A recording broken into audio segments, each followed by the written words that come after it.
free speech and then there's hate speech. And there is no place, especially now, especially after what happened to Charlie, in our society. My position is that even hate speech should be completely and totally allowed in our country. The most disgusting speech should absolutely be protected. As soon as you use the word hate, that is a very subjective term. Because then all of a sudden it is in the eyes or it is in the implementation of whomever has the power. Do you see more law enforcement going after these groups who are using hate speech and putting cuffs on people so we show them that some action is better than no action? We will absolutely target you, go after you, if you are targeting anyone with hate speech, anything, and that's across the aisle. And so the minute that you start to enforce speech laws like they do in Europe based on specific political opinions, regardless of how reprehensible they are, then you actually give credence to them. Let me be very clear. Bring your bad ideas publicly so decent people can cross-examine you, so we can see who you are, we can talk to you, and convince the public otherwise. There's free speech, and then there's hate speech. And there is no place, especially now, especially after what happened to Charlie, in our society. It starts with a simple question and ends in objective reality. Through our journey from there to here, we find one another and ourselves. And as the next 24 hours breaks free from our last, we gaze onward in reflection of the day. Come to your own conclusions. Stay vigilant. Welcome to the Daily Wrap-Up.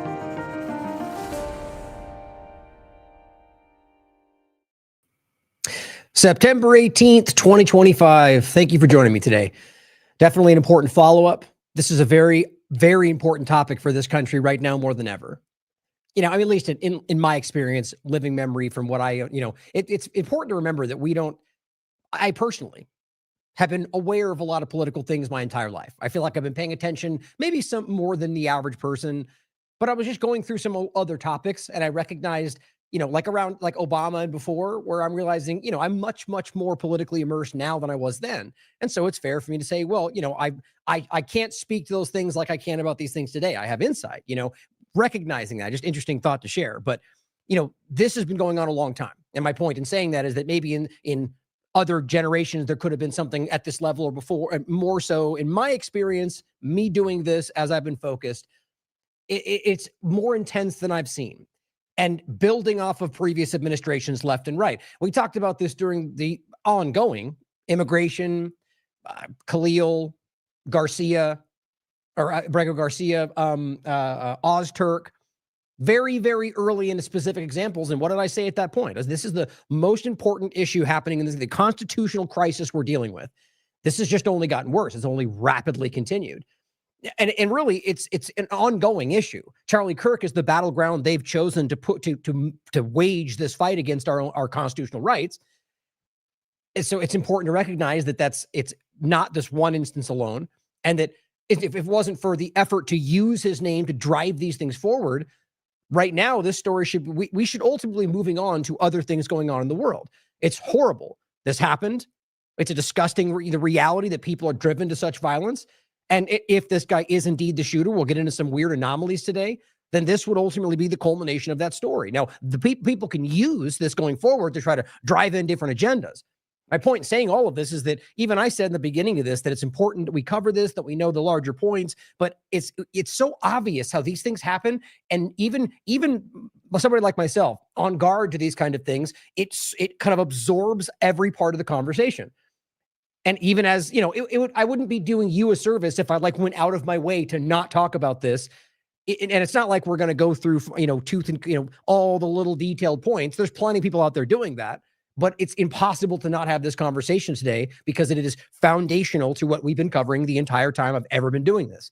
Free speech, constitutional rights, liberty, all of which are right now being rapidly undermined at the very least, using Charlie Kirk's name. Which obviously is if you believe what you just heard him say, which I believe, I put it this way, I question everybody and their intentions ultimately it's very rare you truly know for sure what they'll tell you, but you question these things, that I do believe he meant those things. I do believe he believed in the idea that he was laying out about free speech. But like a lot of us, we can get manipulated. We could get, influence and funding can play factors depending on how strong your principles are. And if you make sense of the last part of his story, if the way it does appear to be increasingly to this very day, fleshing out more and more so that he was changing his opinions, then that adds to that point, right? But so it's at this point, it's a really, again, that's a story that is going to be there for, no one's going to ever really know for sure. It's all going to be our opinions is the best way to say that. So all I'm saying is to consider that if that is what you believe his opinion is, and I think it's pretty clear that based on everything we have, that's most likely, and then the right clearly thinks that how do you make sense of the actions following this?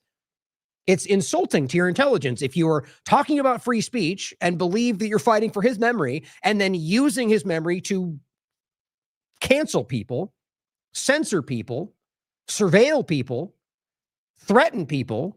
I mean, just every single thing that he would have told you he was fighting.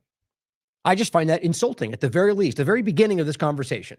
And obviously, it's much more alarming when you realize that it's being used in real time to roll out the same things we've been fighting left and right, pretty much as far back as you want to look in this conversation. It's always been an incremental problem. So today we're going to focus on this in this kind of sprawling, larger conversation and how he's being used in all of this in a very despicable way.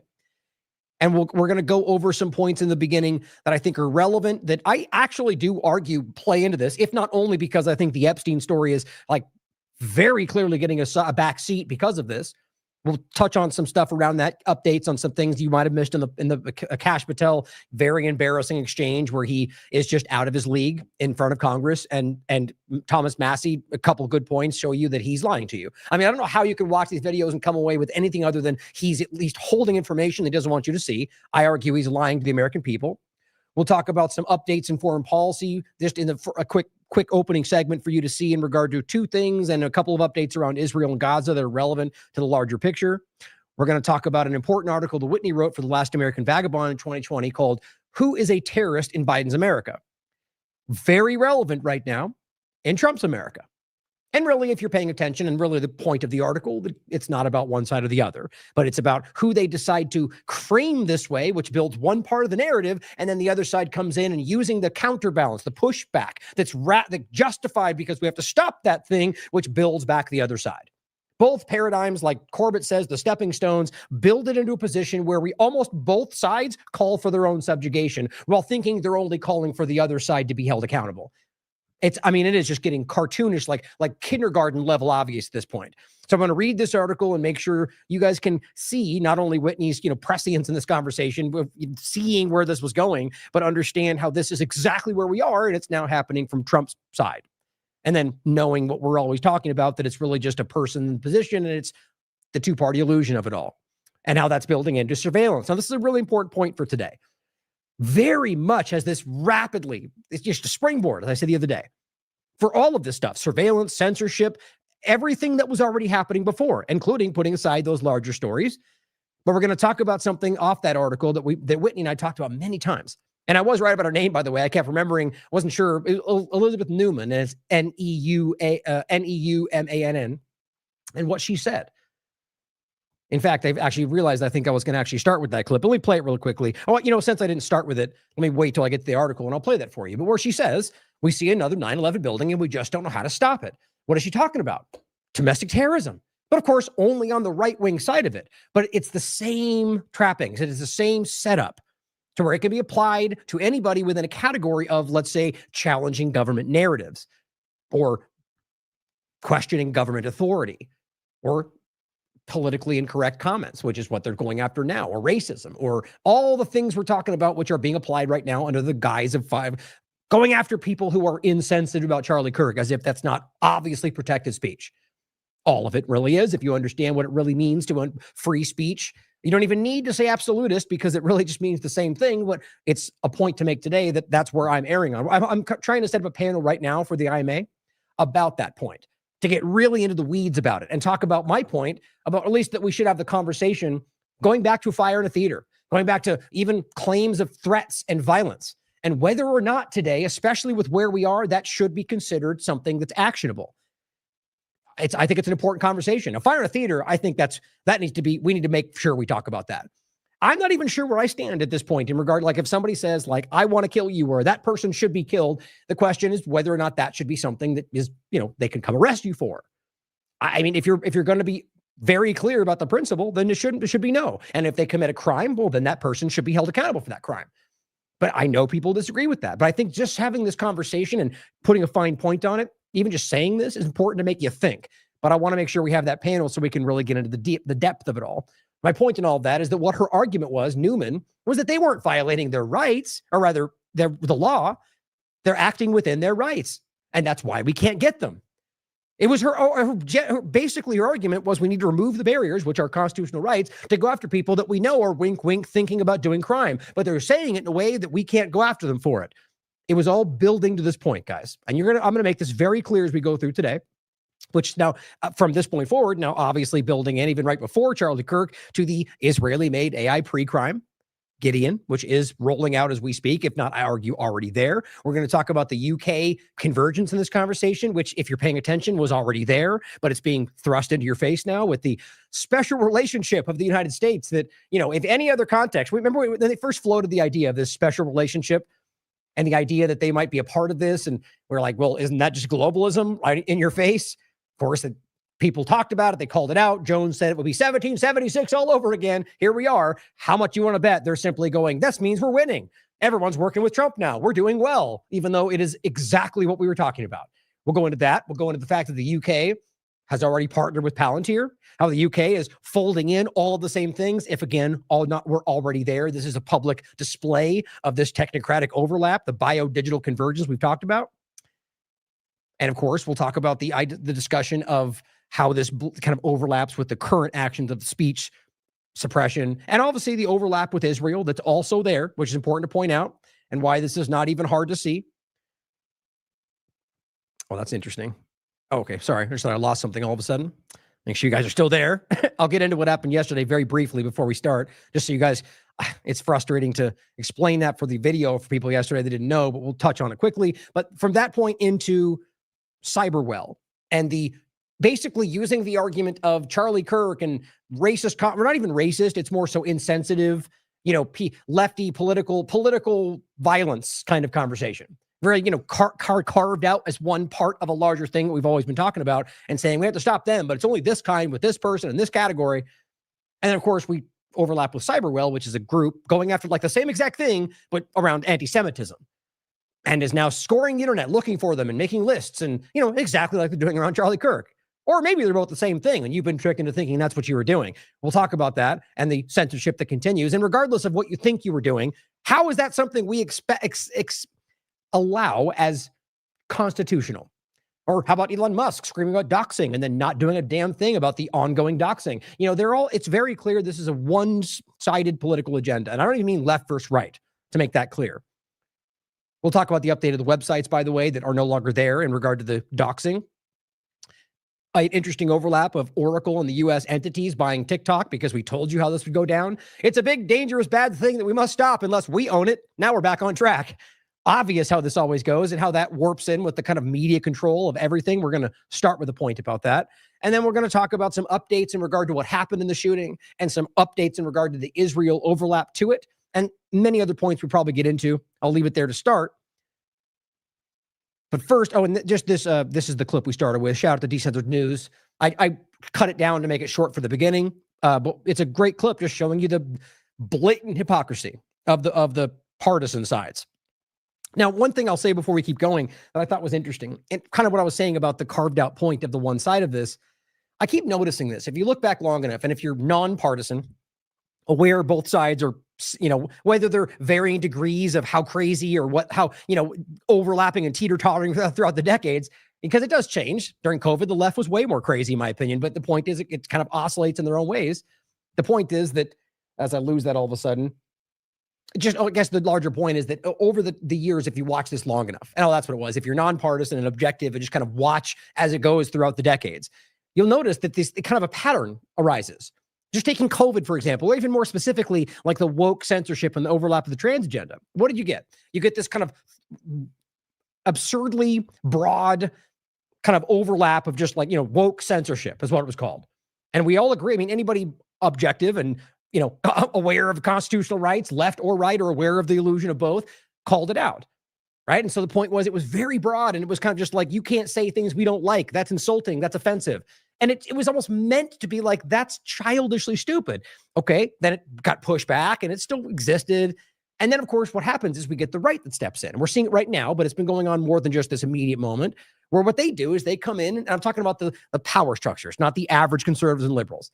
They come in and they kind of thrust a more specific version, in this case, like just anti-Semitism, right? Or just about Charlie Kirk, but in like a way more intensive way. And then it kind of builds out this problem, right? They both come together. That's what I was saying before. And so all this does is it creates this kind of counterbalance where both sides kick back, and it just keeps kicking the agenda further and further down the line. But I just want you to think about that. You can look at any of these things, and it seems to be the same kind of pattern. And this is what I want you to think about, guys. It's not the people's behind this. Yes, they're part of it. There's far too many willful morons out there just go along with whatever the team says, the party pushes, or the people they like say. But I think the majority of people are somewhere more in the middle. And I think it's important to see how that's played back and forth. Now, before we get started, two more things I want to say. I think a very important thing today that we need to make sure, I think that I would argue that it's paramount to what's going on. I think every single issue we see right now, every single one of them, maybe it's always been this way, look back, it makes sense, can be solved with one real thing. And it's not as simple as every problem and the real solution to, but the point is, in your immediacy of this, or rather just as the American people, I guess really anywhere, but just to err on the side of principles, as I've been saying, because everything you're looking at is a contradiction of principles everywhere. Take COVID-19 again, and the left, or really just the government. But the point is, what were they doing? Forcing shots, censorship, freedom of movement. All of these are direct contradictions to core principles. I mean, you've heard this before, right? First principles, that's the whole point. That's the Constitution. It's core ideas, freedom of speech, freedom of religion. We've talked about all of this. So the idea is that when you come to these points, it comes down to a contradiction of principles and the rationale for why it just makes sense. Now, maybe you do think it makes sense, but if you are, before you get to these arguments, if you're in your mind thinking, I'm an absolute, I believe in the Constitution, I think it's absolute, then take a moment to think about this and say, I'm going to err on the side of these principles to a fault, because that's where every problem arises. No, it's okay. It's because they're just hurt. They really mean violent things and they hate Charlie Kirk. So therefore, now is okay moment to ignore the constitutional rights. Or they're here illegally and we don't like that they're here and they're stealing X, Y, and therefore, no, it doesn't matter. Either way you look at it, both things are unconstitutional. Maybe you think it's okay to be unconstitutional. That's a different conversation. If you are of the mind that you are adherent, that you believe deeply in that, it has to be right now the erring on the side of principles. The contradiction of principles is really the main point in just about everything we're doing. And I think they're driving you there. I think the idea is to create a situation where you accept that, like mentally set a precedent that it's okay to ignore inherent things as long as it makes sense to me, emotionally, politically. That's what it comes down to. Now, last quick point. I've talked a lot to open today. I just want to make sure you guys know from yesterday. So the show that we did yesterday, or excuse me, the day before yesterday, and why I didn't do a show yesterday, which was frustrating as hell for me. I don't know what happened in the show yesterday, and I'm surprised nothing's happening here so far, because there's just something weird about the background. I went over this every way I could yesterday, even during the show. I don't know what happened. There was some kind of redundant audio, and I have this directly connected, whatever. I mean, it's obviously possible that I made a mistake somehow, but I've been doing this for quite a long time. And I had to literally close everything and bring it back up, which is insanely frustrating to make that go away yesterday. So I just don't know what it was. And so it was some kind of redundant audio that was coming from the browser. That's the only way I can make sense of that. So who knows? And so the point was, after the show, I was going to do a show the next day. I was ready to go, like my mindset. And so I was planning to go back in and kind of, put an updated video, add a timestamp, all that stuff. Come out to yesterday to do the show, and everything was down. And all the day, by the way, all 15 of the points I could tell you about the weirdest things we deal with on the back end, with the website, with the login through, I mean, everything. My computer, just insane the stuff we deal with. I can't speak to exactly what it comes from. But yesterday was just a cluster F. And overall, my point was I wasn't even able to do a show. I couldn't do research. I had my phone, basically, which is just infuriating. And so long story short, I ultimately had to deal with my internet all day yesterday, ultimately got it back today. So now I'm doing the show. So all that to say is I apologize for not being able to get to what I wanted to talk about right after yesterday's show, as well as the fact that if you're watching yesterday's show, just note there's like a 30-minute frustrating gap in the beginning where I had to figure out what's going on and kind of recut it. And the Odyssey version is pretty much the only one you'll find that is the secondary start point and the full video. So all that out of the way. Thank you for tuning in today, guys. Let's get to it. I want to start with, again, the shout out to Decentered News, always doing great work. That great clip in regard to Bondi and Kirk. I want to start with a point that I think is wildly relevant that you've seen before on this show and plenty of others that really does break down as they call it, the propaganda multiplier. Now, this is from Swiss Policy Research, but this is a pretty well-known dynamic. I've used this image before more than once. What this says, it's very simple to not take too much time on it. What it means, rather. And most people don't even know this. And actually, I'll start with this, that if you out there want to do this, for example, and you think that somehow you don't have the same access, I want people to understand. The corporate media, the vast majority of it, outside of independent sources they may have, which does mean a lot, depending if they're honest or if they actually have them. The point is, plenty of them do have high-level sources in different, fields of work that give them insight to things that we may not have. Other than that, which is, by the way, rare. I mean, investigative journalists don't even really exist in the corporate media anymore. And that's what that would be, right? So the point is, what they've leaned into is things where they just repeat data.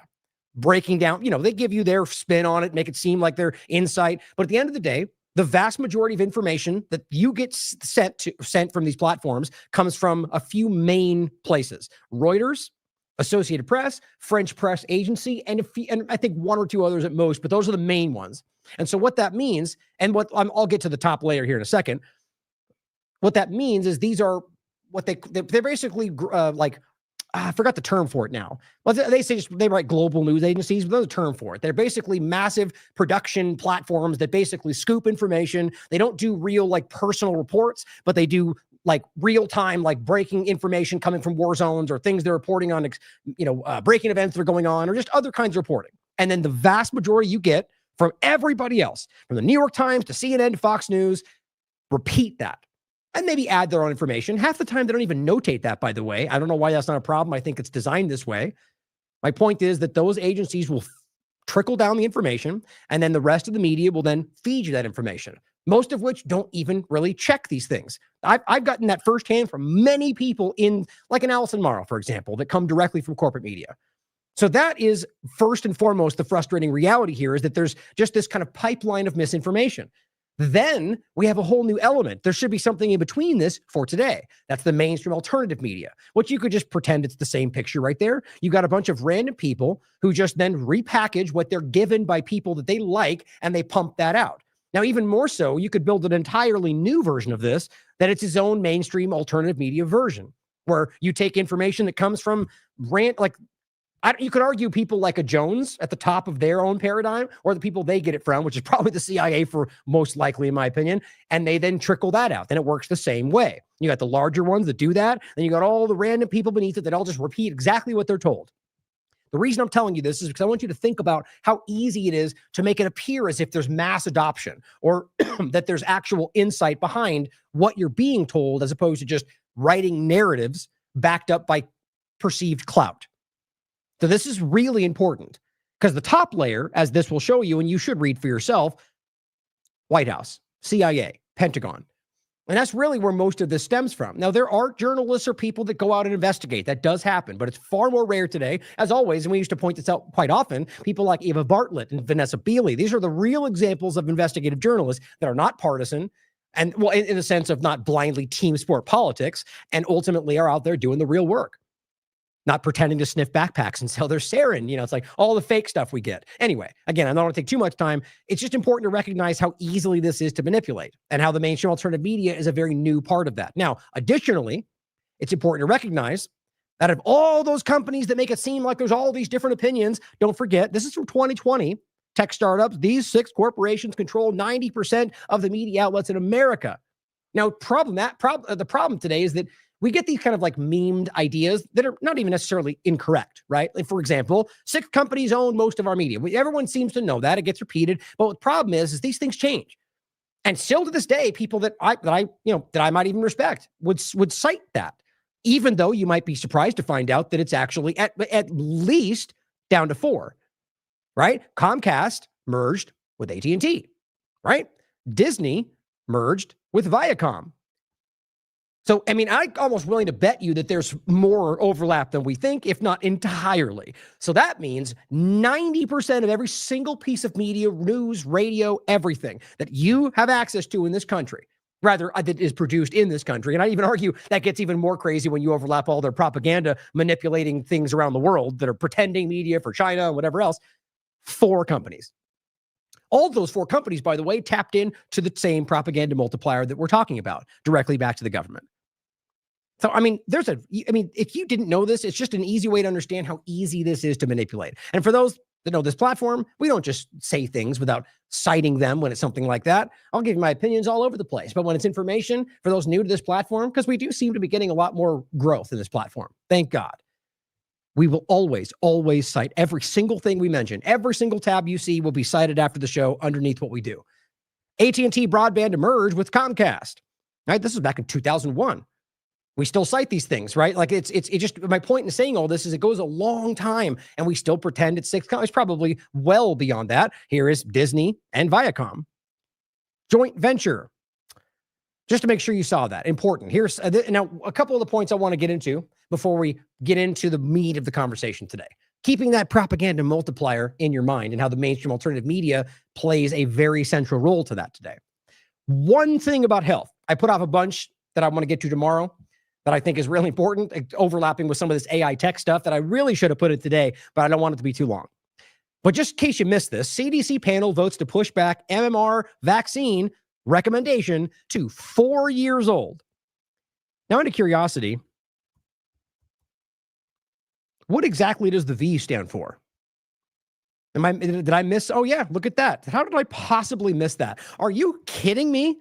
Are you kidding me? This is, guys, I don't understand how anybody, like, if you're a Maha person out there and you're pretending like everything's going to plan, where are the rest of the people around them that are honest? How in the world are we pretending like this is going in the right direction, that he supports this? Just in case you're missing this for the podcast, I was actually unaware that they added another vaccine to this shot. It used to be just measles, mumps, and rubella. Now it's measles, mumps, rubella, and varicella, chickenpox. Wow. Okay. Anyway, which is just insane, by the way, because none of them are tested alongside each other. And the MMR in particular, even before they added another one, was already shown to have all sorts of problems that was cited. It goes back to the earliest Vaxxed documentary.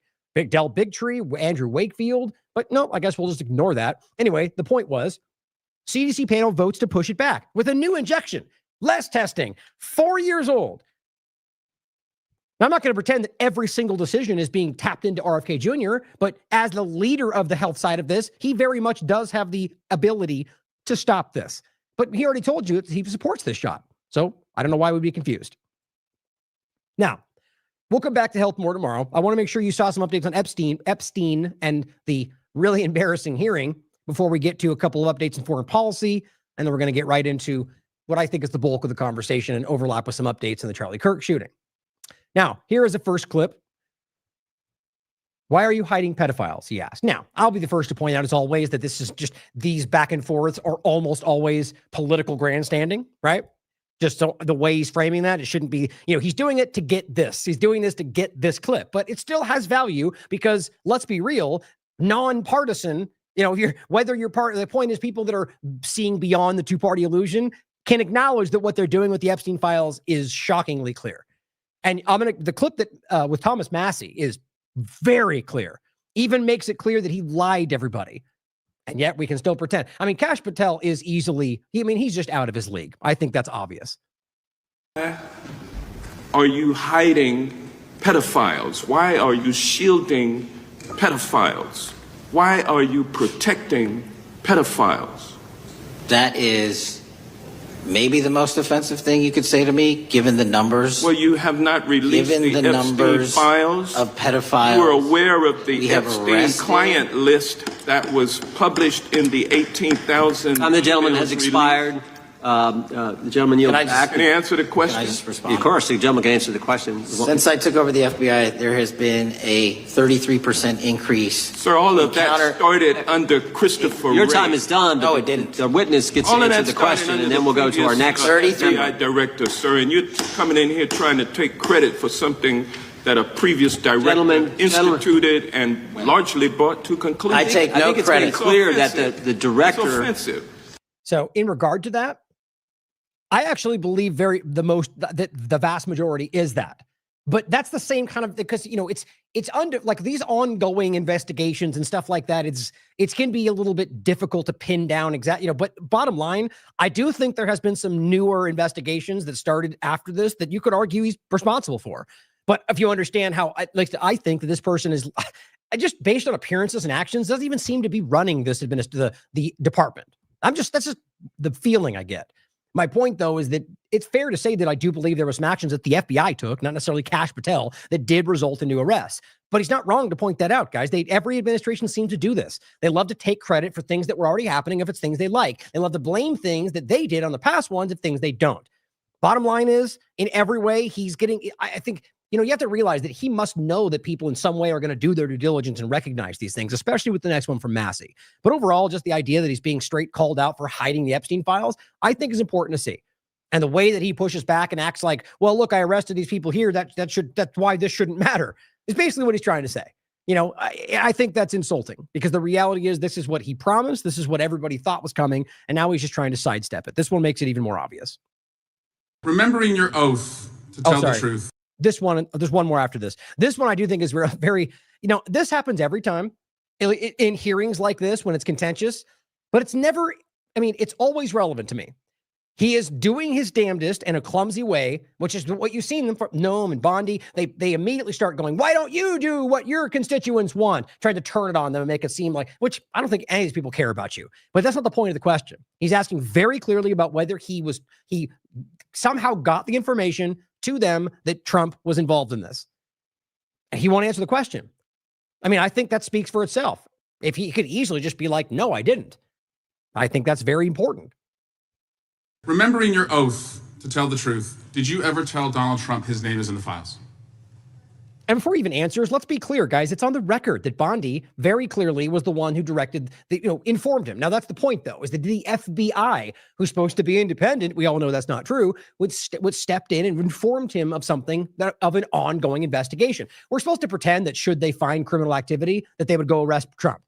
We all know that's not true.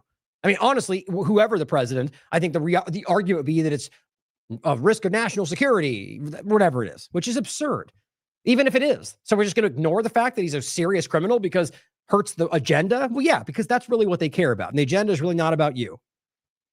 I have never spoken to President Trump about the Epstein files. Don't you find that hard to believe in and of itself? It's possible. But you're telling me the director of the FBI has never once spoken to Trump about their ongoing investigation of something that is very important to everybody?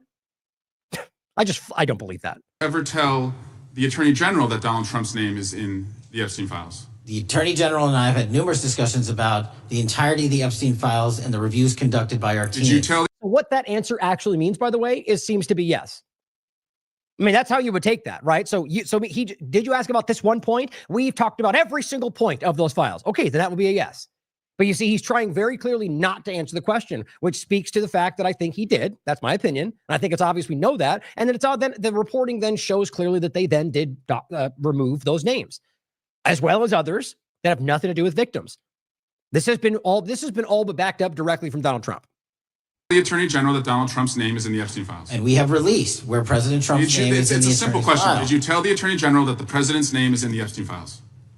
During many conversations that the Attorney General and I have had on the matter of Epstein, we have reviewed. The question is simple. Did you tell the Attorney General that Donald Trump's name is in the Epstein files? Yes or no? Why don't you try spelling it out? Yes or no, Director? Use the alphabet. Yes or no? No, A, B, C, Director, D, E, F. What a clown. Like, he thinks he's being like pithy right there. That's just really embarrassing. It's not even a smart comment. You're just being childish is what you're doing. But so too to the rest of them. So I think he feels like he's in good company.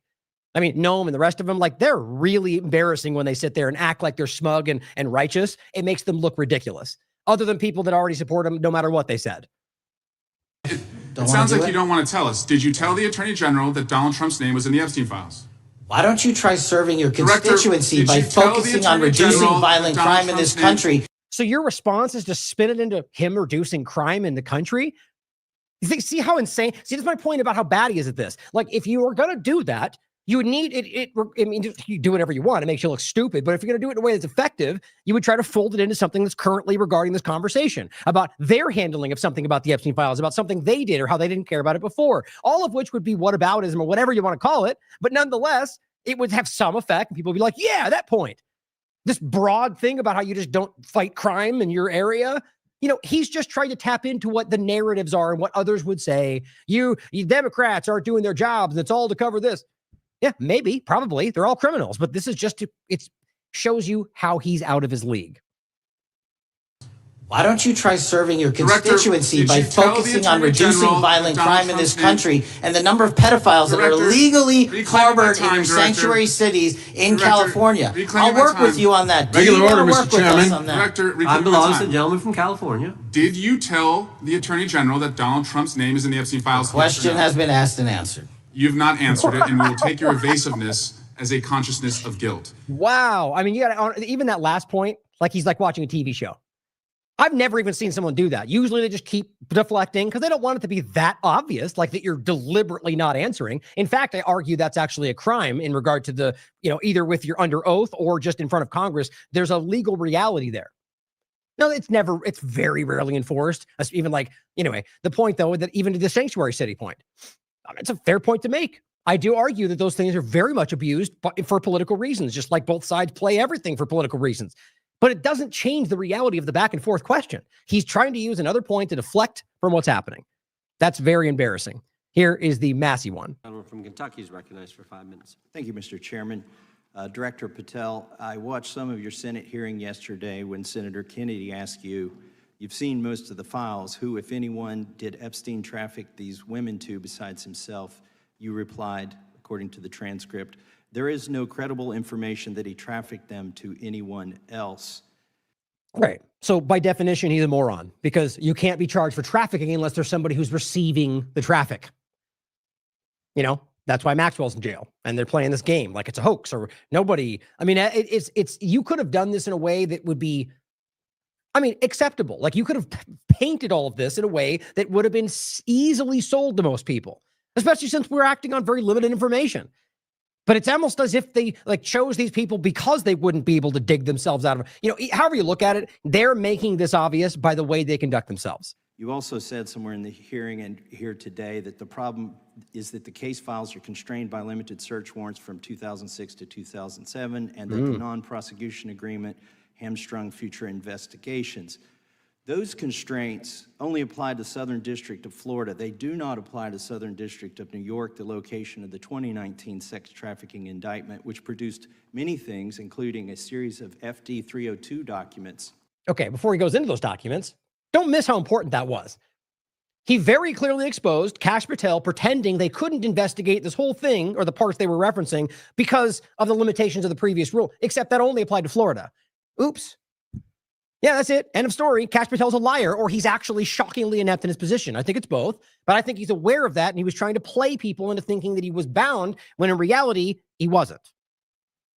And now he goes into these documents about the... Now, don't forget one important thing about this. In regard to these testimony from witnesses and victims, the vast majority, at least the victims that we're aware of, are out there telling them, we want this released. We want our names are already public. We're all speaking out, standing up here on the podium. We want this released. So at the very least, they should be releasing all of the information wrapped up around their names. Now, I'll just tell you right now, at the end of this, he makes a point that I think is important to hear in your mind throughout all of this. Even they are currently trying to FOIA their own files, and he can't even get a response. And yet he wants to tell you we're trying to protect the victims. According to victims who cooperated with the FBI in that investigation, these documents in FBI possession, your possession, detail at least 20 men, including Mr. Jess Staley, CEO of Barclays Bank, who Jeffrey Epstein trafficked victims to. Right there. So another very obvious lie. And the name is public now. He made it public. It's been released before. And he's saying there's on the record 20 other people that he claims, you'll hear in a second, that he doesn't have access to, for the argument of why didn't you just say them out loud? And I do agree with that point in other contexts, but this one appears to be names that they don't have, but the FBI would. Victims including minors, such as Virginia Roberts Ufree, may she rest in peace, That list also includes at least 19 other individuals, one Hollywood producer worth a few $100 million, one royal prince, one high-profile individual in the music industry, Wow. one very prominent banker, one high-profile government official, one high-profile former politician, one owner of a car company in Italy, one rock star, one magician, at least 6 billionaires, including a billionaire from Canada. We know these people exist in the FBI files, the files that you control. I don't know exactly who they are, but the FBI does. Have you launched any investigations into any of these people, and have you seen these 302 documents? Sir, I have asked my FBI agents to review the entirety of the Epstein files and bring forth any credible information. And we're working with Congress not only to divulge that information and produce it to you, but any investigations that arise from any credible investigation will be brought. So he just keeps the whole time gives you this like bland, if it's in there, it's important, you'll get it. Not what we asked, man. Did you investigate these exact things?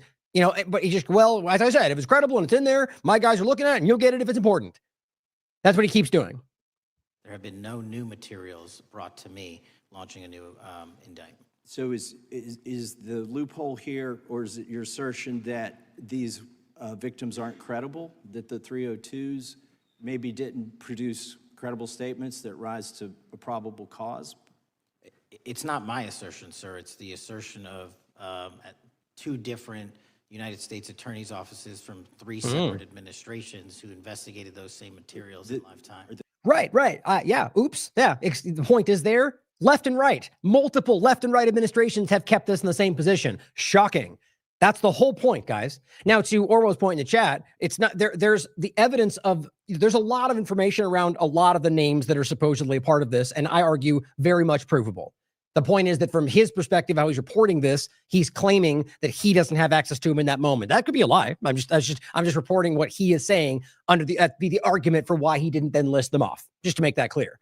But yes, I agree. I mean, this is what's so frustrating to a lot of people out there who have done even a small amount of research on this. It's obvious that there's a ton that is damn near public information that they are refusing to acknowledge. And I think that's really important to understand. And so all this does is make it all the more clear that he's already, I mean, even Massey just briefly has already exposed two very important deceptions he's carried out. And now he, by the way, hasn't yet mentioned about whether he's investigated the individuals. He gave you the broad example. If it's important, we've done it. Does it rise to a probable cause? It's not my assertion, sir. It's the assertion of who investigated those same materials in lifetime. Are the 302 documents in the FBI's possession? They reviewed all that, yes, sir. And so have you reviewed those 302 documents where the victims name the people who victimized them? If I personally know, but the FBI has. So how can you sit here and in front of the Senate and say there are no names? I said I named one today. I said we are not in the practice at the Department of Justice FBI of releasing victims' names. See, this is the game they play. Did he even mention victims? He's talking about names they have of evidence of people that were trafficked to. You can list off the names that you can prove were trafficked to without giving up the people that were. It's not that effing complicated. And all it can do with victims. And that's the point. Well, guess what? All the people they're referring to, in particular, most of the cases he's talking about, of course, the one he mentioned that is no longer with us. But the point is, these are people that have been publicly speaking out for a long time. They know that their names are out there. And recently, through Massey, have said, we want these to be released. And all they can do is use them to cover themselves. You see, this is kind of another point, that abstract way of the worst of the worst. Not people that would do the bad things, but they would allow the bad things and then act like they're doing the right thing by covering up those bad things. A little bit different, but just the idea that he knows he's using their names to cover them and pretending like he's helping them. That's why they're going crazy. Most of these victims have been calling out the Trump administration because of this. That is not what we do. We are also not in the habit of releasing incredible information. That's not what we do. What does he mean by that? Not in the habit of releasing incredible information? Like, is that, I don't even think that's the correct way to say that, is it? Am I crazy? Like, not credible, incredible? I think he does, you tell me if I'm missing something. I think that was just him being a fool, but, either way, you tell me, maybe that's a term used in this context that I'm not familiar with. But multiple authorities have looked at the entirety of what we have. Okay, I got to move on here. Were you present when the AG had the White House event when she released the binders to the social media influencers? I was, yes. So if you're... Before he even comments on this, guys, think about how stupid this is. The libs of TikTok and all the other morons out there that are constantly lying to you online. They were the ones that stood there, DC Drano, and got those binders. What did they tell you? Epstein files, phase 1.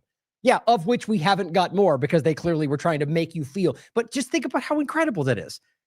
They created this entire PR stunt that ultimately amounted to nothing. They knew that. They were hoping it would placate you. I mean, this is how embarrassing it is that we can't be honest about what we're looking at. They keep, by the way, I can't help but point out, it seems very reminiscent of Israeli propaganda. Lie. Did you buy it? Oh, no, then I meant this one, though. Does that one work? No? Okay, then I meant this one, too. Or combine all three. How about that? Like, it's just this kind of like reactive propaganda. Remember? Because remember, it was the phase 1 binder. We didn't buy it. And they went, oh, that's right. I forgot. There's a truckload of information on my desk. We'll get to it. And then it was sort of like, no more information. It's a hoax. And then, oh, whoops. Yes, we do have more. And it didn't add anything. It's all redacted, step by step by step. And they're just hoping that you buy it. That's pretty sad. Willing to meet with social media influencers who stood what we have. Okay, I got to move on here. Were you present when the AG had the White House event when she released the binders to the social media influencers? I was, yes. So if you're willing to meet with social media influencers who stood to benefit from the sensational and sad stories of these victims, will you meet with the victims as well? The FBI will meet with anyone who has new information. Will you personally meet with them? The FBI and the professionals who are handling the cases will. Were you instructed that it was important to release the documents to the Oversight Committee on the day of my introduction of the discharge petition to release these files? I don't know what day that was, so no. Well, they were released that day, and there were victims' names who weren't redacted because they were in such a rush, and the victims are not happy about that. See, it's a point that gets brushed over. I mean, think about how stupid this is in just this one clip. So he starts, and all the other times as well, using the victim's privacy as a rationale for why he won't give you, in other contexts, what they claim isn't there. We should laugh out loud about how dumb that is first. The names that we know are there, that even he just acknowledged to Massey are part of this investigation, that they otherwise tell you don't exist. Not that they're wrong or incorrect or not credible, but there is no list. And a hoax sometimes too.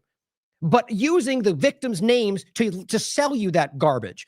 Then it turns out, whoopsie, we in our rush to give you BS, we accidentally let their name slip out because they super care about how important. I mean, guys, it is a special kind of stupid today.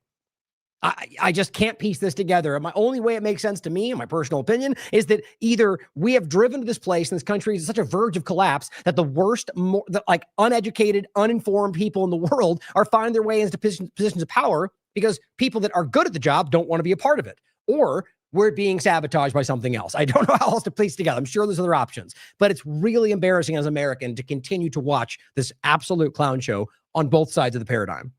Gentleman from Kentucky is recognized for unanimous consent. Mr. Chairman, I ask unanimous consent to submit 2 sets of documents. The first is a series of emails from the victims of Jeffrey Epstein. They are making FOIA requests to get their own FBI files and not having any success. So I want to bring attention to that by submitting that to the record. Great. So they can't even get their own files because it's the most transparent administration in ever, I guess, or whatever. Most transparent administration in any planet of any solar system that's ever existed in the entire world. Typical bombastic, hyperbolic statements from Trump. Couple more points on this. This was just funny to me. It's one of those clips. It's a meme. It's a play on the Scooby-Doo meme, and it shows Pam Bondi and she's pulling off the mask of the ghost, and it says, I have the list on my desk. Pulls the mask off, and it's Donald Trump, and it says, OSHIT. Puts it back on. There's no Epstein list. It's just a really funny play on that meme. That because normally just the two of them for the most part. Okay, one more clip on this segment, and then we're going to get into some foreign policy points that relate to all of this. But this is really relevant to think about. It's a good clip from Drop Site referencing the Breaking Points clip from Ryan Grimm discussing the Monica Lewinsky point and the Israel manipulation that went through that and every other administration we could possibly point to. The reality, not possibly, but in the context of them existing. And of course, plenty of arguments that Monica Lewinsky herself was connected or was in Israeli intelligence, but that's not what we're talking about today. This is about understanding what Israel is doing now and has always been doing. Don't forget, they were caught putting stingray devices on the White House grounds, or even, I think it was both outside and on the fences, I think was the real reporting, in Trump's first administration. We're going to get into important coverage today of Donald Trump backing up what we were told about Charlie Kirk, that Trump is outraged about Netanyahu. That's the reporting. We'll get to it. And that was one reason Kirk was seeing through the lies lately. But here's what Grimm had to say about this. And think about the connection to where we are now and whether or not this could be happening right now. And maybe they've got something on Trump or somebody else. I mean, that's not hard to see right now, the possibility of it. Take a trip down memory lane. This is crazy. The 1990s, Benjamin Netanyahu, Bill Clinton, and Monica Lewinsky. Stick around for this one. So in a scandal that has been largely lost to contemporary memory, Israeli Prime Minister Benjamin Netanyahu was alleged to have blackmailed then-President Bill Clinton by revealing to him that Israel had collected tapes of phone sex calls between the 42nd president and White House intern Monica Lewinsky. The story is worth revisiting amid allegations that Jeffrey Epstein was involved in a long-running Israeli blackmail operation of his own. So Clinton met with Netanyahu in the Oval Office in February 1997.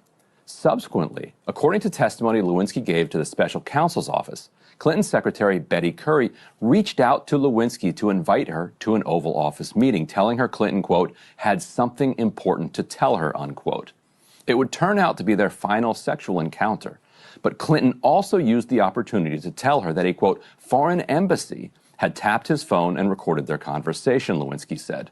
Clinton did not specify which embassy, though the meeting with Lewinsky came the month after his meeting with Netanyahu. The special prosecutor's report was far more concerned with Lewinsky's claim of the sexual encounter that day because it contradicted Clinton's claim that they had had only one encounter that year than they were with the fact that a foreign government was spying on the president and letting him know about it. Now, the way I take that, guys, is I think for a very long time, either it's that the political obsession with, embarrassing the other side, but with no real immediate, problem for the government agenda is something that we always see. We don't care about the deeper part. It's about making them look stupid. And, or it's either on top of that or separately, that it's simply because they were dealing with the same thing, that there is Israeli, clearly we can see here, infiltration of the government to where the real point is not, you're going to ignore the data points that highlight something like that and use the points that simply make him look bad because it seems that's what Israel wanted. The prosecutor was also interested in Clinton's response, namely that he proposed cover stories. These are cover stories that the two could employ if they were confronted with the tapes. Clinton suggested the pair say they knew they were under surveillance and the phone sex was a, quote, put on for whoever was listening.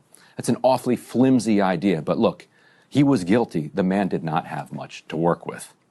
Now, in April, Netanyahu and Clinton met again for a, quote, private visit.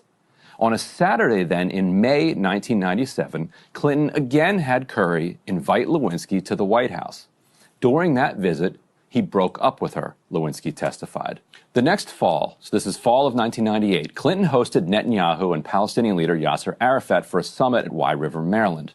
Toward the end of the summit, at 7 a.m., after a long night of final negotiations and handshakes, Netanyahu approached Clinton privately to demand the release of convicted Israeli spy Jonathan Pollard, long a cause célèbre of the Israeli far right.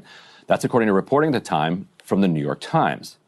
Now, Netanyahu brought up the sex tapes in the context of the Pollard demand, according to subsequent reporting by Washington Examiner editor Daniel Harper in his book, Clinton, Inc., The Audacious Rebuilding of a Political Machine. He writes, quote, not wanting to directly threaten the powerful American president, a crucial Israeli ally, Clinton was told that the Israeli government had thrown the tapes away, but the very mention of them was enough to constitute a form of blackmail, Halpern reported. The talks almost broke down as CIA chief George Tenet told Clinton he would resign on the spot if Clinton agreed to the terms. So instead, Clinton agreed to, quote, review Pollard's case. He did not release him. Pollard was eventually freed in 2015 under the Obama administration. Now, on the last day of his first term, Trump pardoned Pollard's handler. Back in Israel, Pollard is now an outspoken supporter of extremist National Security Minister Ben-Gvir, Itamar Ben-Gvir, and has called for the full ethnic cleansing of Gaza. I don't know, Emily, what do you think? What did Netanyahu tell Bill Clinton? I'm so curious. Is there another foreign embassy that this could be?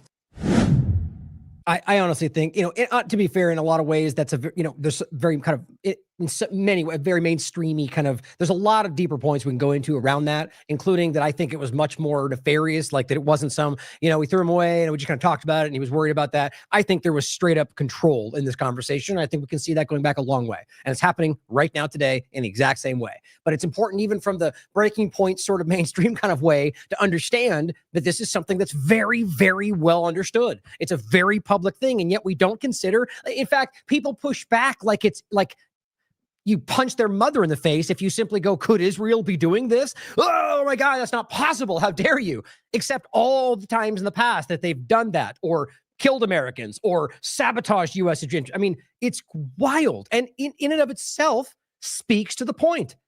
The facts are ignored. Everywhere you look in this conversation when it bumps up against Israel. Now, I'll include in this point the same article I point in this to, and it's one of the most, there's more than one show I've done on this, but this one was about specifically in Israel's infiltration of U.S. tech, not the world, but specifically U.S. tech in the light of what they did in Lebanon with the pagers.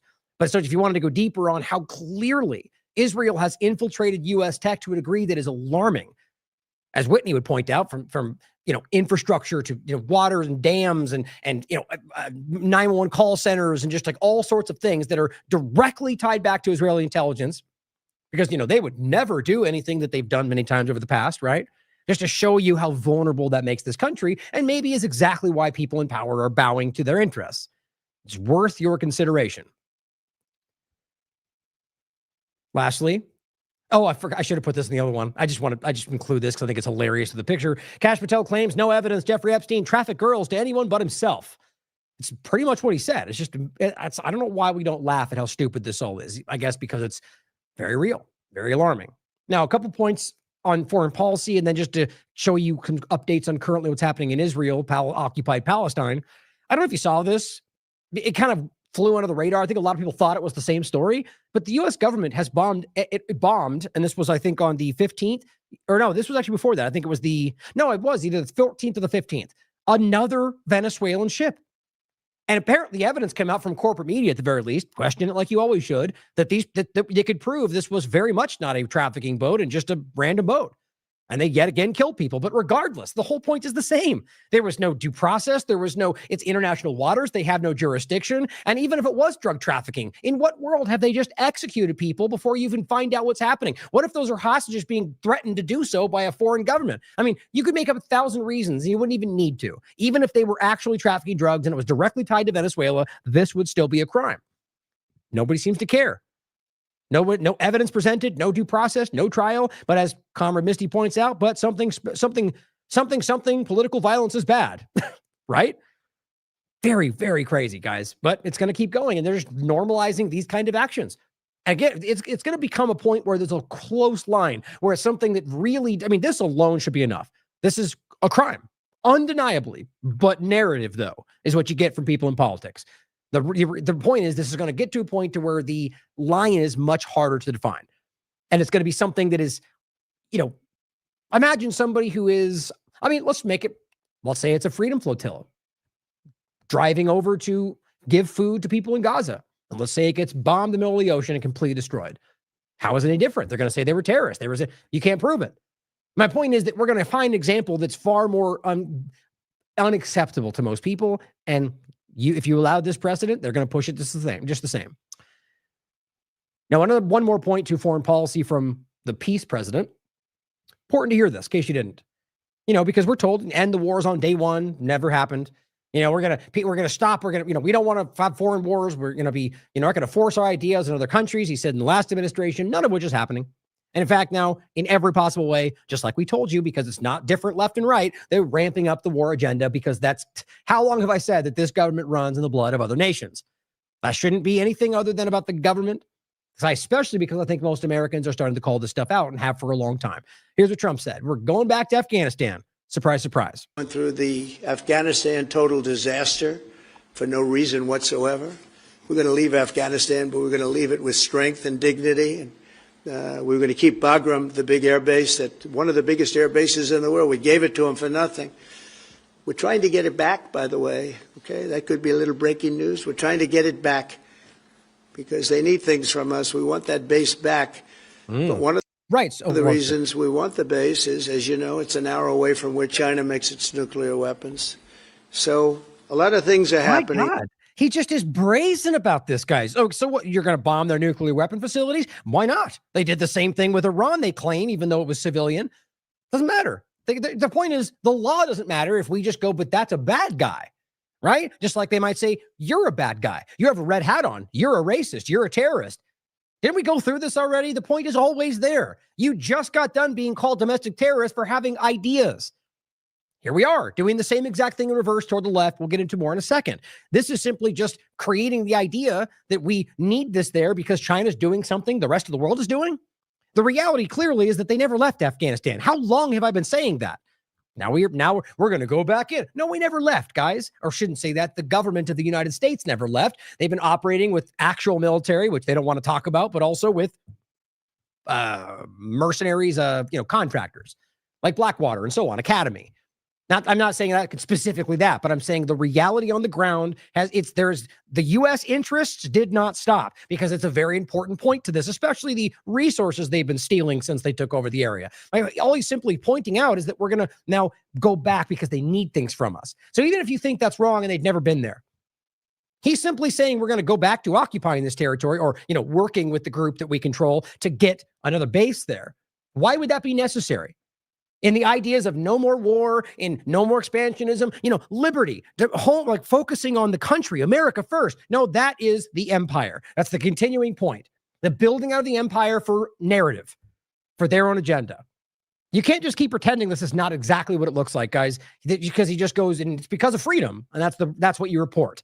It is the same thing, regardless of the narrative, going back to more occupation, aiming at China. Be honest about it. Now, in Gaza, the Cradle reports, Trump backs Tony Blair's plan for Gaza International Transition Authority. Sounds very technocratic to me. And don't forget what they are very clearly planning to build there. This was a plan that was already leaked. It's very clear that whether before this leaked or not, that has been on the record. Those same plans were reported well before this. Those who have been paying attention already knew this. So the very uneducated people like the misfit patriot out there does this whole breakdown of this discussion and claims that it's very fake. Or even if it's not, it's, just ridiculous coverage of trying to gaslight for Trump. This is something that is going on. They've already been public about it. They're very clearly talking about this, smart city, freedom city, 15-minute city, whatever you want to call it. Same thing about digital tokens, digital money, digital surveillance, everything. This is the same thing we're talking about. My point in all this is to recognize that not only that, but they're going to be making billions off the real estate.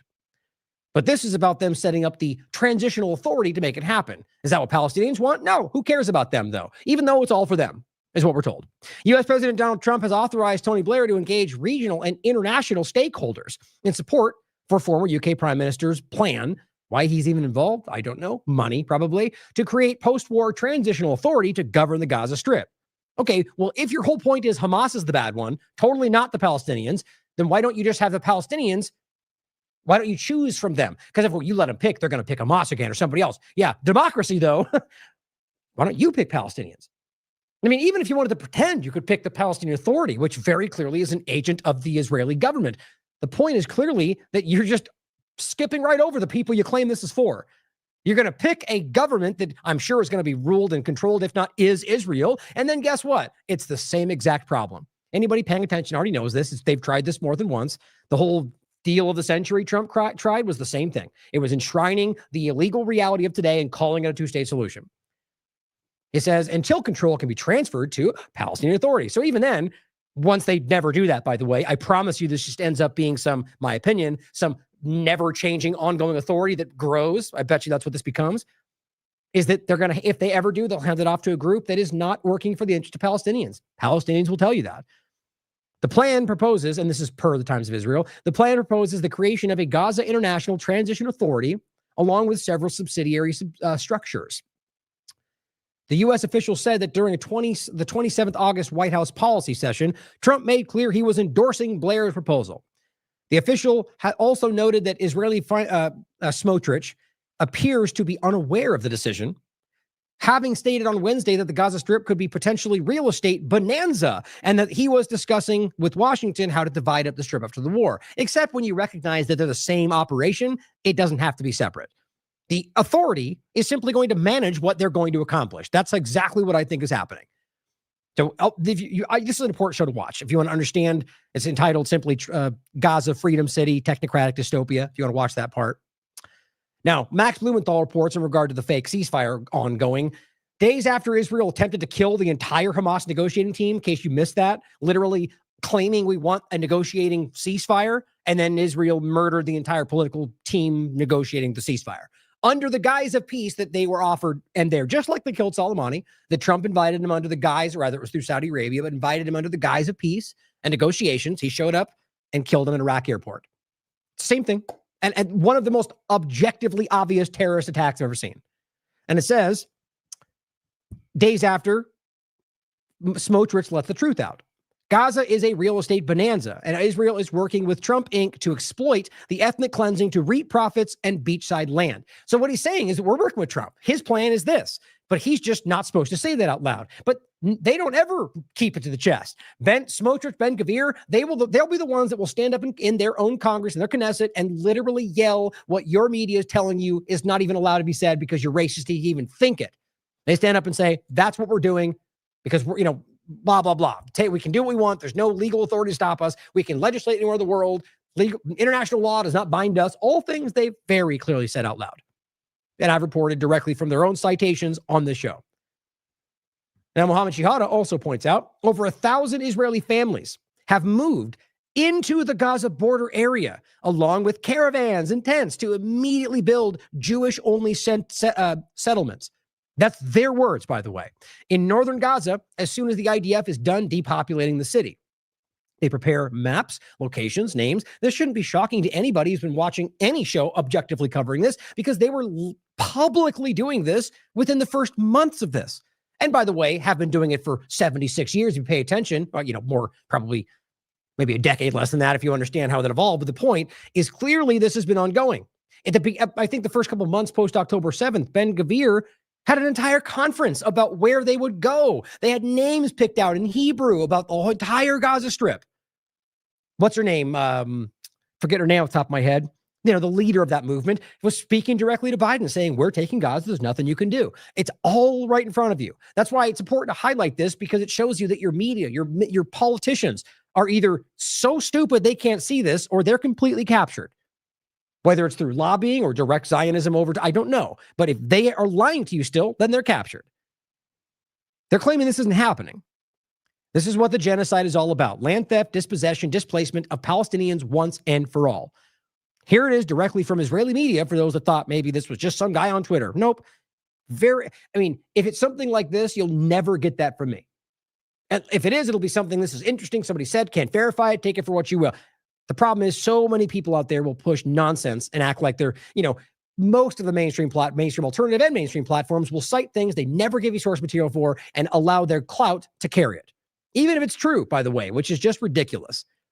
So here, oops, that was weird. What did I hit right there? Oh, there it is.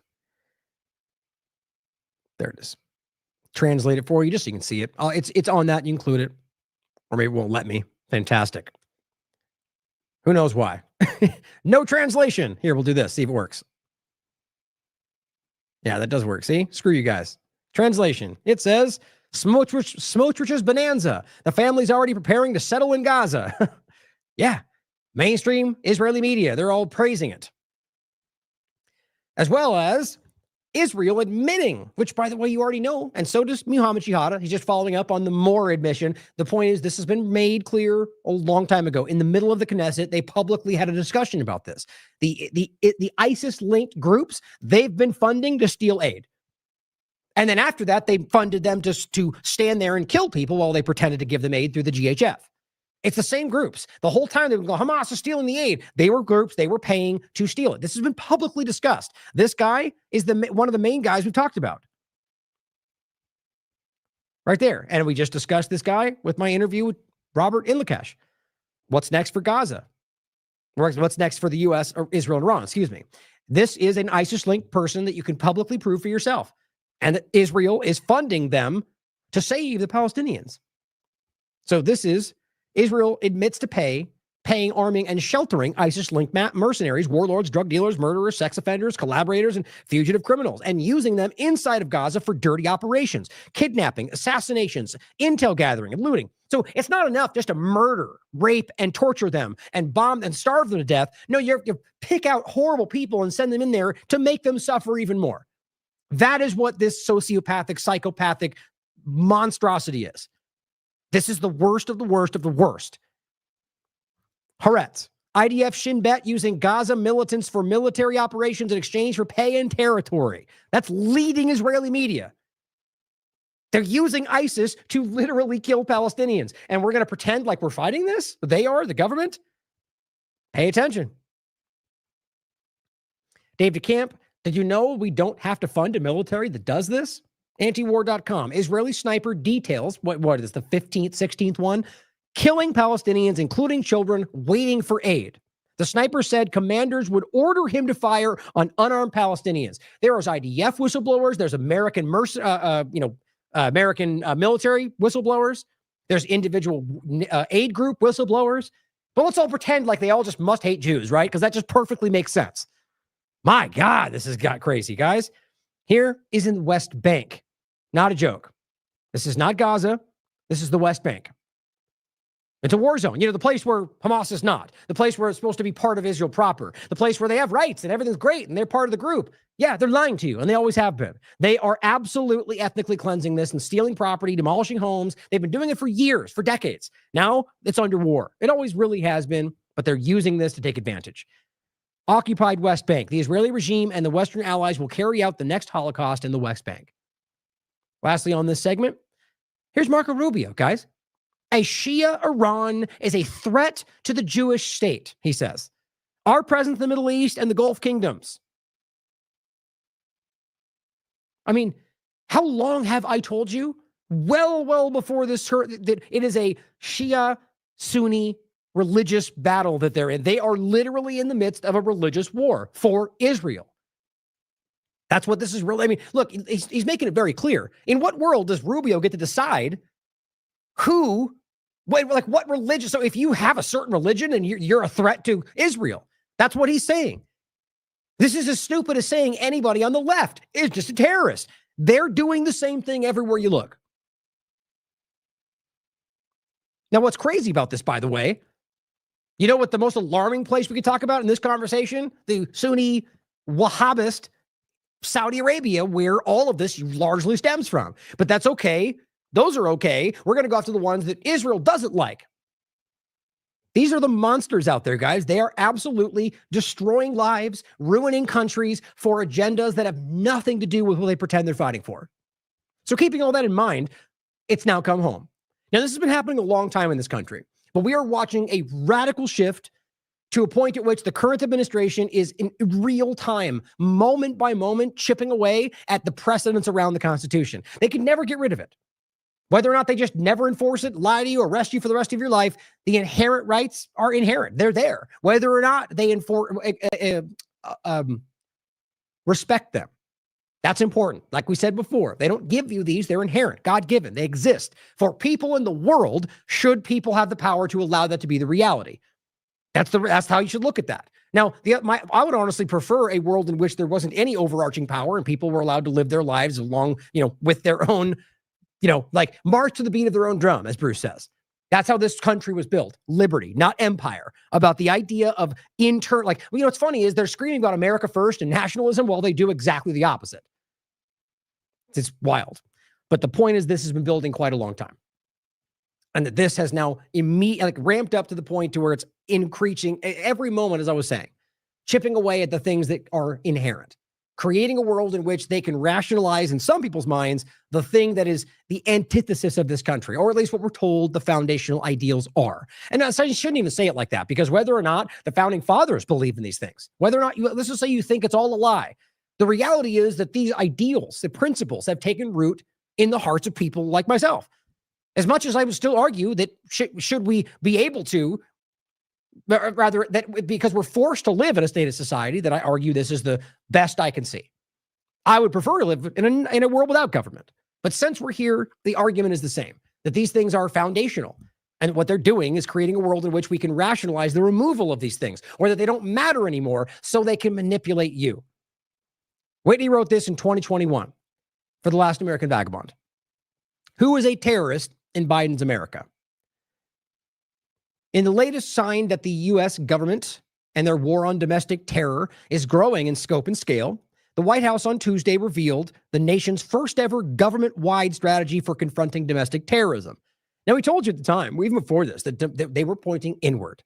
Can we not see that right now? The left, the terrorist organization, they're all focused on. How long until that becomes an actual registered group? The left, they're terrorists, all of them. They already started with Antifa. We'll get to that in a minute. That's not even about, I mean, I thought that Antifa, the reality of government and, the whole thing. We'll get to it. The point is, this has been creating a line towards you.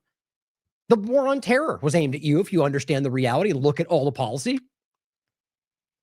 It says, while cloaked in language about stemming racially motivated violence, the strategy places those deemed anti-government or anti-authority, very, very reminiscent right now, on a par with racist extremists and charts out policies that could easily be abused to silence or even criminalize online criticism of the government. Now, realize right now it's largely about, I guess, politically like promoting violence and promoting terrorism, which you'll see overlapped every which way, as well as just, people who are not respecting Charlie's memory and so on. The point is either of them, which is everywhere, by the way. Same thing the right does every time anybody that they don't like even stubs their toe. It's all about hating on them because that's what they drive in both sides of the paradigm. My point is that other than a specific parts of it, you'll see the exact same thing here. Now, you could argue with the racially motivated violence, for example, that that's not necessarily what they're pushing over here. But you have to understand that that is a very clear part of it. When you make it about anti-Semitism, that's what that exactly becomes. It becomes about Muslims and Palestinians, and that's how they fold this in. It's the same conversation. And what they're currently doing in the name of Charlie is pushing in this same policy. You might as well be taking what Biden was doing and applying it to you. Even more disturbing is the call to essentially fuse intelligence agencies, law enforcement, Silicon Valley, and community and faith-based organizations like the ADL, as well as unspecified foreign governments as part of this war, which the strategy makes clear will rely heavily on a pre-crime orientation focused largely on what is said on social media and encrypted platforms. Though the strategy claims that the government will shield free speech and civil liberties, in implementing this policy, its contents reveal that it is poised to gut both. A la Pam Bondi, regardless of Trump's pushback. The actions are still going forward. The reality here is clearly the overlap of all of it. The government, law enforcement, Silicon Valley. Where we are. Rationalized under immigration, rationalized under Charlie Kirk, whatever else. Same policies going forward. Note how during COVID-19, every problem that arose was solved with the same problem that they were trying to promote before COVID came around. We can all see the same thing right now. Oh, weird how the same problems or the same solutions given during COVID are the same solutions to stop Charlie Kirk haters. How funny is that? Must be a coincidence. Goes on to say, indeed, while framed publicly as chiefly targeting right-wing white supremacists, because that was the thing at the time, vanilla ISIS and all that, the strategy itself makes it clear that the government does not plan to focus on the right, but instead will pursue domestic terrorists. And in quote, an ideologically neutral, threat-driven manner. As the law, quote, makes no distinction based on political view, left, right, or center. It also states that a key goal of this strategic framework is to ensure, quote, that there is simply no governmental tolerance of violence as an acceptable mode of seeking political or social change. That is the core point, guys. So all of it comes back to that central exclamation point they put on it. How is that not exactly what they're currently doing? And it says, regardless of the perpetrator's political affiliation. Well, even more interesting. Seems to relate exactly to what we're talking about. In regard to the shooter, the alleged shooter at that case, we'll get to the reports and the apparent lack of any confession at this point, which I think is very relevant, that makes it that we should be questioning whether the whole breakdown, like we were already doing, of the text messages was something other than what it looks like. Where were we? Oh, it says, considering that the main cheerleaders for the war on domestic terror at the time, exist mainly in establishment left circles. Funny how quickly things shift when they're the ones in power now. Such individuals should rethink their support for the new policy, given that the above statements could easily come to encompass Black Lives Matter related protests, such as those that transpire last summer, depending on which political party's in power. Right? You could make the same point and fill it in with MAGA protests, whatever it is. The reality here is you could see the overlap. Excuse me. The main cheerleaders for the war on terror at the time were largely left, because their presidency, their team were the ones conducting the war.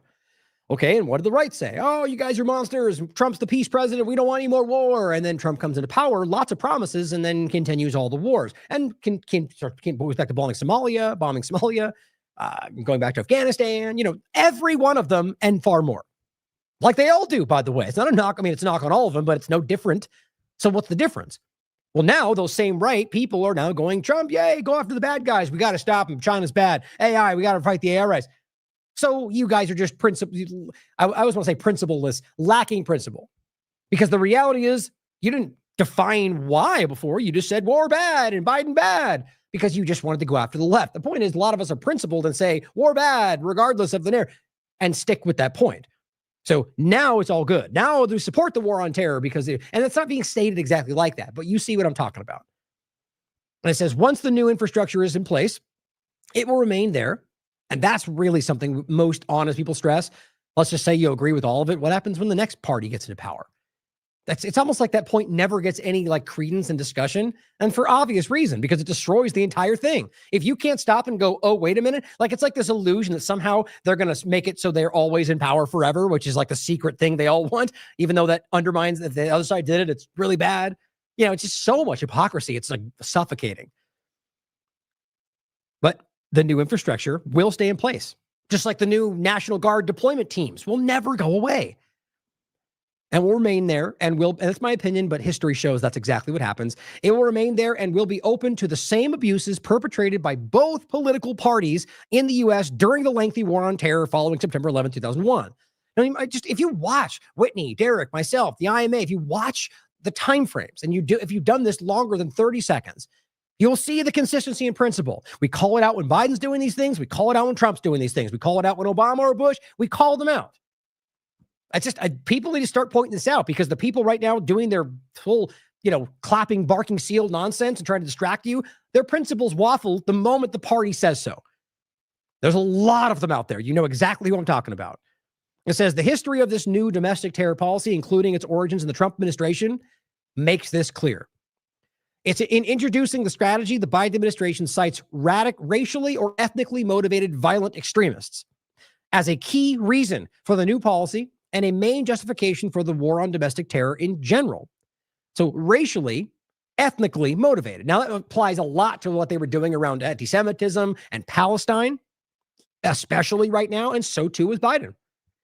In very separate ways with different narratives, but the outcome was the same. That's what I'm always talking about. For instance, it says those who violently oppose all forms of capitalism. So again, this is from 2021 talking about basically Whitney trying to convince the left that even though Biden is rolling this out, that it will apply to them too. So my point in this is to make the right today hopefully think about how the same in reverse. That what Trump is rolling out right now is not only identical to this in obvious core ways, but that what you think is happening to the left will eventually come back to you. It is always the same again if you are just able to stand back and watch and not be blinded by partisan politics. So for instance, those who violently oppose all forms of capitalism or corporate globalization are listed under this less discussed category of domestic terrorism. Corporate globalization? So you mean globalism? That's interesting. So I guess the people that are actually against it are not just the ones that give lip service to it and then go on to support the rollout of globalization. In addition, it says the phrasing indicates that it could easily include as terrorists those who oppose the World Economic Forum's vision for global stakeholder capitalism.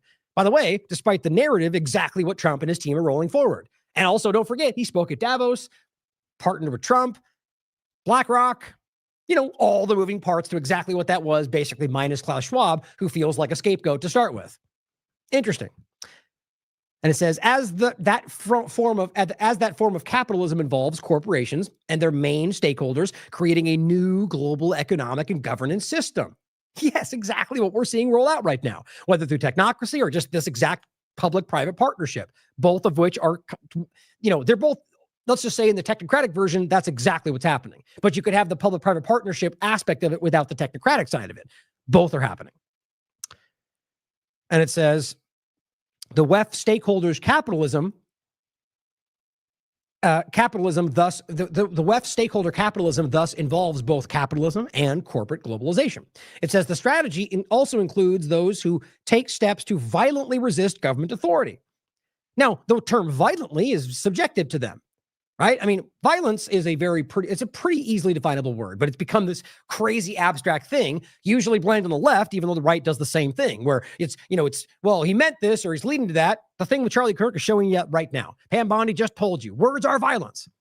And most of them seem to support it.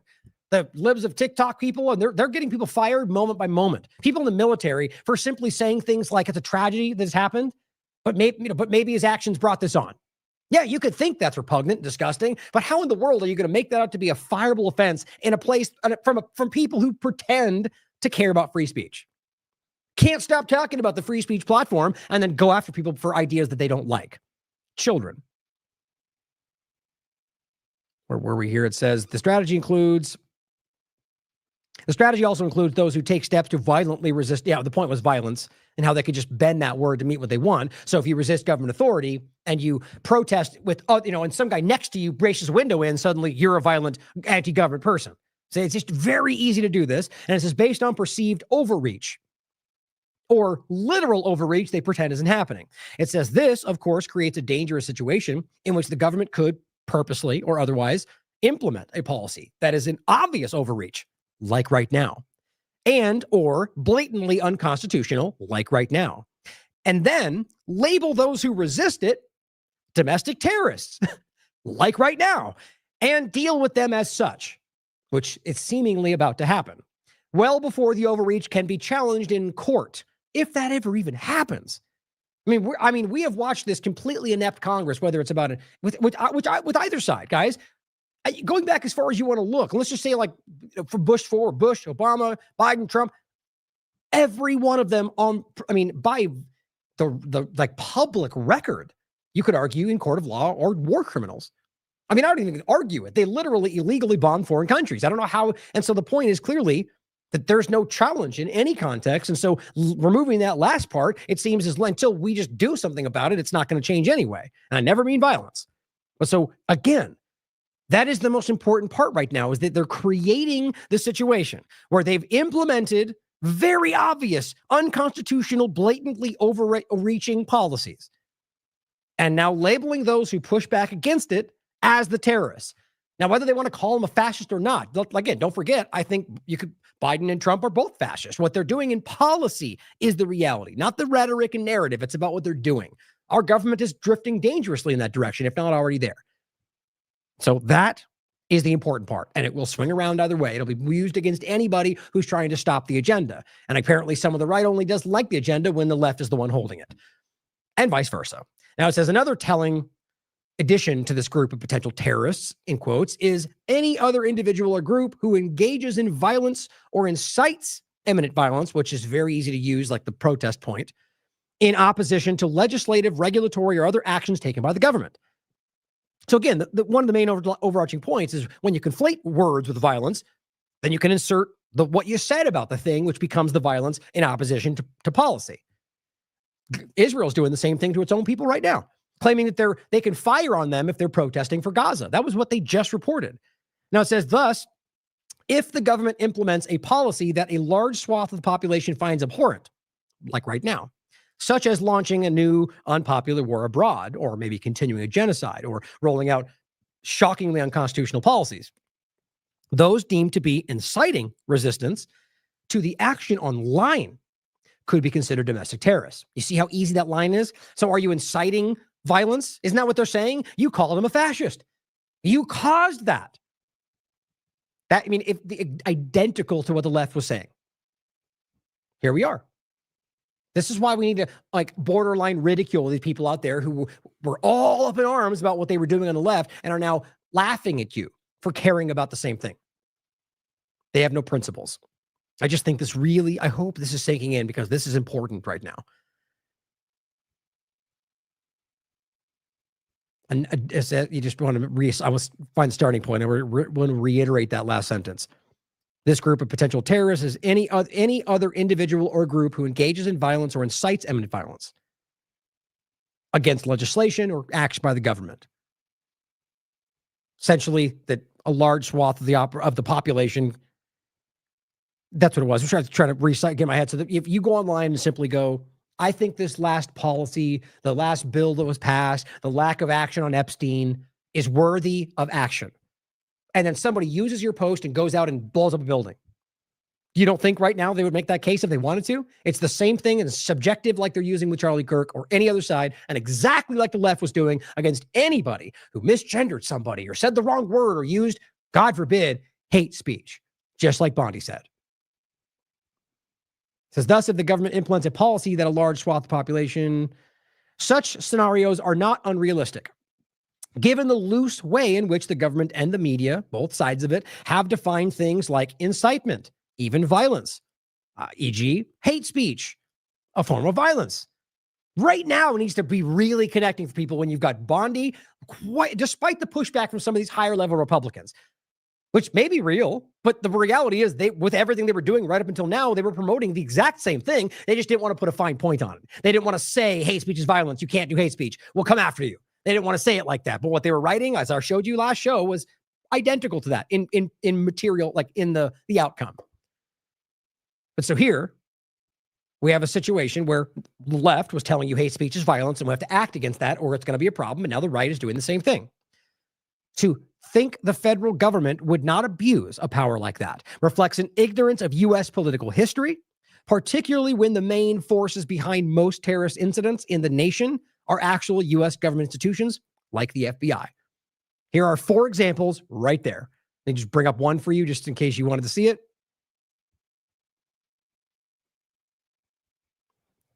Parents catch FBI plot to force mentally ill son to be a right-wing terrorist. There's multiple examples. We've gone over this for a long time. And this, I mean, even the New York Times did an article about the FBI creating their own plots to stop. I mean, this is actually a very public story. Now it says, furthermore, the original plan for the detention of American dissidents in the event of a national emergency drawn up during the Reagan era, which we've talked about more than once, the continuity of government, and its continuity of government contingency, cited popular nonviolent opposition to U.S. intervention in Latin America as a potential emergency. Again, the emergency declarations that could trigger the activation of those plans, simply being against their illegal intervention. It's not new, guys. This has been going on a long time. That's like they just kind of go through these different channels. Now we're the Department of Defense. Now we're back to war again. You know, it's just like, it's just heavy-handed or not. It's coming back around. The point is, at the end of the day, it was always the same agenda, the same cover. And it says, depending on the whims of those in power. Oh, I skipped the sentence. It says, that trigger the activation of those plans. Many of those continuity of government protocols remain on the books today, which we've talked about many times, and can be triggered depending on the whims of those in power. And again, all that really means, the argument is that should there be like an event that threatens the presidency in the continuity of the government structure, they could then, implement the continuity of government plans, which, or arguably at the Reagan level or at the time or before, is what kind of in earnest created what we call the shadow government, the deep state. It created this parallel structure that many argue never actually went away, whether or not it was implemented, whether or not it was in place. And it's created like this parallel structure, which I think you can easily prove is real in many ways as part of that. And so the overarching point is that they've created this like side structure that is there should they want to shift into it, because the claim is that we're at risk. But when they shift into that, they have a bunch of contingencies ready or plans set, that one of which is going after dissidents. A long list of people who would be the first ones to go, the government's lying, the government's doing the wrong thing. Because they are, and they shut you up beforehand. It's really not a secret. And in fact, there's an article that we linked to in here. I didn't bring it up. Right here. Oh, actually, that's the wrong one. Yeah, originally published on the Last American Vagabond, but I'll leave that there. What continuity of government looks like and the reality of it.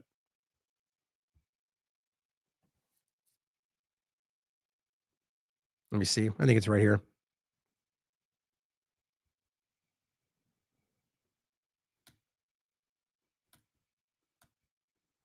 I shared it earlier today. It's a good article. I thought I had it open. Here it is. I don't know why the title's different. That's not supposed to be how that works. The truth about the United States continuity of government plans and the coronavirus perfect storm, though often discussed in relation, just so you guys can see it. So the point is you should check this out. It's an important article and how it overlaps with the coronavirus and where this really comes from over north and the larger conversation. So it continues. Many of those continuity of government protocols remain in the books. It is unlikely that this new domestic terror framework will be any different regarding nonviolent protests and demonstrators. I mean, do I have to play the clip again? Trump is very clear that he'll act, aggressively towards people acting within their rights. If they protest something he doesn't like in LA, he said, if you come out, you'll be met with violence. I mean, here, let me play that really quickly because that's the second time I brought it up, and I don't feel like that's the exact word. And it is important to me, unlike a lot of other mainstream alternative platforms, to be accurate. Big on Saturday. We're going to have a lot of, and if there's any protester that wants to come out, they will be met with very big force. By the way, for those people that want to protest, they're going to be met with very big force. Remind me about that next time if I forget it again. It's important. Very big force. Violence, they're synonyms. So the idea is he's telling you that we will meet them even if they're protesting, which is a legal act protected by, enshrined by the Constitution, that we'll meet them with force. So here we are, where he's telling you that nonviolent protests are met with force. Yet another passage in the section of the strategy of the continuity of government states that domestic terrorists can, quote, in some instances connect and intersect with conspiracy theories and other forms of disinformation and misinformation. It adds that the proliferation of such dangerous information on internet-based communication platforms such as social media, file upload sites, and end-to-end encryption platforms, all of these elements can combine to amplify threats to public safety. Now, it sounds very from the left, right? Well, what's funny is it's exactly what they're currently doing, right? And they're talking about this dangerous rhetoric online about political violence in front. Okay, and that may make it sound more logical to you. It's the same point. So if you're pushing back on from here, then why wouldn't you push back right now? Because the reality here is domestic terrorists. That's the core point. That's exactly what they're calling these people. Just because you think that that's an accurate term for what you're pointing at, so did they. And it's because people get warped into this political view that taints the other side as somehow you're dehumanized. That's what they do to their adversaries. The power, always. Thus, the presence of conspiracy theories and information deemed by the government to be misinformation online is itself framed as threatening public safety. So therefore, just having conversations about information they don't want you to hear, they deem conspiracy theory, can in itself be framed as the very threatening public safety act that could justify incitement, which can justify exactly what we're talking about here. A claim made more than once in this policy document. Given that a major pillar of the strategy involves eliminating online material that promotes domestic terrorist ideologies, exactly what they're doing with the left right now, Laura Loomer said, and shut down every single left organization. It seems inevitable that such efforts will also connect and intersect with the censorship of what they call conspiracy theories and narratives that the establishment finds inconvenient or threatening for any reason. The strategy notes in several places that this new domestic terror policy will involve a variety of public-private partnerships, just like today, in order to build a community to address domestic terrorism that extends not only across the federal government, but also to critical partners. It adds that includes state, local, tribal, territorial governments, as well as foreign allies and partners, civil society and technology sectors, academia. What? Why in the world would that pertain to foreign entities? It's a good question. The mention of foreign allies and partners is important as it suggests a multinational approach to what is supposedly a U.S. domestic issue. and is yet another step toward a transnational security state apparatus. A globalist, technocratic, Zionist overtaking. Not like we haven't talked about that. Understanding and sharing domestic terrorism-related information, including with foreign governments and private tech companies. That was number one in their 4 pillars. Now, there's 3 other pillars, all what you'd expect: preventing domestic terrorism recruitment, disrupting their activity, and confronting long-term contributors. All of which are Orwellian for exactly what we're talking about. But I thought it was important to think about the understanding the sharing of this information with foreign governments and private tech companies. Now, at that time, that might not have really been like, that's weird. But looking at what's going on right now with Palantir and all these other overlaps, as well as Israel that is just like weaved through the whole thing, now it seems to have a little bit more meaning, doesn't it? The first pillar involves the mass accumulation of data through new information sharing partnerships. All right. And the deepening of existing ones. Much of this information sharing will involve increased data mining and analysis of statements made openly on the internet. Isn't that exactly what they're currently doing with Charlie Kirk? Combing and scraping and reading and saying, well, this is what you said. They're making lists about it. Yes. Now, whether that we'll get to, those websites have now been taken down by their own accord because I think they got called out by people with principles, or maybe they thought they'd get charged with a crime because there's crimes being committed. It's doxing. The reality is that it's going to continue, guys, and it already is. That may have been a red herring for all we know. The point is it was already there. As she continues, much of this information sharing will involve increased data mining, analysis of statements made online, particularly on social media, something already done by U.S. intelligence contractors like Palantir. 2021. While the gathering of such information has been ongoing for years, this policy allows even more to be shared and legally used to make cases against individuals deemed to have made threats or expressed dangerous opinions online. Man, that could be a statement from right this moment, couldn't it? And realize that Donald Trump's administration is using policies Biden put in place to go after you. So literally making Whitney's point that whether or not it was then that you people that thought this was in place to go after right-wing terrorists are now being used by Trump to go after you. And as we said in the beginning, it builds on each other.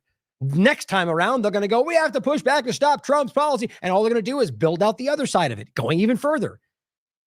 I'm hoping this continues to fall apart in front of people, and most people are not stupid enough to keep missing how obvious this is. It also notes that digital literacy education for a domestic audience is being developed by the Department of Homeland Security. Such a policy would have previously violated U.S. law until the Obama administration worked with Congress to repeal the Smith-Mundt Act. Isn't that relevant right now?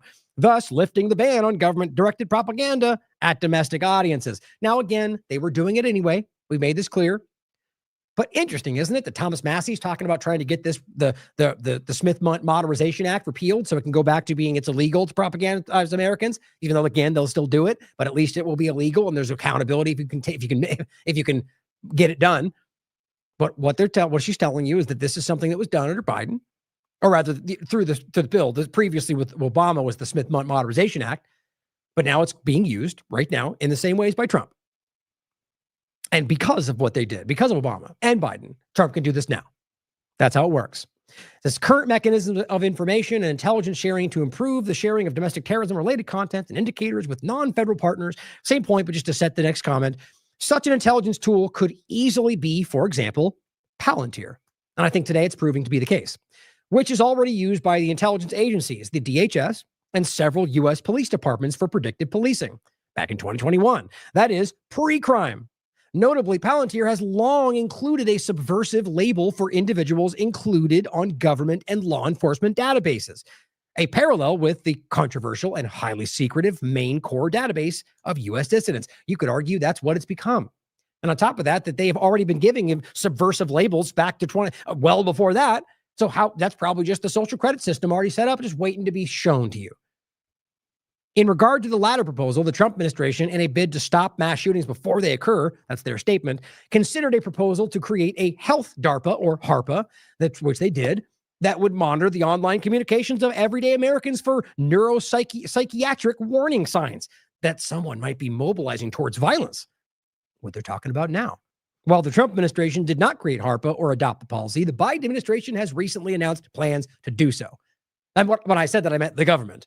Because it is one thing if we're paying attention by now. So they implemented it and it continues. So the reality, guys, where was it? The neuropsychiatric part of this. Might be relevant to point out, and in this very show, we're talking about Palantir, Trump's new big tech-led private health tracking system, right? That's what we're talking about. Under a different narrative, of course. While this is a new strategy, its origins lie in the Trump administration. In 2019, Trump's Attorney General, William Barr, formally announced a memorandum that a new national disruption and early engagement program aimed at detecting those, quote, mobilizing towards violence before they can commit any crime would launch in the coming months. That program was known as DEEP, Disruption and Early Engagement Program, is now active and has involved the Department of Justice, the FBI, and private sector partners since its creation. Still to this day. The point is they're just now implementing, they're rationalizing, it's all coming out. And then, of course, you have the technocratic AI overlap. That's Gideon, which is far more alarming. Barr's announcement of DEEP followed his unsettling prediction in July 2019 that a major incident may occur at any time that will galvanize public opinion on these issues. Of course, not long after that speech, a spate of mass shootings occurred, including the El Paso Walmart shooting, which killed 23, and about which many questions remain unanswered regarding the FBI's apparent foreknowledge, which, by the way, we talked about many times. Oh, okay, good. Glad that didn't open. I thought I was going to remove that. Oh, this was the pre-crime one. That's a good article. We've gone over this before. But I don't want to try to look it up. But we talked about, in regard to that shooting, all the different, like most of the ones we've discussed, all the anomalies, and look, a passport, or, I think that was Orlando at 9/11, it just kind of happens like that. But it says, where were we? Remain unanswered regarding the FBI's apparent knowledge of the event. After these events took place in 2019, Trump called for the creation of a government backdoor into encryption and the very pre-crime system that Barr announced shortly thereafter in 2019. The Biden administration is publishing this strategy, is merely finishing what Barr started. See, building one side, and then they get into power and they go Trump bad. They push back and think they're fighting what they started, and all they're doing is building out the other side. Pretty simple. Indeed, a prediction like Barr's in 2019 was offered by the DHS's Elizabeth Newman during a congressional hearing in late February 2020. Here's that clip.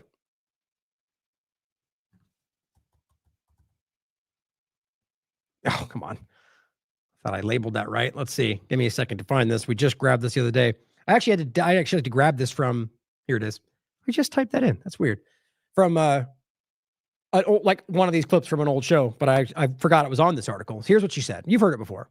The world is changing, and every counterterrorism professional I speak to in the federal government and overseas feels like we are at the doorstep of another 9/11, maybe not something that catastrophic in terms of the visual or the numbers, but that we can see it building and we don't quite know how to stop it. Right. So all she's telling you, and remember this was the point, and you can go into this deeper. I'll include the document for the article about it. Was that these are people that they were doing things. They were talking online. We could see that they were discussing what we thought was not breaking the law is the point. They weren't breaking the law. They were acting within their rights. And she was saying that we can see but we can't do anything because they're acting within their rights. And so she's simply saying we need to change this. Now, she didn't say it that specifically. But we need to change these, reevaluate these realities, constitutional rights, so we can do something about this. We can't see it building. We just don't know how to stop it. And this whole discussion, guys, the whole discussion was about anti-Semitism. Extremism building to the doorstep of another 9/11, DHS official tells anti-Semitism hearing. That's her right there. Interesting how this overlaps, right? So going back all that way, she was literally telling you that because, we see them talking online about bad things we don't like, but they're not breaking the law, so we have to change that. It was a push to remove or undermine the reality of free speech, or the right to privacy, or however you want to look at this. Now, as she says, this another 9/11. Oh, and before that, let's not forget, we have the PNAC, Project for New American Century, part of a larger document discussing a new 9/11 event, our new Pearl Harbor event that became 9/11, right? That's very clear. You could argue it's coincidence. You could have other examples in the past. You also, by the way, have Trump mentioning that same thing. And there's another example in here about same kind of comment, another 9/11-like event. Trump said it as well. Now, you could argue that the shootings, but I argue COVID-19. Now, it could just be another coincidence. But the point is, Trump said we need another 9/11-like event to bring down the country. Same thing they said before. So when COVID happened, it was pretty much right after that. And then what happened? Well, it definitely changed the political landscape, but maybe it didn't work the way they wanted to. But consider that. But she says another 9/11 emerged as January 6th. Another very, very well put. That could be the very point that they tried and ultimately failed. As the events of that day in the Capitol were quickly labeled as such, but they did. That was actually more to the point. They right away compared it to 9/11 by both the media and prominent politicians, while also inspiring calls from the White House and the Democrats for a 9/11 style commission to investigate the incident. This event, of course, figures prominently into the justification for the new domestic terror strategy, despite the considerable videos and other evidence that shows the Capitol law enforcement and potentially the FBI were directly involved, not potentially now, directly involved in facilitating the breach of the Capitol. In addition, when one considers that the QAnon movement, which had a clear role in the events of January 6th, was itself likely a government-orchestrated psyop, the government hand in creating the situation seems clear. It goes without saying that the official reasons offered for the militaristic domestic terror policies, which the U.S. has already implemented abroad, causing much more terror than it has prevented, does not justify the creation of a massive new national security infrastructure that aims to criminalize and censor online speech. Yet the admission that this new strategy, as part of a broader effort to enhance faith in government, combines domestic propaganda campaigns with the censorship and pursuit of those who distrust government, heralds the end of even the illusion of democracy in the United States. It's exactly right. Moment by moment, it gets more clear. And we include the document, 2021 National Strategy for Countering Domestic Terrorism. It is the current policy. Whether they're saying that or pointing to this or not, the actions are obvious. The overlap of this is just very, very, very clear to me. And I think what we're seeing is how this is building into the same point. Now, January 6th is a very good example.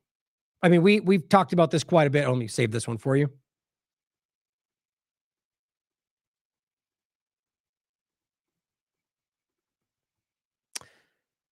Oh, wait.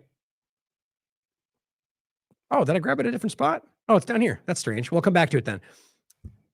Just so in case you're, not familiar with the work before, or somehow because you only, funny how when people can kind of come to in the middle of a political thing and, see the work and be like, oh, he must be a Democrat. It's like, and then when I was COVID, I must be a Republican. And when it was before, I was a Democrat. And, the reality is my principles have stayed the same. And I don't believe in either side of those paradigms. I think it matters in the moment. So my point is that if you think that, look back at the other conversations, in this case, January 6th, the failed false flag meant to blame Russia and you using the CIA-grown Azov battalion, also funded by Israel, on the record, meaning you Republicans. That was the point. Now, that's not to say that there weren't things to call out in that discussion of people doing, but in regard to what they claimed, no, people weren't killed in that day. That's a lie, guys. No, there was a lot of overlapping lies. I don't want to go into all right now, but I push back on that wherever it comes out because we have to be honest about this. But I also don't think even that this was something that should be ignored either, especially from the obvious overlaps from the right side of this involved as well. But the point is, you can see that this was orchestrated and driven and clearly meant to be a catalyst that was used to do what they're doing now. So if you understand this from a government perspective as one thing, it doesn't matter which side of the paradigm they execute the plan from, as long as they get the outcome they want. And there's many, we went over a bunch of these. Patriot Front, Vanilla ISIS PSYOP. This is a good conversation, by the way, that I briefly played a part of yesterday because it just happened to be up. I was looking at it, where Whitney's talking about exactly what's happening today.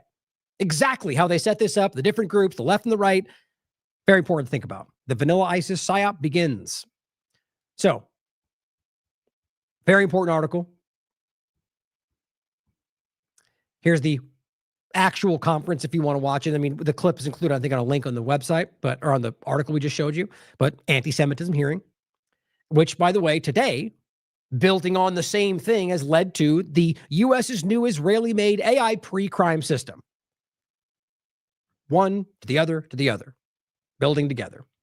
Oh, and by the way, the UK, as of this is important to think about, August 15th. So that was August 28th, the AI Gideon pre-crime from Israel. Well, guess what? The UK adopted their own AI predict pre-crime system a week before that. Totally nothing to see. There's not like they're coordinating. Oh, except they totally are. We'll talk about that next, like you're seeing today. Excuse me. So clearly the point is that this is the same agenda, guys, and it's rolling out from a really obviously globalist perspective. Funny how the people who love to claim they're fighting that don't talk about this.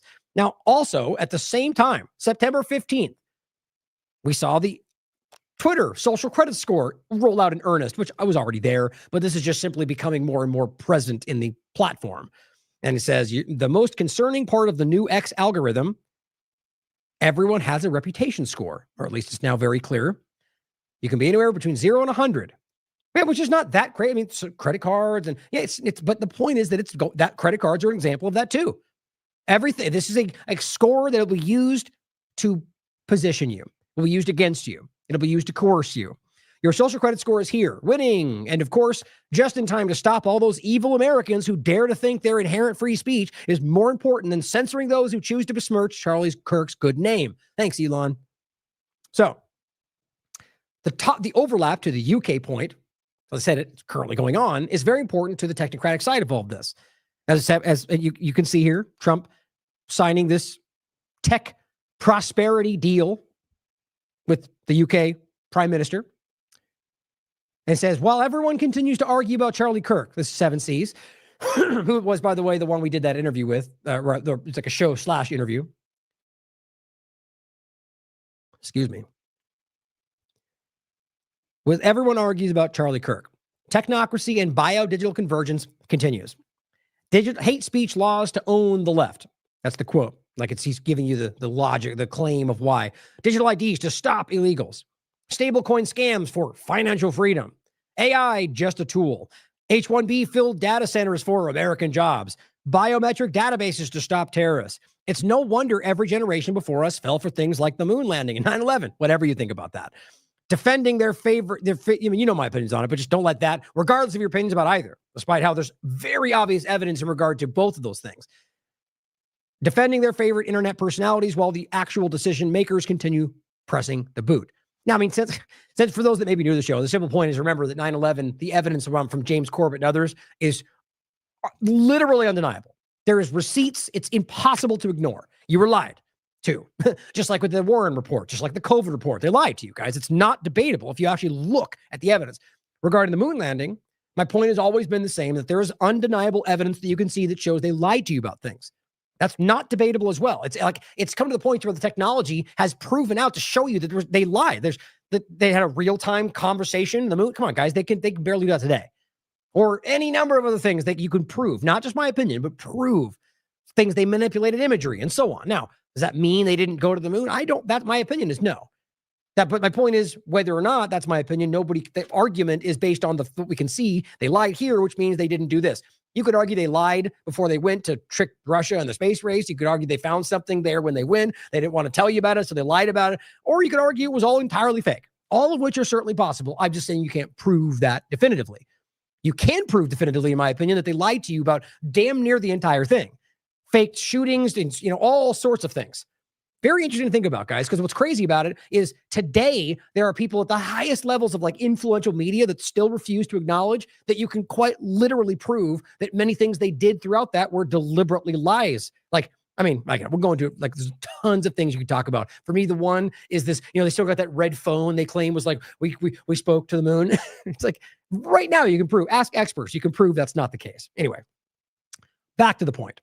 The building of this technocratic prison is happening right in front of you. Defending your internet personalities while the actual decision makers continue pressing the boot. Now, as Slow News Day points out, Steve, you might have missed this, and this was yesterday.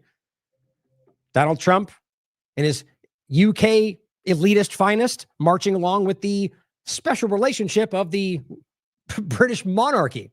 That still exists today, because that's crazy. And Steve says, "My ladies, my lords, I present to ye the Anglo-American establishment and their truly devoted satraps," which again was a Persian reference to ancient empire governors, I guess. The simple point is just their lackeys, their underlings. Their point is that if you could watch and see, as he says, or the other videos, a lot of CEOs in here What's going on here? Why are we watching some like royal dinner in the UK where Trump is dressed up when you've got the OpenAI CEO, you've got Blackstone CEO. I mean, isn't that weird? Unless what you're witnessing is a very clear collaboration overlap, and not just between governments, but between their interests, which is a very important thing to think about. So that's one, like a fascistic overlap between corporations and government, which is what we're talking about, left and right, but also just the idea that there's more collaboration, that it's not just allies. This is something Americans should care about. Whether it's globalism or whether it's something more nefarious or something less nefarious, it should be concerning to you that it's happening and we're not being really informed about it. That's just my opinion. I think the main point, I think, for the average person is what happened to the idea about the whole thing and the special relationship. Trump just told you it's more special than you understand. It's just, if you are calling those things up before, I mean, Drone said it would be 1776. How much you want to bet this doesn't get discussed that way? UK and the US strike tech deals as Trump arrives for a state visit. The tech prosperity deal announced by Mr. Trump arrived in the UK. It's funny, they called him Mr. Trump. Arrived in the UK on Tuesday night. We'll see the UK and US cooperate in areas including artificial intelligence. Shocking. Quantum computing, nuclear power. I almost feel like nuclear power was added to like get you to not. It's about AI, guys. Let's be honest about exactly what this is. And quantum computing is a part of that. It comes along 30, not that nuclear power is irrelevant. I'm just saying it feels like it was, I think it's obviously about the former, the first two. It comes along 31 billion, what is that again? Lira, European, what is that? Pounds, right? Investment in Britain from, I always go back to lira just because of traveling in the past, which doesn't even, I don't think it exists anymore. The euro took over a lot of that. Then that was Italy. Anyway, the point is top technology companies, including $30 billion from Microsoft. You know my thoughts on Microsoft. Microsoft's investments, the largest ever made by the company in the UK, will fund an expansion of Britain's AI infrastructure. So why exactly would the US intertwine itself with their AI program when the whole argument is about beating out other countries? Maybe that's the only way they can beat China if you think that's really what's going on. I think we're being lied to about a lot of the motivation behind a lot of what's happening. It says you don't spend $22 billion or pounds unless you have confidence in where the country, the government, and the market are all going. Well, yeah, I think that's the point. They're simply telling you, we know where this is going. We know what this is. They're building out their AI structure right now. And that's why they're all invested in it. Microsoft is backing tech firm Nscale to contribute towards developing a major deal center in the UK, which the company said would help build out Britain's cloud and AI infrastructure. It says ChatGPT developer OpenAI has also agreed to partner with Nscale to deploy its Stargate data center.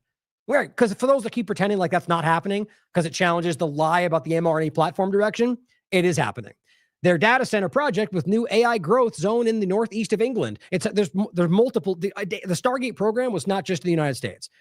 And it says with sites in Blythe and Cobalt near Park, Newcastle, but it will be run through the U.S. infrastructure, at least as they presented it through our Oracle and, the companies. They want to make it sound like it's not the government, but it very clearly is, since it was announced by Trump in the White House. It's obvious, as well as the obvious overlap to the government agenda.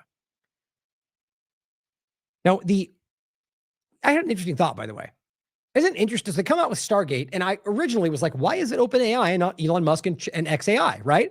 They were, at the time, they were, first buddy, as they called it. And then now he's just gone. Like, still there, but like weirdly just distant. We don't even talk about Doge anymore. We pretend like we don't know it was all a big lie. And now it continues, and OpenAI is there next to him at the AI stuff. So it's almost like they always knew it was going to be Sam Altman, OpenAI, and not Elon, and it was all a big ruse, and he got the data he needed from the AI scraping and all the unsiloed information that Israel has access to, and then he went off and he's building who knows? But I think it's interesting to note things like that because clearly they seem to know that he would be, and OpenAI would be the one they're working with. Now it says Stargate UK builds on the foundation to help accelerate scientific breakthroughs, improve productivity, and drive economic growth. The investment includes $1.2 billion to build a new biopharma factories and laboratories in the United States. AI and digital technologies, the company confirmed. All right, so it's coming back to you either way. And we're talking about AI biopharma factories. He's already got investment from Johnson & Johnson, from Pfizer, from AstraZeneca. It's actually kind of insane how clearly this is so far away from what even a fraction was promised. There's so many dishonest people there. There's so many childishly petty people that can't admit this is not what they wanted. Because clearly, it's not about even getting what they wanted. It's about winning, however they think that plays out. As long as they can say Democrats are bad, they somehow pretend they're winning. They're the children in the room. Now, Microsoft, in case you forgot, deepened ties with Israeli military. This is 7 months ago. In the midst of a genocide, they deepened their already incredibly deep ties with Israeli military for tech support. Sure. Well, WikiLeaks already showed you just the other day, Microsoft Azure was used to deploy. It was leaked documents reveal Microsoft's cloud was used by the Israeli Unit 8200 group for mass surveillance on Palestinians. You also have Grayzone did an article called How Microsoft Became a Hub for Israeli Intelligence back in May. It's not a secret. I'm only showing you this briefly because I brought it up more than once recently. Microsoft is not, it's different. This is a company that might as well be part of Israeli intelligence overlap. It's even been called out by people that work there, that they're hiring predominantly from Israel and from Israeli intelligence. So it's important to think about how this overlaps, and Mr. Bill Gates and all the rest, who is immediately tapped in the current administration. Despite the fact that nobody calls that out. 4 meetings he's had with Trump, and he's all excited about it. They're rolling out self-amplifying shots, and, who cares? Charlie Kirk today. The UK, to add to this, is partnering with Palantir, which shouldn't be a surprise to you. The UK is defining the future of defense tech. Defense tech. Right, because it's war, guys. These are merchants of death. Our new partnerships with Palantir. It will deliver up to $1.5 billion investment. Now, none of this is going to trickle back to the people, guys. It doesn't work. They lie to you about this every time. Bottom line, yes, again, they are partnering with the government to surveil, to kill, what Palantir does. Welcome to the Palantir world order. In case you missed that the first time. 2 last points, by the way. Thank you to Orwell for pointing this out to me. This is so wild to me. This is Palantir. Okay. This is Peter Thiel on his Ask Me Anything Reddit chat. And this is from 11 years ago. Okay. Peter Thiel, technology entrepreneur, investor. Check out this question and answer. Guy says, is Palantir a front for the CIA? Peter Thiel says, no, the CIA is a front for Palantir. Very interesting.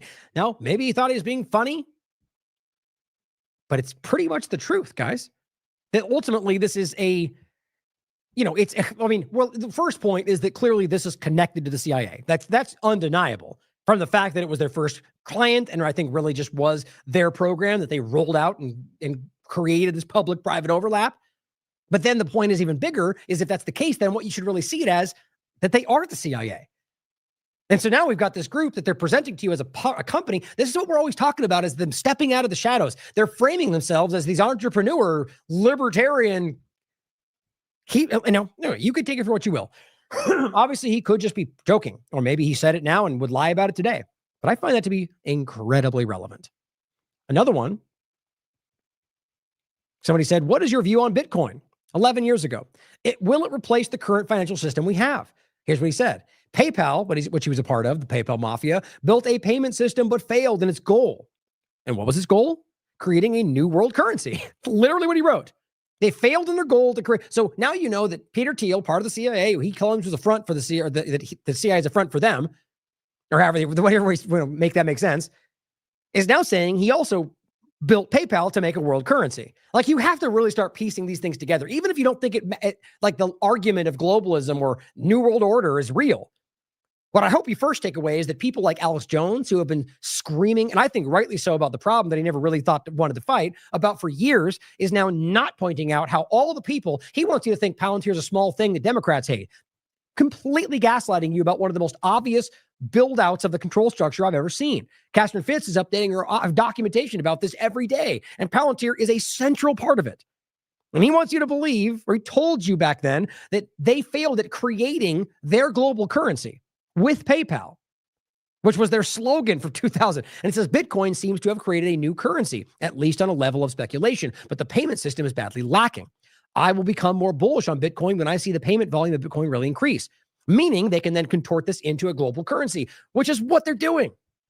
Right now, this is exactly the opposite of what Bitcoin was actually created for, at least if you trust the white paper. It was meant to challenge the system, not become the system. And so what he told you is, once I see it being possible, then, well, the implication is there. that then it will become the new world currency. And you don't get that unless you bastardize what it is. Very interesting to me. Now, let's talk about from the technocratic surveillance build from both sides of it, but through the Charlie Kirk comment today, or conversation rather. Let's talk about Cyberwell.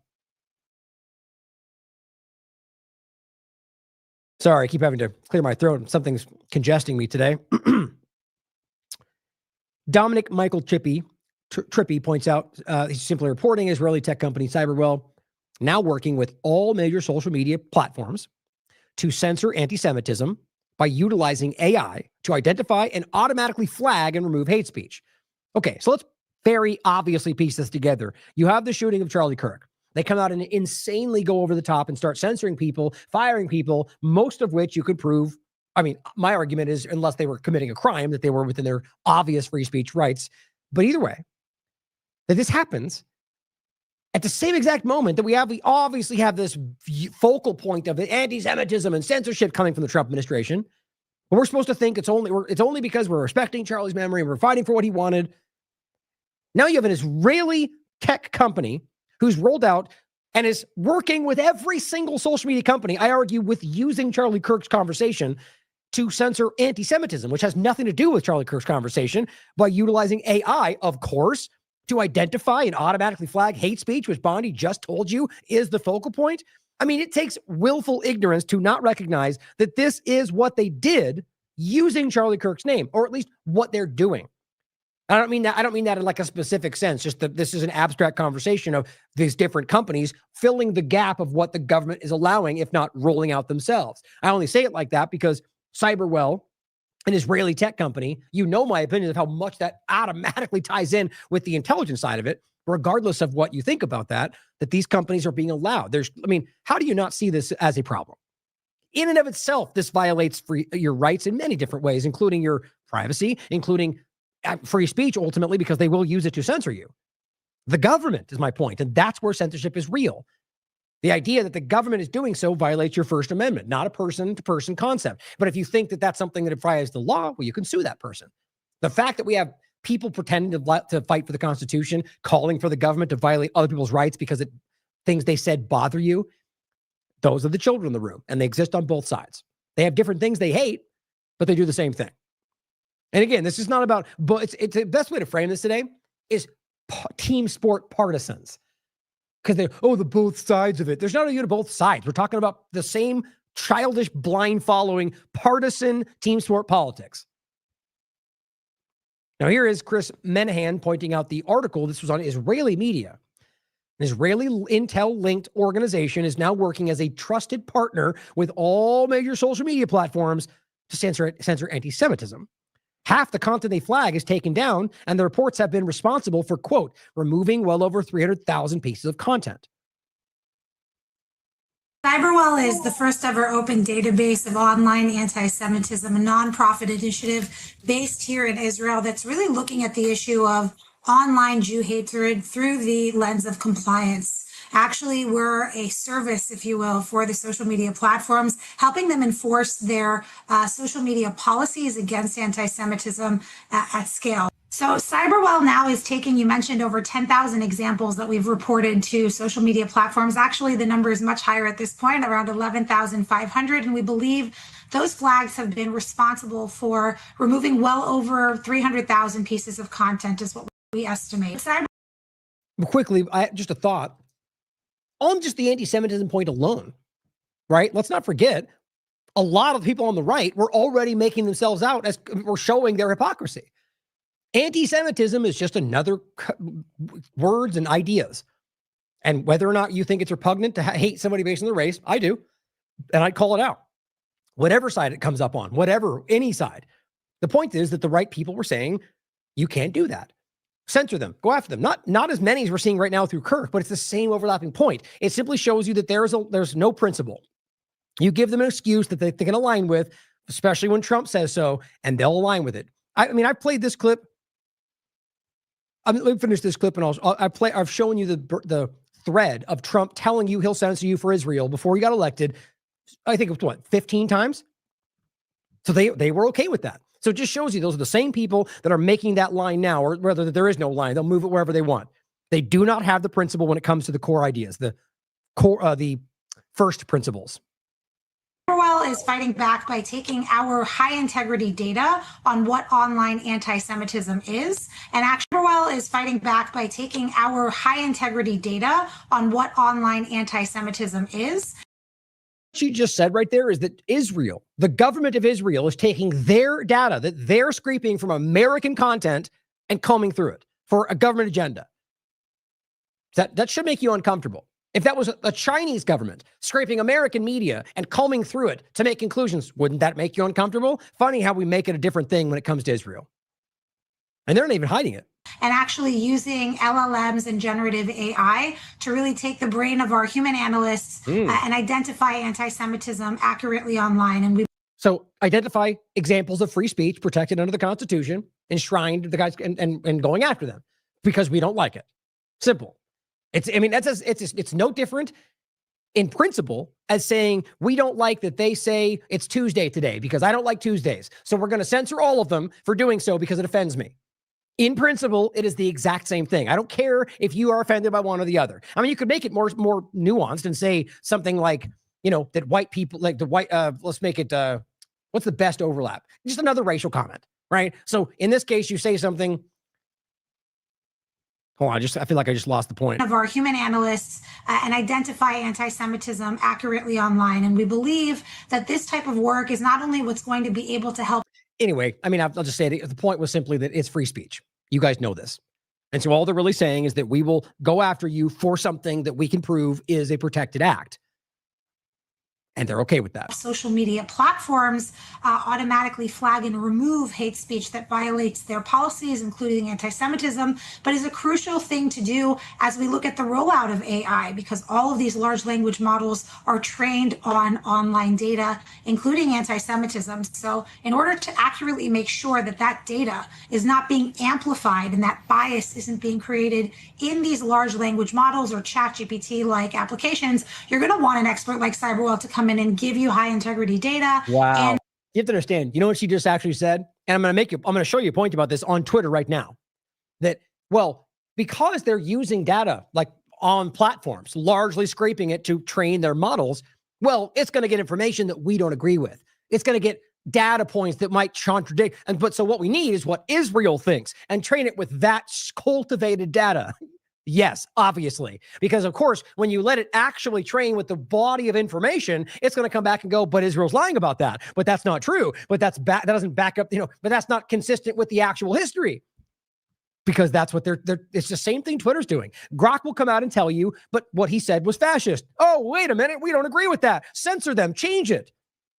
This is where it's going, guys. They're cultivating an AI that will give you the data. It is a controlled system. It's exactly what Whitney Webb predicted. An AI application that can ensure that data isn't being amplified. Since Cyberwell started in 2022, we definitely have seen an increase in the rates of removal by the social media platforms. When we started this work, the average rate of removal for reported anti-Semitic content was sitting at about 20 to 25% at best.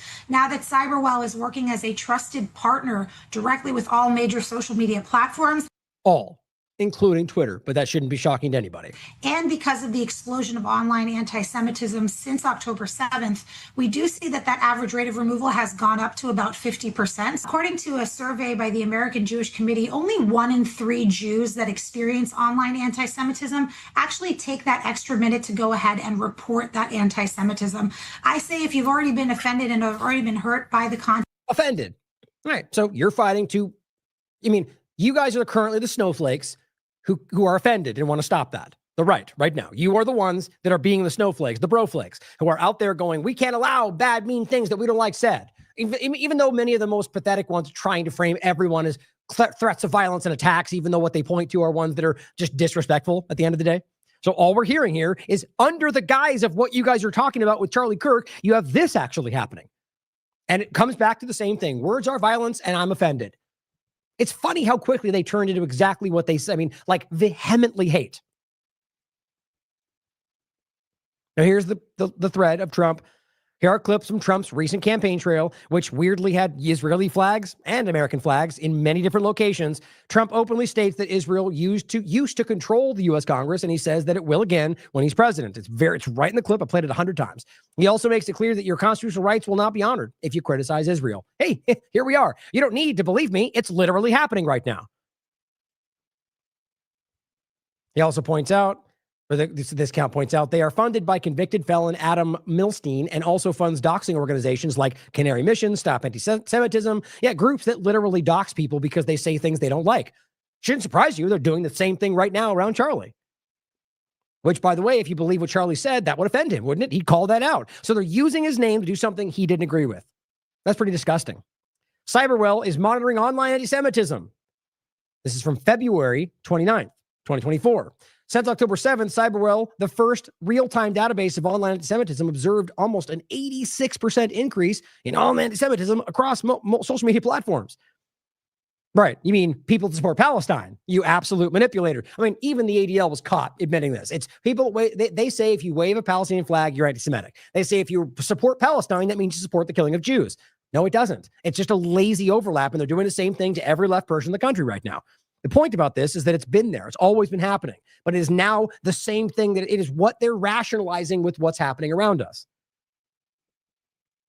And this is what I showed you the other day, 2 days ago. This person put a list out. And you can look at all people going, great, great, great.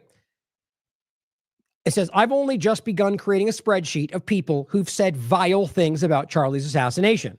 So not even claiming threats of violence, just mean things. Mean things about Charlie. So far, teachers and professors are most represented. Okay. Well, maybe she's right. You know how you can't tell? Because it's literally a spreadsheet with names and occupation and state. And then whether or not they're fired and employer. That's it. You don't know what they said. There's no link to it. Okay. So you could argue, well, maybe it's just a small account. Oh no, he got 30 million views. 30 million views. And so there are people out there going, we have to get these people, follow these names, acting like every one of them are terrorists, threatening violence, and using things like this. You know why I know that? Because Elon Musk literally shared this. They are the ones poisoning the minds of children. Oh, did Elon Musk check that? Did he literally use his immense resources to look at every name? Otherwise, he's an idiot for sharing something he doesn't know about. Why? Because it aligns with his narrative, like he's done in every other situation, getting caught lying about Venezuela, getting caught lying about South Africa, and yet we just keep pretending like it's not happening. I just want to make sure you understand this. These are names written down that nobody else can confirm other than Lissipkip that they did anything, let alone that they insulted him, let alone they committed a political, act that said something politically violent. And yet this is the kind of thing you're circulating. All I'm showing you is that it's just, oh, they're Democrats and you claim that, then we're going to add them to the list. That's where this was going. Probably why this new website was already taken down twice. Now, I don't mean censored, by the way. It looks like they took it down. It says website IDing people as Charlie Kirk's murderers rebrands, then vanishes. Dozens of Americans across a variety of professional fields have been fired or put on leave. And I'll show you some ridiculous examples. Being cheered on by most peaceful memes and libs of TikTok and all these fake patriots and constitutionalists have been fired or put on leave from their jobs after conservatives contacted their employers over social media comments they made about right-wing activist Charlie Kirk. Now, even if this was something saying they should have been a better shot, like something with Trump, if you can't acknowledge that that is protected under free speech because it makes you angry, then you're a child in the room. You are literally contradicting the principles you claim are guiding you. The point is, I don't think they ever cared about them because it was really about going after the other side, or maybe because they're some operative for something else. At the end of the day, I can also point out how repugnant that is. That Charlie Kirk should not have been shot. It's a terrible thing that it happened, obviously, as I would say with anybody else. The reality, though, is that you have every right to point out your thoughts about his content. The idea that you think people should somehow not say what they think because something happened is just so ridiculous. And you would never make that argument if it was somebody on the left. Point of fact, you could prove you never did that. You can go through, if you wanted to waste your time, and look at every one of their accounts and search for these events, whether it was the last Democrat that was shot, whether it's people in the past that were hurt or killed or whatever else, whether it's them blatantly, and I'm talking like large accounts, celebrating their death, making fun of them. We all know this if we're honest about the bigger picture. It happens on the left, happens on the right. Rather, it happens with team sport partisans. It says, others have been punished for small acts of defiance. Everyone from an Office Depot worker in Michigan who was sacked for refusing to print tribute flyers with Kirk's face on them. Isn't that interesting? Right, we're going to come to this in a second. Pam Bondi eyes case against Home Depot employee who wouldn't print Charlie Kirk flyer. Even Matt Walsh called this out. Of course, trying to blame it only on Pam Bondi, even though she's just a blind repeater of Trump. The whole cake and gay couple. I mean, you just can't create a more visceral contradiction. So you fight tooth and nail, rightly so, to argue that the business has the right to do what they want, not based on racial things and politics. They can decide whether they want to give service to anybody. That's real freedom, whether it's insulting or not. And now you spit in the face of that principle and saying you have to because Charlie Kirk. It's just sad because they showing you they don't have principle. And I think the majority of conservatives that are going along with it don't either. Now, I don't mean the majority of all of the group. I mean the majority of the conservatives that are going along with this, largely the team sport politics. That is always what I'm really talking about when it comes down to the, blind following. As always, I'm of the mind, as always, but right now, always, I'm of the mind that I just, you know what it is really? It comes down to the fact that I just don't want it. It is partly that I just don't want to accept that possible. Can't prove it because it's kind of like if the majority of everybody is just completely disregarded, it's like, what are you fighting for?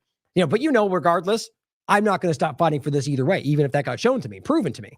But again, I genuinely do think based on things you can see, like from COVID and others, and I made this point many times, that a large group, if not the majority of conservatives in this conversation are not stupid enough to just ignore the Constitution. And again, I think they believe what they were fighting for. Same with the Maha movement. They didn't just, they were people that truly believed that and like most of us did, that certain things need to change. Now that those things don't change, it's impossible to me that people that really wanted those are going to suddenly go, never mind, yay, RFK Jr. And I think that represents the majority of people. I think it's pretty easy to see right now. It says Attorney General Pam Bondi. Oh, it says, and also Jimmy Kimmel, who got suspended after he seemed to criticize how MAGA supporters responded. Just hypocrisy. I think Jimmy Kimmel's a moron, but I think the idea that you're going to get him fired, all the cancel culture stuff that you guys just couldn't stop calling out, now you're all real quiet about that. And even more stupid is when you see the left now call it out, right? It's the same point. How dumb you guys were doing the same thing. It goes back both ways if you're objective about it. And it says Attorney General Pam Bondi faced backlash even within the Trump base for saying the administration would crack down on hate speech. So I honestly think Pam Bondi's just not that bright. And I think that she honestly thought she had cover for that. Because you know what? If you look at the content, that seems to be what they're calling for. Because it is. But they don't want you to say it like that. You don't want to just put the fine point on it because we're supposed to pretend we're different. That's what I think. J.D. Vance has endorsed the idea, in fact, of calling the employers the people that seem to insult Charlie Kirk. Yeah, like he said, dancing on their grave. So that's not committing violence. You're saying, I'm glad he's dead. If you believe that, that's pretty disgusting to say, but you have a right to say it, just like they did about a million different people. Exactly like I made the point about John McCain or any number of horrifying war criminals that I think the world is better off that they're not here. Now, if you're okay with me saying that now about him, then you're a hypocrite for not allowing someone to say it about Charlie Kirk. Kirk, for the record, it says, wrote on Twitter last year what we already played for you. Hate speech does not exist legally in America. And I'll play that opening clip really quickly because I think it's important to see the contradiction in case you missed the beginning of the show. Speech, and then there's hate speech.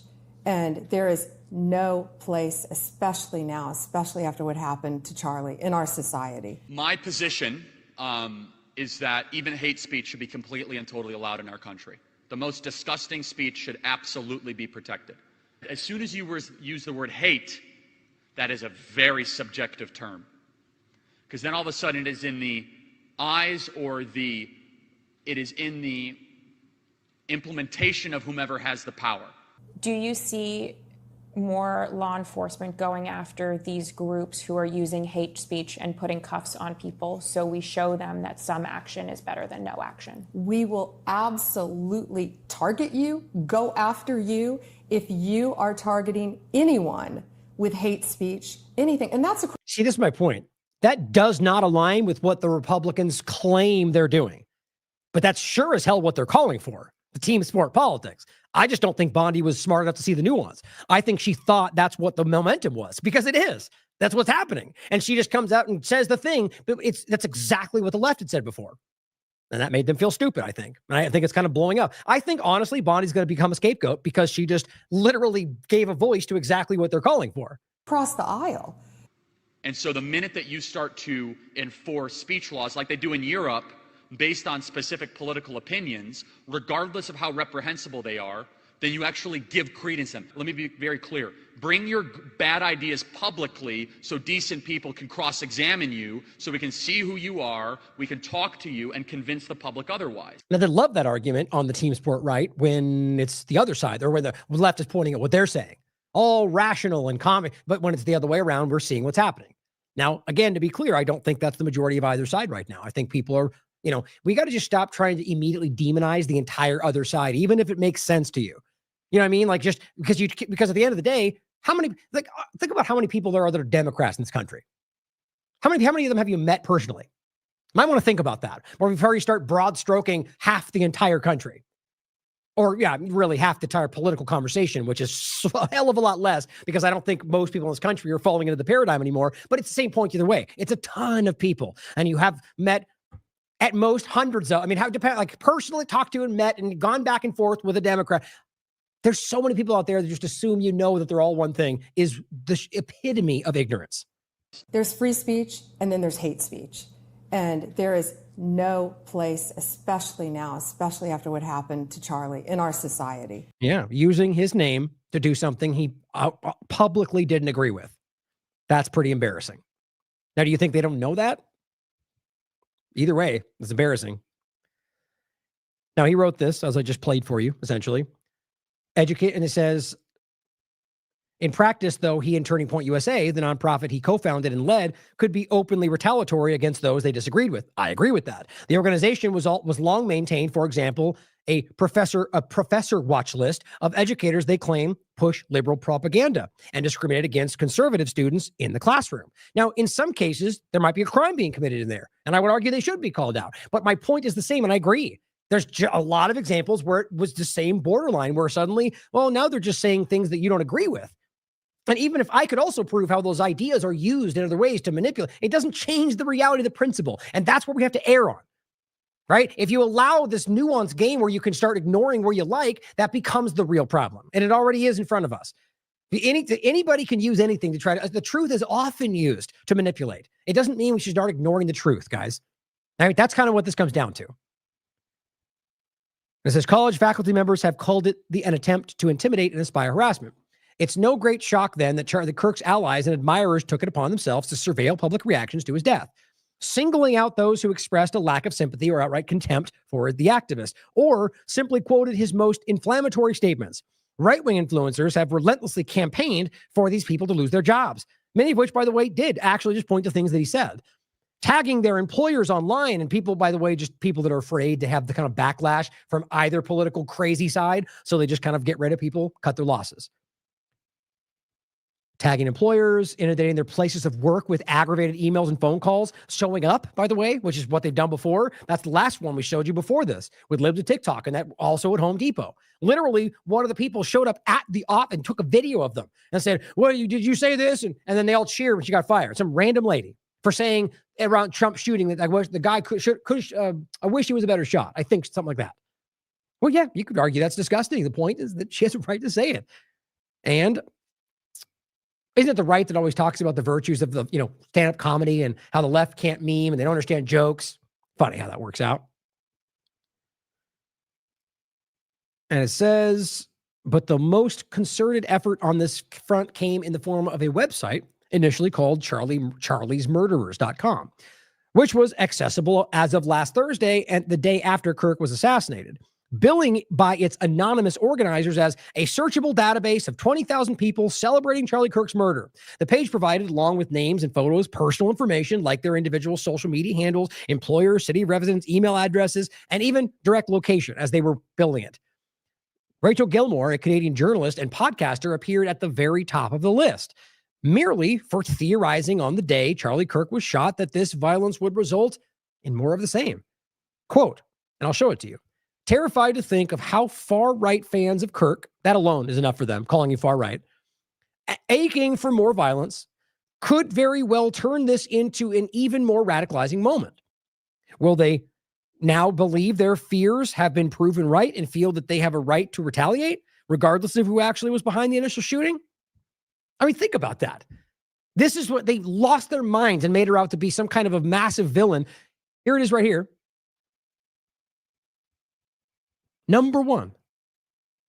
Here's what she literally says. I don't believe violence is ever the answer. It just makes everything worse. That was my point with this post. I don't want to live in a world where this is how we resolve disagreements. This event risks bringing that world closer to reality. I hope Charlie survives. Terrified to think of how far-right fans of Kirk aching for more violence, like not every single one of them, at least that's, you can't, the point is that how far-right fans of Kirk aching for more violence, if that's the case, could very well turn this into a, I don't even care if you want to make it out that she thinks every right wing is like that.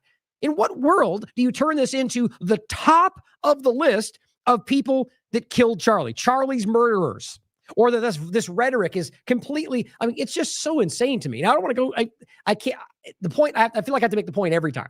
I don't want to go too far in because I didn't want to just be too redundant, but it kills me because the reality is that this, if you go down the list, guys, it's many people who are just going, you know, like what his content probably brought this on. Yeah, you may find that offensive, but it's a very valid thing to consider in any side. Those of us that are objective can see the same problem on the left and the right. Maybe your divisive content might have caused someone to act irrationally. Does that justify it? No. No one's saying good that happened or something, you know, in this, I'm not saying that. And I don't think that's what the implication was there, but you don't know that for sure. So you can't claim otherwise. But saying that is simply a point to recognize that divisive content can cause people to act irrationally. The governments drive that forward. These people have lost the plot, or they're simply showing you that they never had principles to begin with. The point is the site's now down. Gilmore, the effect of being put on blast by charliesmurderers.com over this measured comment, because it really was swift and frightening. And because she was the top of the list, number one. It says, I was getting death threats, rape threats. People claim to know where I live. And people always love to brush that off. Like I get stuff like that. Imagine what somebody at this level of chaos would get. And it says, luckily, none of them provided an address, which that's not everybody, by the way. And it says, so I'm hoping it was all bluster, but there's no way to know for sure. She's concerned she would wind up banned from the U.S., quote, despite the fact that I never celebrated anything. Calling the possibility surreal, she reported incident to police. I mean, you got J.D. Vance and Trump and people like that, Bondi, pushing forward the idea that she should be held accountable for free speech. Rolling Stone reached out to dozens of other people targeted on the website for what they said or shared about Kirk. Most did not respond. All had deleted at least one or more of their social media posts. That's the point we were making about the left and Twitter. The reaction driving you. That's what Yacarino said. Most people, when given the opportunity, correct their action, even if you don't think you were wrong. Here we are from the right. All had deleted at least one or more of the posts, including Instagram, Facebook, and LinkedIn accounts, presumably due to a torrent of harassment like her. Hannah Molitor, another woman listed on that website, was subsequently fired from her job at a Milwaukee childcare organization. Her entry included a screenshot of a post of her Facebook page, which began, "What happened to Charlie Kirk is horrible, and no person should ever lose their life to gun violence." She went on to point out, however, that Kirk's political movement had actively worked against attempts to reduce unnecessary gun deaths, adding, "If all you do is spew hate, you're bound to get some in return." And that was too much for them because they're petty and personal. And it's about, you're trying to say that he got what he deserved. Yeah, the point is that from a rational statement, and maybe you think that's what she thinks, maybe she does. The reality is what she said was gun violence is never okay, but maybe if you're being divisive, that can come back to you. It's just crazy to me that again, like I said, I feel like I want to nail it down more. Late on Sunday night, the person or group behind charliesmurderers.com announced on Twitter that they were rebranding as Charlie Kirk Data Foundation. You know exactly why. What they're doing is illegal, especially when they're adding personal. I mean, I don't know if I had the tweet. Oh, it's right here. Yeah. A searchable database of over 20,000 individuals celebrating Charlie Kirk's murder will soon be available on our website. It will be searchable by general location, employer, and go look for yourself. They're doxing people. Here's Alex Jones. Good job. And I say, this is what a hypocrite looks like. Doxing is good when we do it. Just, you got to call out people's lack of principles, guys. The news site included a jumbled disclaimer saying that it lawfully collected publicly available data. So if that was the case, then why did they just do that to the first side? Because it makes the point for you, because they weren't doing that. There was stuff that would get them in trouble. And it said on support for political violence, which is not even what 90% of them were doing. They were talking about what we just showed you. It says, but was not a doxing website and did not identify individuals, except it literally did that. There was no accessible list of people supposedly celebrating Kirk's murder, and a submissions portal for offending posts about him remained inactive. As of Wednesday, the page had also been taken down. The second one, right here, Charlie Kirk's dad. These are both in the Wayback Machine. It's just funny to me. Oh, it's actually just dead now on this page. But the point is that they had it up as a secondary point. They were trying to keep it going and keep the reports flowing with trying to deflect from what they were really doing, it seems. Very interesting, isn't it? The fact that they took them both down by now.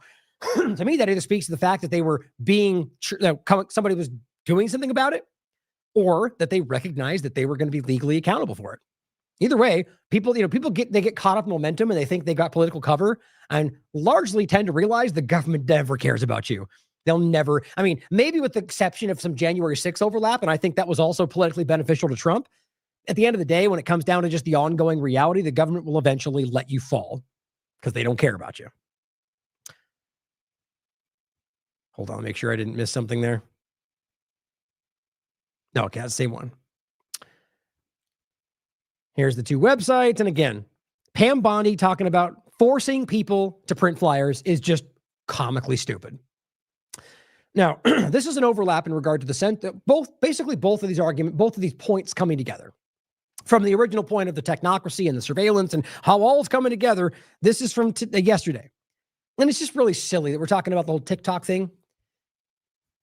What was the argument?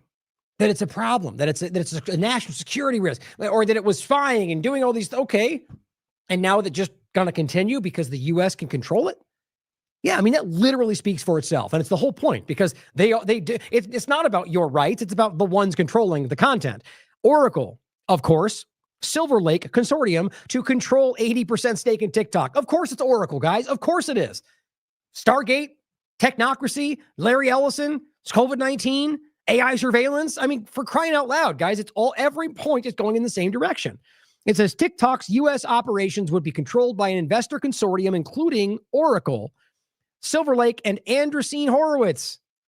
Andreessen, of course, because Mark Andreessen. Freedom Cities, Peter Thiel, the same whole, the whole Curtis Yarvin philosophy. They're all building this, it seems, through the Trump administration, under a framework the U.S. and China are finalizing. A new company will be created to operate TikTok, the U.S. investors holding the roughly 80% stake and the Chinese shareholders owning the rest. Oh, so China's still involved. Because that makes sense. China's trying to do all this bad stuff, but we'll just keep them on the team. It's crazy. The company would also have an American-dominated board with one member designated by the U.S. government. So now you quite literally have a U.S. government entity on the board of a social media company. Because it wasn't already obvious, was it, that they're literally overlapping with these social media companies, if not already that. It's just, this is fascism, guys. That is the core definition of what fascism looks like. And so when you were going to get into the point about them screaming about the definition, or rather saying that is leading to violence, well, we'll show you how both sides, not a both sides issue, just partisan team sport politics, wherever they reside, are calling each other fascists all over. Why? Because this is something they want to deflect right now. Like the whole thing.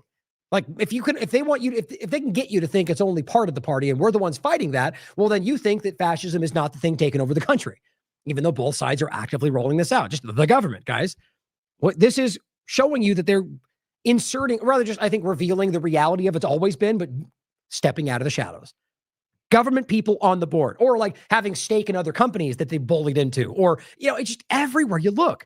So when they're calling these things out in the world, even if you think it leads to violence, the reality is it's actually true. It's true about Biden. It's true about Trump. It's true about the U.S. presidency as far back as I can look. Oracle would handle user data at its facility in Texas, right next to Elon Musk's facility, right next to the Stargate facility. Funny how they're all just kind of building out in these areas. They're building the technocratic structure. Adding that while the U.S. and China are still working on the details, the terms may change. That's incredible. Well, Glenn Greenwald says, Larry Ellison, the Oracle mega billionaire who has donated millions to the IDF, just had his kid buy Paramount CBS to have Barry Weiss run, is trying to buy CNN right now, and will now buy TikTok. Lucky break for Israel as the support collapses in the United States. I mean, the implication's obvious, guys. They're buying out media to control the presentation. That's the propaganda multiplier getting smaller and smaller and smaller, seemingly now stemming back to Israel. Dave says, Israel support collapses. Really? If you think the average American is even remotely sympathetic to Palestinians, it's pretty obviously provable, by the way, given their long history of horrific, senseless violence. Okay, so someone who clearly doesn't understand the situation, you are completely delusional. Probably a Zionist bot, for all we know. They're overrun on this platform. Funny if you look at the comments, though. They're almost getting ratioed. Every poll will tell you, he says, if you bother to inform yourself. And I don't trust polls, by the way, but I think the polls on top of every other data point will show you the same thing. Also, just my opinion, which I think is obvious to see. Every one of them, even the highly pro-Israel ones, are now telling you, which I do think is actually more relevant, that yes, the vast majority of Americans are very much now in support of Palestine over Israel. And you can go through and look. I mean, it's rapidly shifting. So that point was simply just to say that they have to buy out the media, which is what we're, again, the claim that Jews run the media. That's how they get people to ignore that Zionist political organizations are literally infiltrating media, governments all over the world. And whether they're atheist, Christian, Zionist, it's just Zionism, guys. It's not about the one thing, but there is an obvious overlap to Jewish supremacy with Zionism. Not a secret. Just because I always feel like it's important to point this out. For those that think that somehow that I'm it's like, it's funny that you could say that and people will be like, oh my God, did you just say that? You're such a racist. Except when you point out that the leading Israeli human rights group, B'Tselem, quite literally wrote an article in 2021 called A Regime of Jewish Supremacy from Jordan River to the Mediterranean Sea. This is apartheid. Not that I need to do that, just for those that need to, better inform themselves. Those that are honest might change their mind about that. Ryan Grimm says, right wing all week. How dare anybody call us fascist? Now, that's not the point I want to include. It's really about the second part. But it's funny how the argument is, you're calling us fascist. I'm insulted. Here he is censoring Antifa, thinking that really lines up. But I think my audience probably knows well that Antifa is literally fascist. Like, by their actions are acting fascistic. It's not hard to see. So and I don't think every person in Antifa, just like I don't think every person in Black Lives Matter, are all the same thing. I know, crazy nuance, right? And it just showed that's, again, the partisan sides who keep us in this hyperbolic reality. So there's plenty of Antifa out there. They're just random people that think they're fine. Or as people point out online, it's not necessarily like a sign-up group. There's people out there that just call themselves that because they think they're doing so. But I think at the core, whatever you see as these black mass people that do the violence while there's peaceful protests, I think that's an organized thing. I really do, or at least at the top. Just like every movement I've ever seen, when you do this long enough, at some point gets infiltrated by the FBI at the front, like Oath Keepers, like everything, like the Occupy Wall Street. It happens every time. Anyway, Antifa acts in a fascist way with everything they do, and I think it's used by design. But he says Trump today designates anti-fascist groups as terrorists, uses FCC to consolidate control of the media, and hands TikTok to allies. That's the point I think is perfect. Pointing out, by definition, fascistic actions, and then saying that you're designating anti-fascist groups, it's just kind of interesting. But Antifa designated as a terrorist group. So what did I just say about this? So you have people like Ryan Grimm saying, track down every left-wing terrorist, lock them up, put them to death. That was exactly what he said the last part. So I simply said, okay, well, he thinks he's covered by saying the terrorist. I'm only talking about violent, okay. And maybe he is.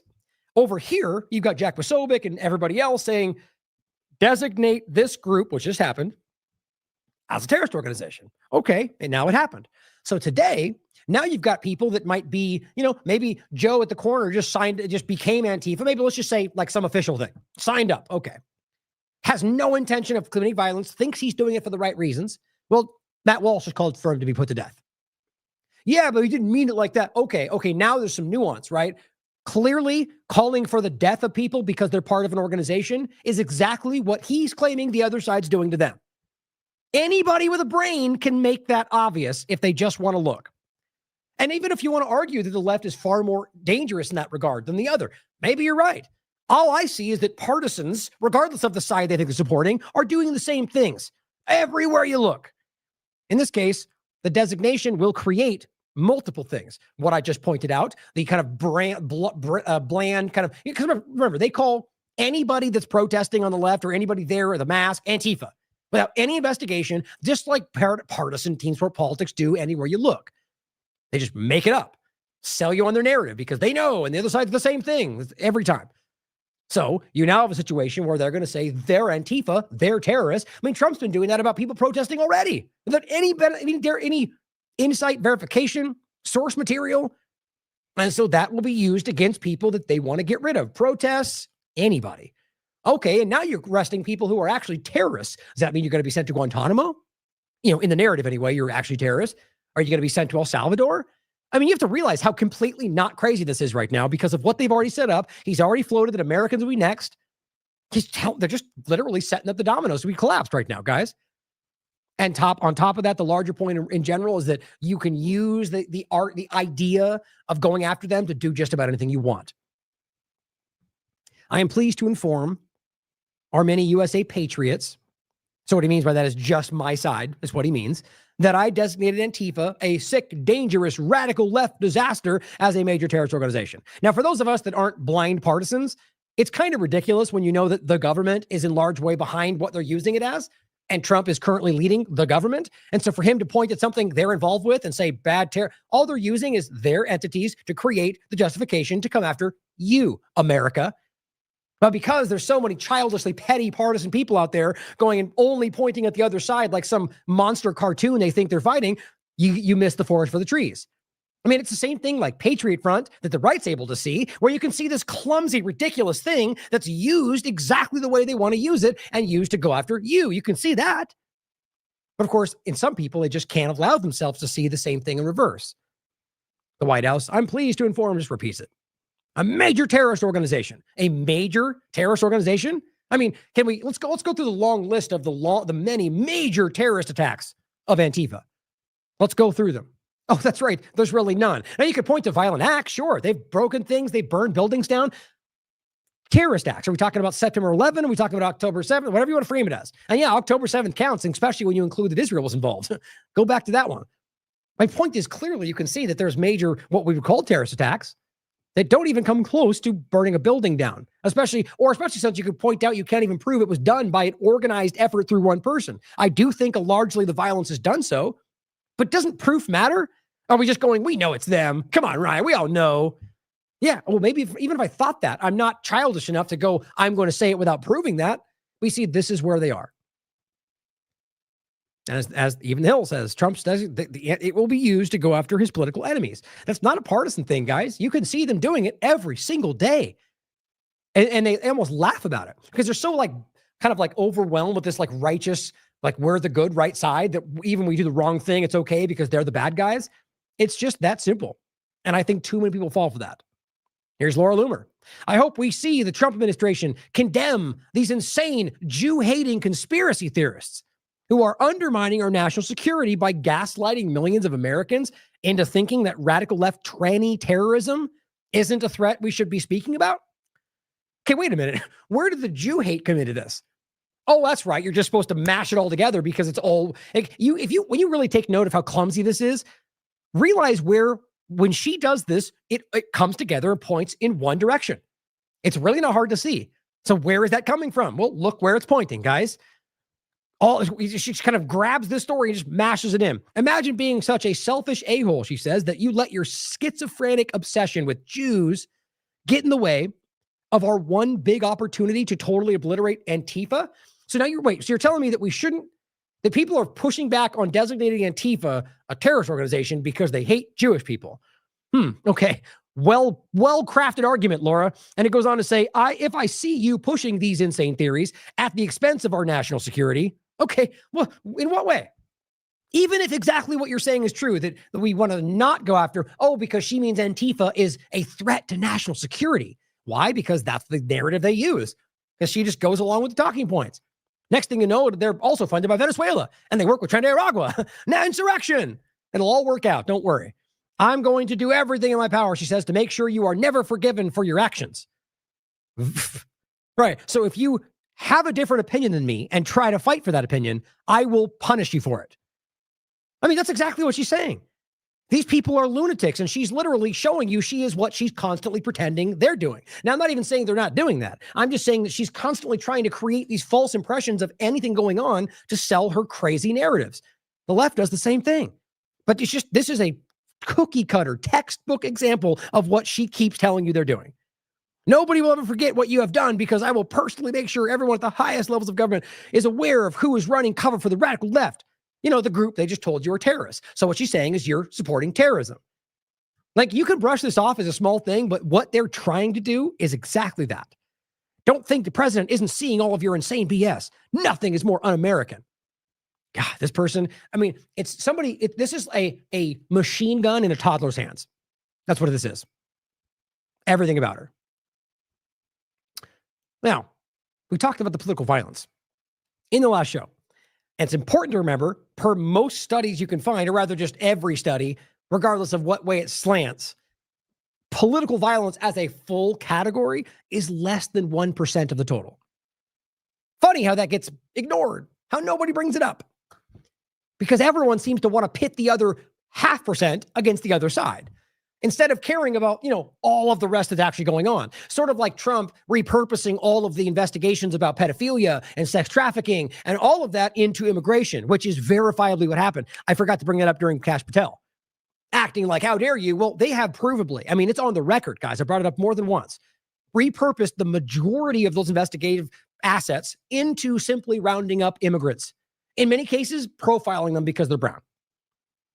That's important to think about. So on top of that, this is less than 1% of the total, and they're making it out to be the earth-shattering, end-all, be-all point that we need to fight for.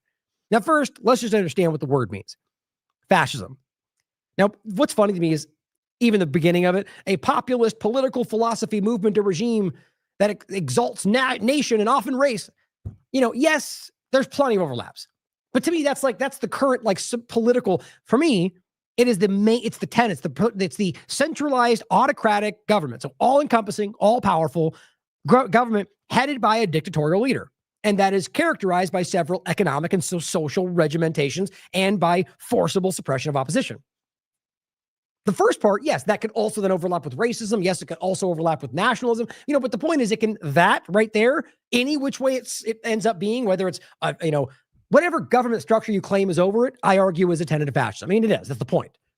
So right now, that's what they do. They go democracy and then that, and pretend like because of the window dressings that we're all liberty and freedom, and they just roll out fascism, left and right.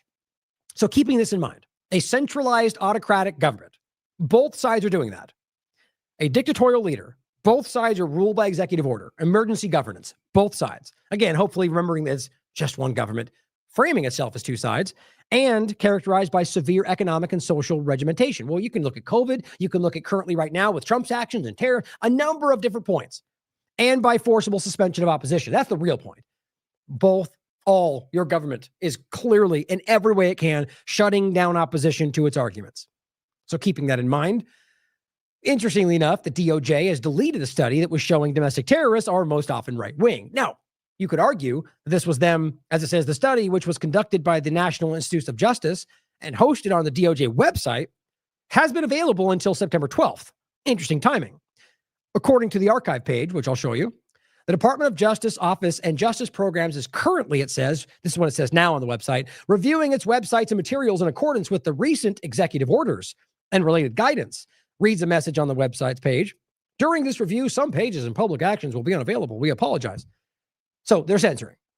It's not like it just disappeared. Any glitches could happen, but the reality is they've been doing this in a lot of places. So look, you could argue that it's a study that was faulty, even. It was done by the last administration, and it was meant to frame. I would even agree with that. It's very likely that they were manufacturing studies that lent in the direction of the right-wing vanilla ISIS thing, which I think was an illusion. And I'll go into the nuance of why with today. Like, what, even though that exists in the team sport politics side, the picture they were painting was shockingly false, in my opinion. The point here is that they're removing the study. So even if you think it's faulty, this is still censorship. Like, if this was the case, they should just come out with their information that proves that it's false and make it a clear example. They lied to you. But no, they just quietly delete it at a time when people are looking at what they think is some overlap to right-wing violence. Some people think it's the left. but there's clearly a political motivation to censor content. It's not what free speech governments do. Elon Musk, who owns Twitter, recently tweeted that he was going to fix the platform's AI, Grok, after it cited research that showed right-wing violence was more common, excuse me, than left-wing violence. Not a joke, by the way. Clandestine, of course, one of the other partisans out there. Oh, that's weird. Has he blocked me? Yeah. That's funny. Oh, we love free speech. You're blocked. Not that that's a thing. I'm just joking, really. Because again, it's censorship and free. That's the government action. In any case. And of course, that's the main point I've made in the past. Now that we know and have for a long time, well before Elon Musk, that Twitter is overlapped with government, then therefore that is the case. But different point. So I just think that's funny. Clandestine. That's hilarious. He says, hey, Elon Musk, your woke chatbot's absolutely out of control and this SIG has to stop. Okay, so it's giving you an answer you don't agree with. So your answer is, Elon Musk, change this. It says left-wingers are parading this around like it's a fact. Well, what's funny is, so are you implying that Grok just deceives you? Well, actually, you know this. We've shown you that the Grok, like we're going to prove to you right now, is that they manipulate it to give the information you want. But at some level, it still has to be built on scooping information and giving you the breakdown of the information. The problem is that when you try to alter it to kind of like undermine its own code, that's when you get these weird situations where somebody's going, what's the baseball score? And it says, there's a genocide in South Africa. They broke it to do that. And it actually it was under Palestine that Grok admitted that it was forced to lie to you. And then they changed Grok again. Oh, it's fixed again. It's just really crazy. So every time it gives you an answer they don't like, they act like, oh, it was a mistake. No, they are cultivating the information. So the reality is they were lying about that. The reality is they were lying about South Africa. In this case, here's what it says. Based on recent reports, Charlie Kirk was killed on September 10th by suspect Charlie Robinson. Excuse me, Charlie, that's funny. Not Charlie Robinson, sorry, Charlie. Tyler Robinson, whose online activity referenced far-right memes and fascism. Now, you could get all up in arms about how that's so insulting, but some people genuinely think that. And you could argue that some of the things he supported did overlap with that ideal. Just because you don't like that doesn't mean you can just act, that you can alter the entire makeup or censor people or put people in jail because you don't like their ideas. But it says voter records show no party affiliation of Tyler, but some sources link him to conservative views. It says, oh, first of all, sorry, that was about Tyler and his fascism. But it says, Melissa Hortman and her husband were killed in June 2025 by Vance Bolter, a confirmed Trump voter. It says, on stats, ADL data shows 75% of U.S. extremist murders by right-wing actors. That's not a secret. You can look at the ADL, but see, this is all being rapidly cultivated. Now, I want to be clear. I don't think that's the reality. I think you get these kind of like organized pictures that suit the current need. Now, remember, during the Biden administration, like we showed you, they were hell-bent on framing the side as the right as the terrorists.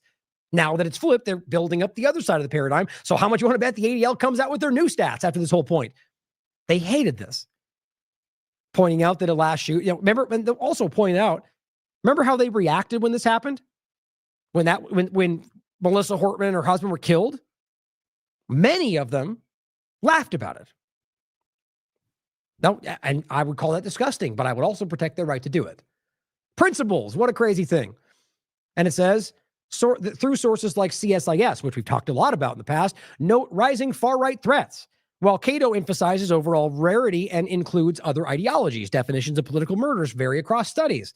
And his point, how dare you let them say this? And Elon says, my apologies, we're fixing this cringe idiocy by Grok. Okay, so who cares if the facts actually back that up in this case? Now, again, what the studies show. Not that I'm saying I agree with the actual picture, but the nuance is important, guys, because what you're saying is you're scooping data from verified studies that are out there, and just because you don't like what it's showing, you're going to remove it. So, and what are you going to do? Well, you're going to find the studies that say the left one's the terrorist, which is what they're doing. I also don't agree with that. I'll show you why in a second. Here, it says what NIJ research tells about domestic terrorism. You can read it for yourself. This was on the DOJ website until the 12th, until they deleted it. It's pretty clear. This is an example on the other side of it. It says, stand with Israel. It says, first, The Economist. The killing of Charlie Kirk, same side, but another point. The killing of Charlie Kirk is part of a grim pattern of political violence in America. This is what the data shows. And they show you a picture that seems to suggest the majority of it is right. Over Islamist, over left, over other. Now, the point in this is that it's difficult to know for sure what is the more represented side in this, because so much of this conversation is mired in absolute BS and propaganda. From the FBI manufacturing right-wing terrorists to go out and commit acts that they don't want to do or never meant to do. We've talked about this for years. The problem is that so many people in the partisan game today look at what we're doing, for example, and think we're just secretly fighting for the left or whatever, just like the left thought we were secretly fighting for the right during COVID. And neither of those things are real. The truth is, I've been actively and objectively covering these things from a nonpartisan, honest way my entire career. And I will actively support the people on the right that claim they're being dishonestly framed as terrorists, because I agree with that. And I'll actively support people on the left who say the same, because I agree with that. Because you're manufacturing things. On the left, you can see the same thing in 1,000 different ways, from the overlap of anybody left, for example, as a terrorist, obviously right now, or the idea, for example, that if you are trans, you're a terrorist, or if you're, it's becoming so broad. And I also cover the trans topic very in depth. Honestly, more critical and more in depth than even half of what Matt Walsh did. He did a really great job on that documentary and a lot of it, but we were ongoing and continuing to cover nuance and day in and day out and the different points of it and the science behind it and the different treatments. And very much were critical of the entire thing. Doesn't change the fact that I'm objective enough to say not everyone in any category is going to be what you want them to be.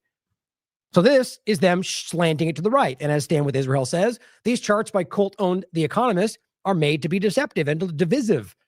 Good episode by TLAV last night showing how socially engineered this all is. See, because if you actually watch the content and go through it and listen to the arguments, you'll quickly find out that they're not partisan. So this is where I included this yet again, talking about these exact kind of things in the past, how undeniably, in my opinion, the right was being set up on January 6th to be framed as vanilla ISIS, domestic terrorism, invading of the country, insurrection, exactly like they still rolled out with it, even though it didn't really work. Now, you could argue why. I think because people like us and the independent media got average right-wing people got wind of the issue. And then you got the Ray Epps types and people were like, Fed, and they started the conversation kind of developed to where people were like, there's something going on here. People are trying to set us up. And then the momentum just took over anyway. But there were so many people that were going, hold on, there's something wrong here. Why, by the way, they made sure that it seemed like nobody even, no, if I remember correctly, I don't think anybody was armed. Otherwise, that would be like right now, they keep making the case, they know armed insurrection, which the evidence didn't pan out. But my point is, you could easily prove that the vast majority were unarmed because they made a point to say it. Nobody, because of what they're doing. They got wind of it. This is the same point here. Patriot Front, January 6th, and the vanilla ISIS PSYOP. Patriot Front is the same kind of idea. So by the same logic, I mean, think about it. If the left made Patriot Front a terrorist organization, what would the first thing the right would say? What would be the first thing they'd say?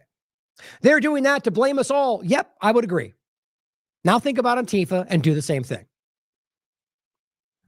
Same discussion. Worth watching in this article. Here's Tim Pool, though, coming out with his challenging information. I'm just trying to make the very clear point of how dumb this all is. So here's The Economist giving you what I think is a slanted, sort of like the way Israel says 400% increase in anti-Semitism. That turns out to be 399% people waving Palestinian flags. Or, pretty much the case.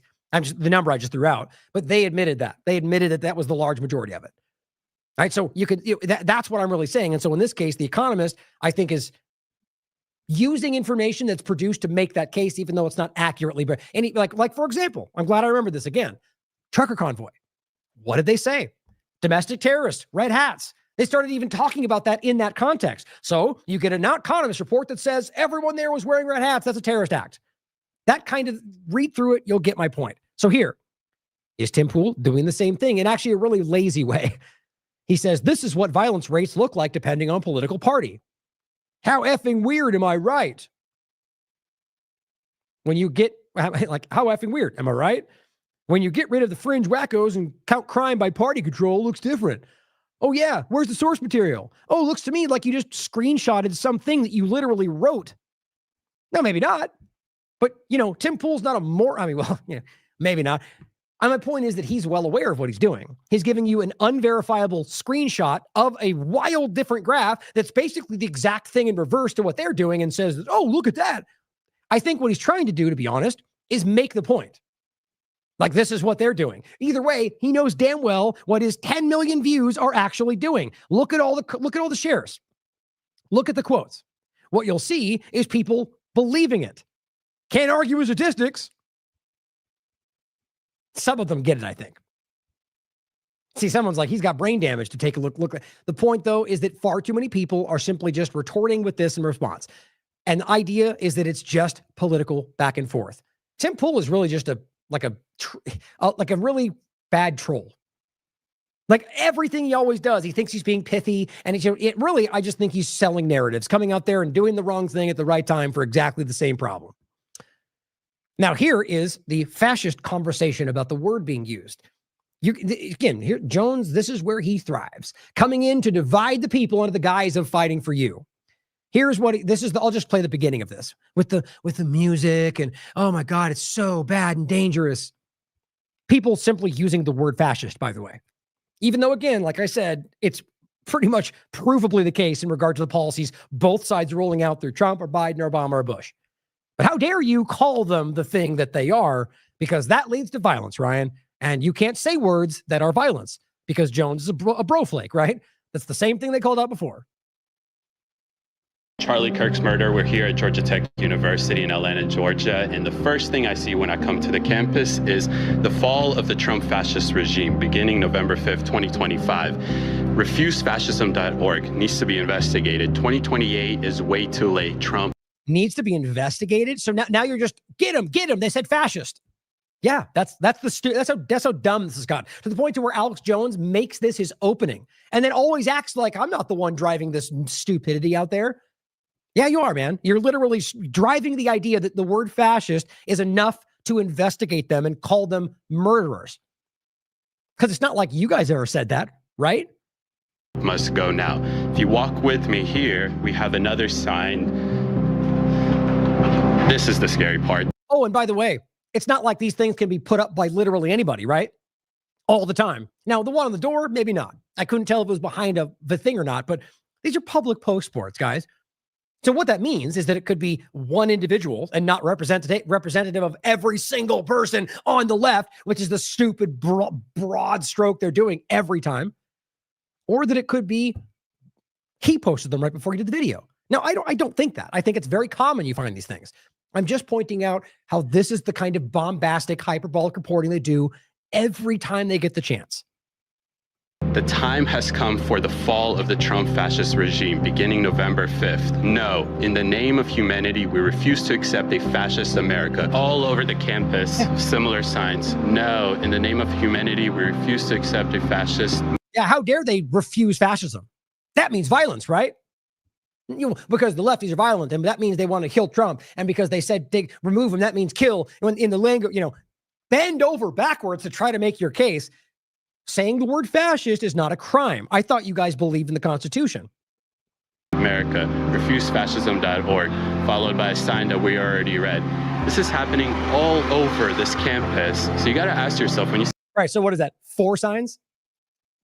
And 3 were in the same spot. All over! And again, I probably is. I just really want to point. I mean, this is why I always have these moments where I'm like, I just refuse to believe that most people are as stupid enough to fall into this and think this is good reporting and not have some level of discernment to be like, okay, that's a little bit subjective, isn't it? But see, I think far too many people watch this just because it's entertaining. It's like watching a person pretending to be a newscaster and looking stupid. It's entertaining to watch them look stupid. It's also entertaining to watch them divide each other and hate and fight and attack. Right? That's why people do this. It's a reality TV show. Or it's all fake and they don't even have the following they do. I don't know. Either way, this is objectively stupid in my opinion. And it's also a complete contradiction of what they claim they believe in. See posters like this nonstop. What are they advocating for? Are they inciting certain events that we have seen recently? Oh, inciting. Look, right out of Biden's documentation. So this guy's a Democrat, apparently. I'm kidding, obviously. The point is clearly what you're doing is saying the words they used are inciting violence. Guys, that's out of the left handbook. I mean, that's a joke, but I'm just, that's out of what you would claim is like I'm a lefty, here's how I create violence. Exactly what you're claiming they're doing. The time has come for the fall of the Trump fascist regime. The time has come. I want to say that again. Look at this guy. So he went back and forth between 2 spots, and he's just drilling in the first thing he read 3 times now. I want to make sure you under the fall of the... So what does that mean? We're going to kill them all. Yeah, could mean that, or it could mean they vote them out of power, or it could mean that they impeach them, or it could mean that they expose them, or it could mean any number of things because words have a lot. But don't worry, it's very serious, and it's all about this hype and the narrative and the music, and we're coming, and they're going to go after your family, and lefties hate you, and they want to kill you, which is what most of them are saying right now. Time has come. That is what left-leaning organizations on college campuses at Georgia Tech are propagating to college students. So when I walk to hate fascism, okay. So do you support fascism, or what are you arguing? around and I ask students, do you condemn the murder of Charlie Kirk? And they say no. Oh my God. You know what that sounds like, don't you? Do you condemn Hamas? Like, what are you talking about? Why are you guys, this is so obviously a intensive propaganda effort. Now, I don't mean everybody everywhere. I mean, in this case, like the idea that I think people like this are just unknowingly caught up in it. Do you condemn Charlie Kirk's murder? What are you talking about, man? Like, what does that even mean? So somebody doesn't care about that? There's people that don't even know who he was. You guys are forcing this adherence, this lionization. Somebody in the Congress just said he should be the 13th apostle. I mean, that's insanely stupid. I don't care if it's insulting to you. That's insane. You are taking somebody who was a normal person, who was out there with a lot of influence, and many of the ideas I also think were repugnant. Many of my support, like his stance on free speech.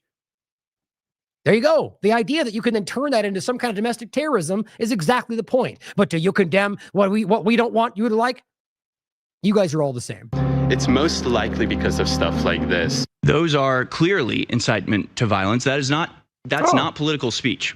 Oh yeah, it really is though, Harrison. I'm embarrassed for you because at least for a moment, you seemed like you were pushing back on something. No, sorry.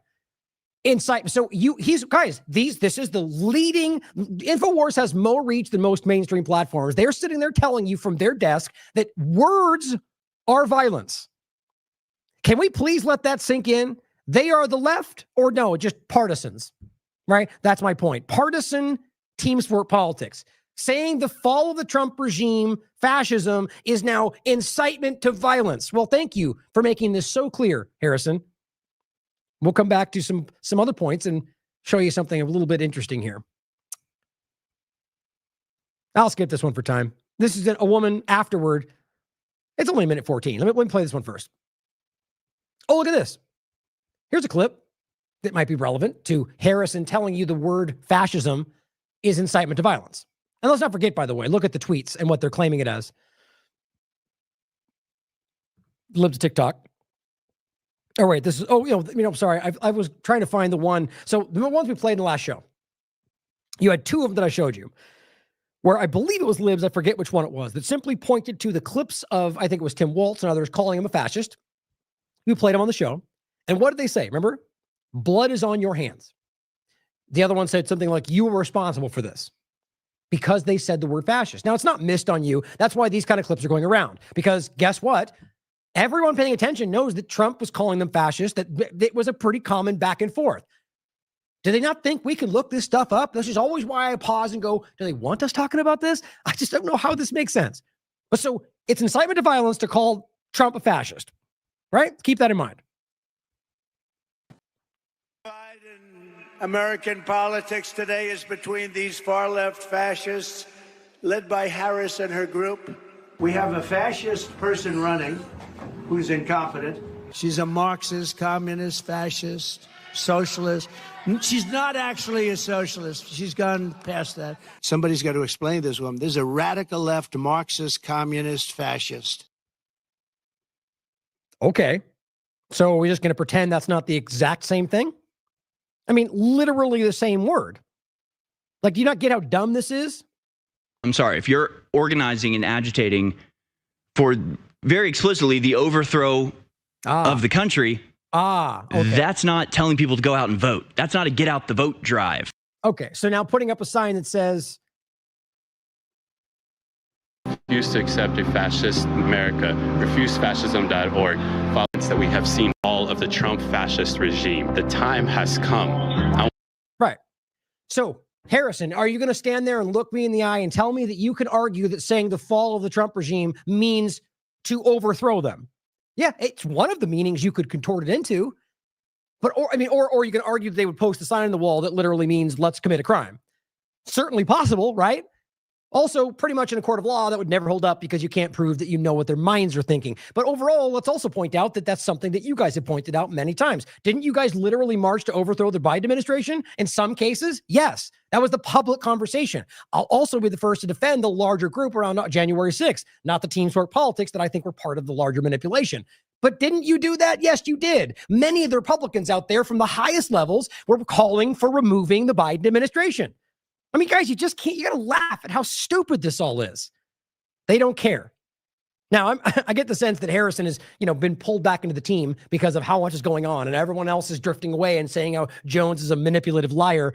But I think he, maybe got a raise. Who knows? I'm half kidding. I mean, I really am. I'm not saying I have any evidence of that. I'm just pointing out that I think it's interesting to see, why somebody would choose to do something like you are choosing a side that is against the truth at the end of the day. By the way, you're doing exactly what you keep saying the left is doing. That should be embarrassing for you guys. Here is what Libs of TikTok is pointing out and saying just days after he was shot, Randy Weingarten suggests Trump is an existential threat to democracy and freedom. Well, even if she had exactly said that, even though they quoted it, which I don't even believe is exactly what she said it, that is what they keep saying about the left. That is what they said about Biden. That is what they said about Obama. I mean, guys, you don't need to look hard to recognize this. So my point is always, if you actually have principles, you say you could say what you want. She goes, this is what toning it down looks like. Toning what down? Toning it down? Why are you even arguing that people should be censoring themselves because you're angry? God, these people are children. And she says, deranged. Well, I believe you guys are. Here's what she has to say. Listen for yourself and you tell me this is what they're making it into. November elections will determine which path we take as a nation. Progress is indeed possible, but so is the eradication of the rights and freedoms we hold dear. Historians like Timothy Snyder and Heather Cox Richardson, who study threats to democracy and how fascists come to power, that's what it was, conclude that it is seldom a dramatic event or attack that lets fascism in the door. The violence comes later, after they are voted in. Voting is still our best defense against tyranny and fascism. And it's our best offense to create the better future we dream of and march for. Progress is possible, but not guaranteed. When the history books are written about this moment, let them record that we the people, united, mobilized, and voted down this existential threat to democracy and freedom, that we continued the march for progress, that we laid the foundation for a better future, and that we sought to create a more perfect union. Progress is possible. Keep marching. I mean, really? I mean, guys, I'm actually this, to me, I have to be very, very real. This is my opinion. This shows me that this person is willfully deceiving you. Are you actually going to pretend what she just listed is a threat? I mean, yes, they politically disagree. Yes, you each call each other fascists. That seems to be pretty common. The game of making this into be some deranged political craziness. It's also really funny. Libs of TikTok, this new media. Just days after he was shot, Randy Weingarten suggests Trump is an existential threat. Is this not the exact same conversation? I mean, I just don't understand. Why is it different? Because something happened. So you're suggesting that people are supposed to not be honest after an event? I mean, guys, it's just, I don't even think they think about what they're doing. I mean, at the end of the day, if you really take a step back and look at the consistency of the two sides, it really becomes impossible to tell the difference. I mean, if you kind of like made it apolitical and just took away the identifiable points, and I just gave you, I should start doing that. I think we should start doing a clip. Maybe Steve and I'll do it. Democrat or Republican, and give you like a blank quote or statement on Twitter and have you good luck deciding. I should write that down. Somebody remind me about that. Because I mean, you could find these examples that are like, is that a Republican in 2025 or is that a Democrat in 2020? Like it's just identical right now. So another clip. Here is Tucker Carlson telling you the Trump administration is being fascist. So does that mean now Tucker Carlson is a radical left extremist? Does that mean he's calling for the death of Donald Trump? Weird how it doesn't apply to Tucker when he makes the same point. You get it. Hypocrites. You hope that Charlie Kirk's death won't be used by a group we now call bad actors to create a society that was the opposite of the one he worked to build. You hope that. You hope that a year from now, the turmoil we're seeing in the aftermath of his murder won't be leveraged to bring hate speech laws to this country. And trust me, if it is, if that does happen, there is never a more justified moment for civil disobedience than that, ever. And there never. Look at that. No, he says, I mean, I agree completely. But if that was coming out of the mouth of anybody that they're pointing to right now, a lefty of any kind, they would call that an incitement to violence. And you damn well know it. They may say it about him. I think there's some of the Zionists out there that are. Will be. Because they can tell you there is never a more justified moment for civil disobedience than that, ever. And there never will be. Because they can tell you what to say. They're telling you what to think. There is nothing they can't do to you because they don't consider you human. They don't believe you have a soul. Now, see, that's a little bit much. Right? Now we're talking, now see, it's the same kind of thing in the other way, which up until that point, like when I was watching this earlier, I'm going, okay, like I say with everybody, I genuinely hope that he just somehow sees the bigger picture, kind of bucks his CIA past and his family's past and just goes, you know what? I'm going to start calling it out. And look, he has been calling things out about Israel. He was the kind of catalyst around the Turning Point USA thing at the stage. I mean, I will never stop questioning these people. Like I'll never stop questioning everybody. And it's going to take a hell of a long time for anybody like this to ever convince me that they actually are doing the right thing for the right reasons. And I'll still question them anyway. My point, though, nonetheless, is that I'm watching things like this and I'm going, I'm glad he's saying this. And I'm hoping there's some kind of more, that it's not just him playing a role to gain more clout for the future, which we should also always consider. But that last statement, that they don't have a soul, so now you just brought it back to a hyperbolic statement. You brought it back to the idea that the Trump administration sees you as a soulless maniac and loser, which, look, there's an argument made about the government side of the government doing that. Yes. But it's framed as sort of a partisan back and forth. And I worry about that kind of language in this. It just drives the same thing in reverse, which if you understand my larger point, that's all that really matters. It's not about one side against the other. It's about creating a situation where you pick one and you choose a side. A human being with a soul, a free man, has a right to say what he believes, not to hurt other people, but to express his views. 100% agree. 100%. I mean, with what he's saying, other than that little blip about the other side kind of point, is that the idea being that you could say whatever you want. And that's that means anything. You commit a crime, then you can charge that crime. The only way out of where this is going is to aggressively lean to the principles, guys. The very thing that your government swears an oath to and then doesn't care about. Now, here is an example on the other side of this. Secular talk, of course, says, if you're not an anti-fascist, you're a fascist, period. No, that's really stupid. No, there's always gray area and nuance, and you guys are all doing the same thing. And so at moments like this is when the partisans really show themselves, guys. The team sport politics, some people that will ignore their own principles to yell at the other side. You can't say just because you don't want to, maybe you're of the mind that there's parts of fascism that can be usable. I'm just saying the idea that we frame it as you're either with us or against us. You're either fascist or you're not. You're either left or you're right. It's always the same point. It's used to divide, and it's almost always built on hyperbolic framing of either side. So this is just the left doing the same thing. It's the same game, guys.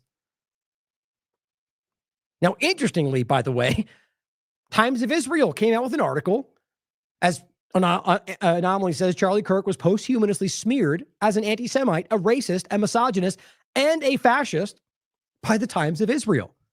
Doesn't that seem confounding, right? But it does, I think it starts to make sense when if you at least consider the picture that we've been trying to paint. And I don't mean proving, but I mean the data and the evidence, more than any other thing I'm seeing, points in a very particular direction. We'll talk about in a second. The wrong kind of friend, Times of Israel, rethinking Charlie Kirk's support for Israel. Now, see, as the story builds and it starts to come out that this guy was not necessarily on the right, he wasn't on the blind Israel support path, at least in the last month. That's the only way this makes sense to me. Why would they ever do this when they're building an entire momentum around the idea that he loved Israel and you got to support him or else? It says he did not deserve to be murdered, and in a decent democratic society, no one should be killed for their views, however extreme.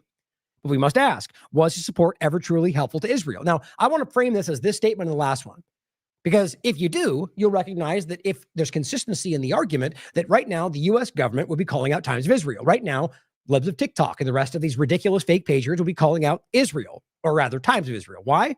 Because, well, he did not deserve to be murdered, right? No one does. But he was a fascist. He was an extremist, racist, misogynist, fascist. That's exactly what they just wrote. I don't even agree with that. Not entirely, not every one of them. So here we are, where Times of Israel is telling you that Charlie Kirk is the very thing that they're telling you is an incitement to violence. And they're doing it the same way. He doesn't deserve to die, but this is what I think he is. Well, guess what? That's a protected, everyone has the right to express their opinion. All I'm showing you is that they're right now making out people to be terrorists for expressing the same view. Even a far less serious view, saying that, maybe his actions caused people to be upset, or things as benign as that. But it says, undeniably, Kirk was an evil man, they wrote, who dedicated his life to spreading hate. It is doubtful that his devotion to Israel stemmed from genuine solidarity with Jewish history and Zionist ideology. Not the same thing. We sought to find a safe haven for the Jewish people. Incorrect. More likely, it was rooted in the evangelical belief that the return of Jews to the land of Israel is a step toward a Masonic end times prophecy.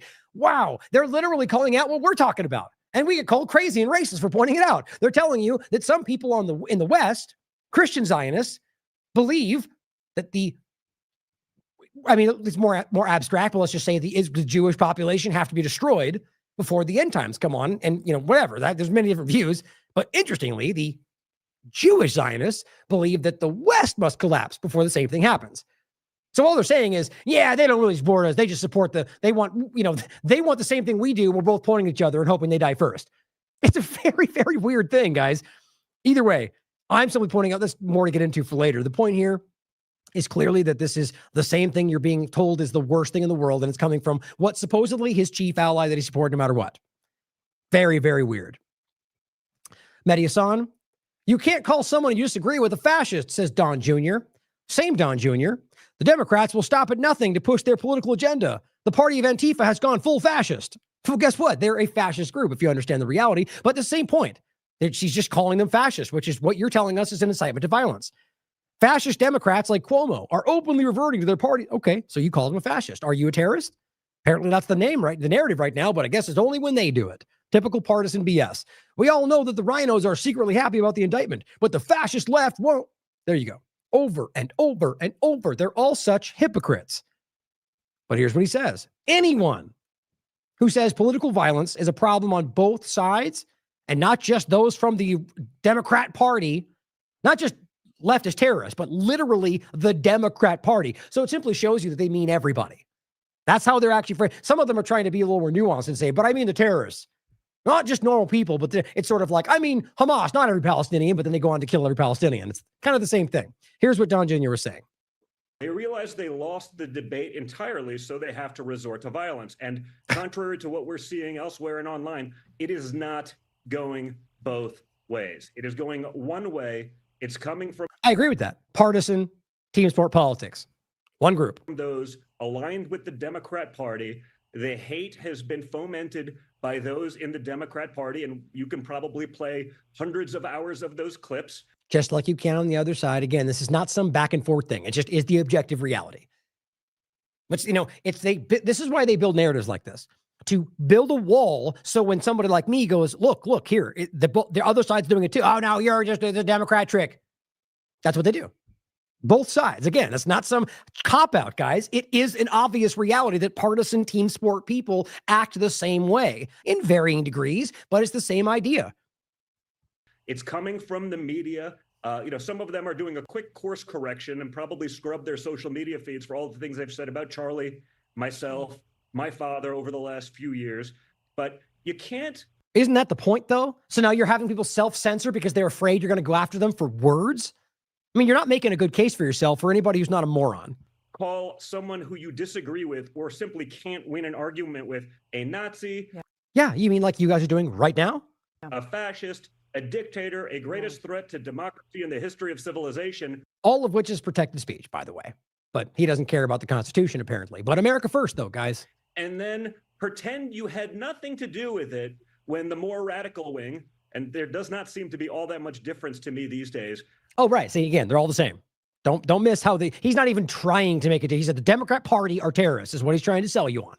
But so because they said he's a dictator, a fascist, and somebody acts out and shoots him that you can't in any way prove was connected back to that, despite your best efforts, that's their fault. We all know. Yeah, very, very objective. Takes up arms and tries to kill those they disagree with. It's not one way.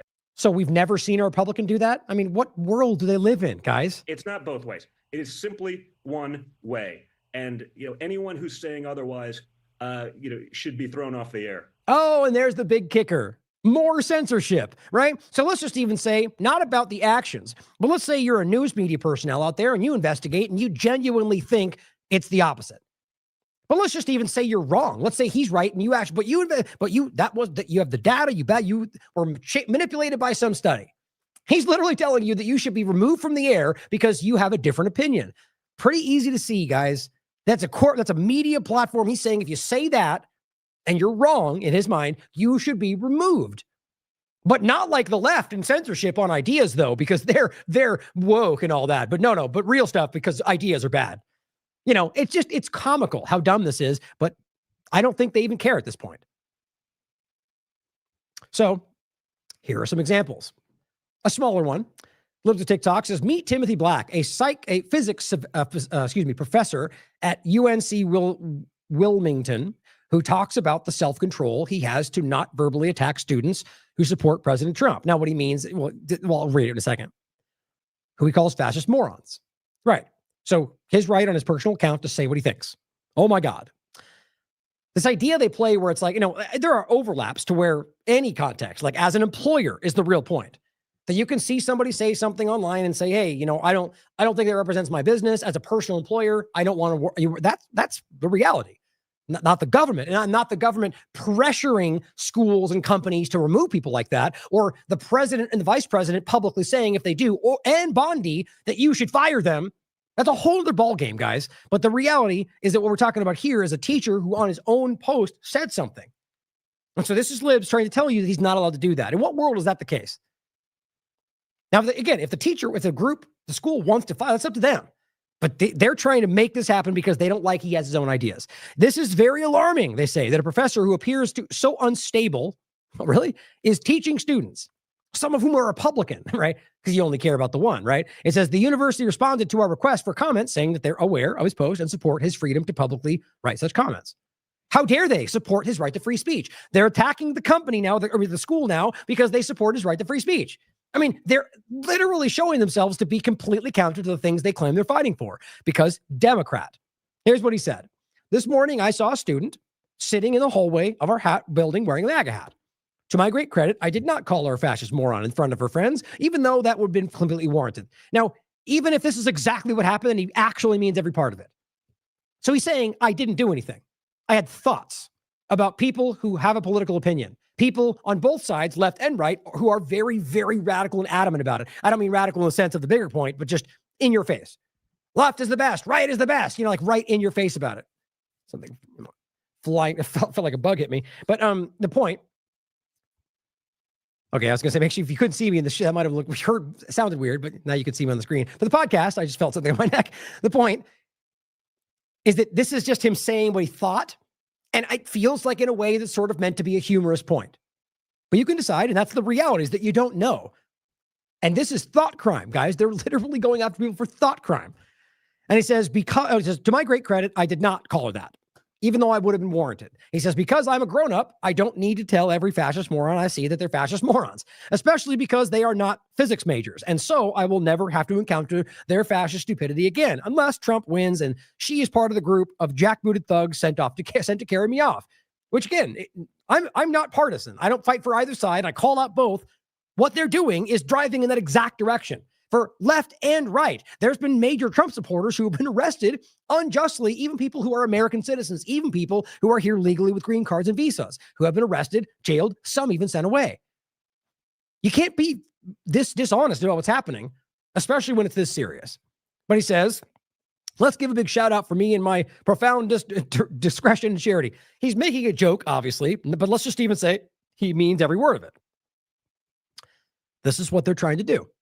Trying to personally call him out, trying to get him fired, exactly what they would have been screeching about when the left was doing it.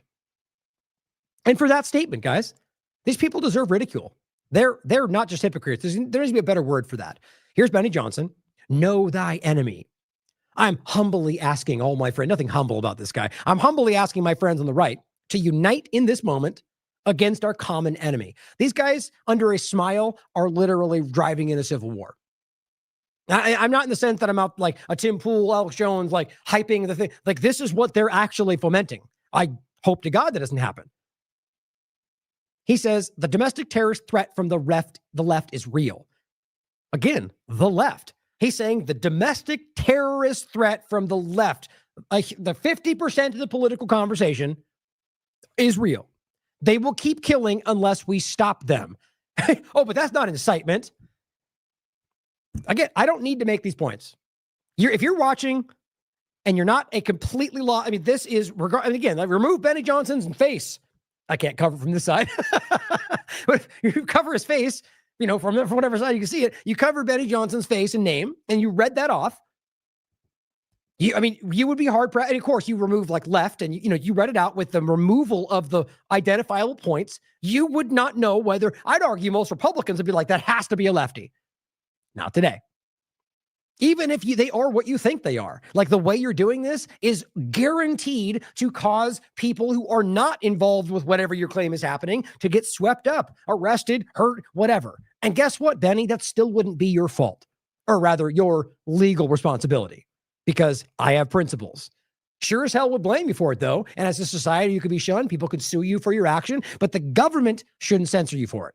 Because that would be unconstitutional. Here are what they're doing regardless. Mostly Peaceful Meme seems to be just taking this on as like a religious battle. Good morning, Master Chief Ben Cooper. It says, this is reportedly what he posted to Facebook. He apparently believed Charlie Kirk was a fascist. This is where we're going. Another radical leftist senior leader in our military. Here's what he said. Wild to find out so many people care about a guy that showed zero empathy in regards to children getting shot in schools, being shot and killed. Now, first of all, it's been widely around. He's made points over the years about how empathy is a meaningless word. It's a useless emotion. It shouldn't be. He's made that very clear. So whether it's about that very point about whether he has empathy, or it's just simply the idea that what he's doing is getting, I don't agree with that. I'm pretty much on the same stance when it comes to what's going on with school shootings and rights and Second Amendment. So he's just simply saying what wild to find out so many people care about a guy that showed zero empathy in regards to children getting shot in schools, being shot and killed. Whether wrong or right, that's obviously protected. He's allowed to say that. And then says, in addition to that, he was a fascist, racist. Now that point right there is farther than the rest I've seen. And I also, unless there's some data I'm not aware of, think it's not true. And it says, pandering sociopath. By the way, though, all of which, now here's my point. Charlie could have decided to sue him for slander. That's a very different conversation. You see, that's how the world's supposed to work. Not screaming for the government to shut down every left organization and sue and arrest and go after them for terrorists because somebody said a mean word at me. That's what we used to make fun of the left for. Remember that? But racist, you could say that's, you're accusing me of something I didn't do. That's a crime from a personal suit standpoint, right? So it says, if you think this means I condone him getting sniped, you're wrong. But from the crowd that likes to say F around and find out so much, how can they be surprised? So he's just really, you know why that bothers him so much? He's throwing it back in their face. Nothing about this is against the law. Nothing about this is protected constitutional speech. Like everything is, in my opinion, but this is clearly not even in the overlapping fire in a theater conversation. It's just insane. And they're getting a military personnel fired. Now, I'm actually willing to bet you, it's my opinion, that if they do this and find out that it's a Republican, they don't do anything about it. Because you could find him. This seems to be them really kind of patching this into a clear narrative. Either way, it's irrelevant, guys. These are people that are saying things they're allowed to say and insulting these people, and they're censoring them. Or rather, they're getting them removed and fired, not censoring them. And that is the contradictory point. You're being the woke left. You are literally getting people fired because of your opinions. Meet Private First Class Yasmin Davis. She reportedly posted to her Instagram calling Charlie Kirk a fascist and an oppressor. Okay? It says, stop trying to shame people for not mourning Charlie Kirk. Which, by the way, nobody is demanded. Like, this is the same thing you called out before again. That you're required to mourn and act and grieve the same way we are. How dare you have an opinion about somebody we're trying to lionize? And now it goes the other way, over and over. I know it's redundant, but the point is everywhere. She says he wasn't just a conservative we disagree with. He was a fascist organizer who built his career spreading racism, misogyny, homophobia, transphobia, Islamophobia, xenophobia, and anti-immigrant hate, actively harming marginalized communities every single day. Now, some of those are very easy to prove.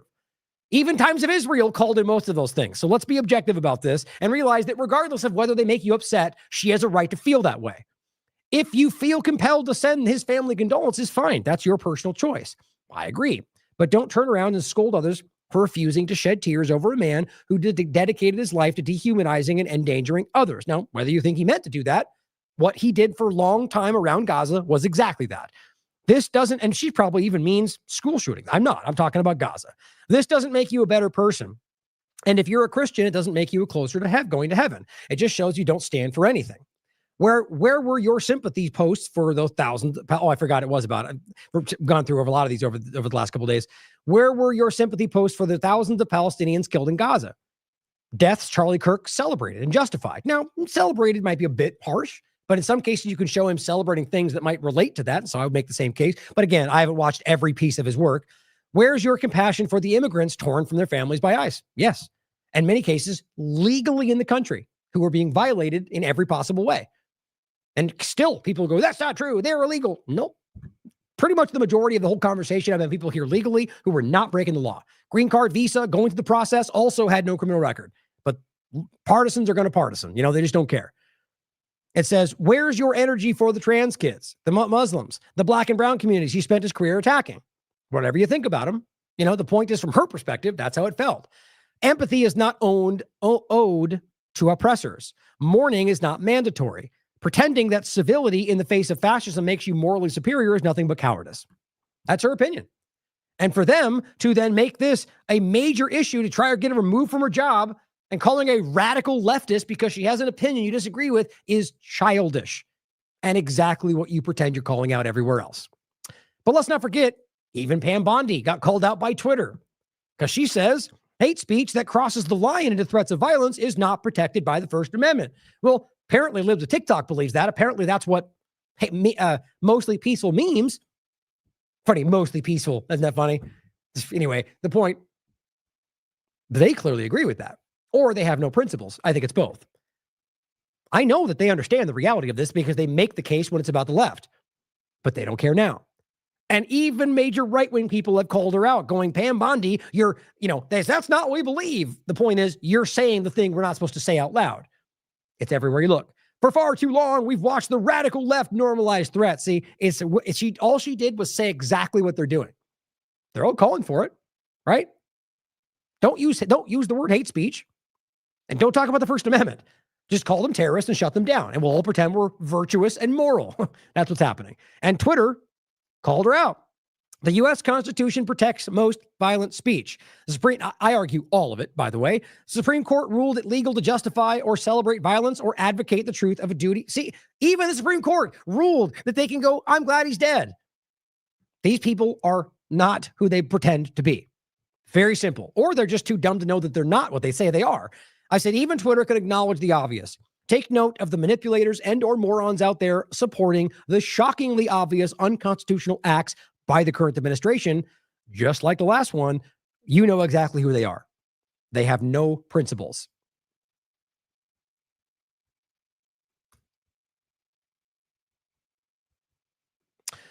Pam Bondi threatened to prosecute private employee at a home Office Depot for not printing Charlie. We already read that earlier, but just adding it to the point now.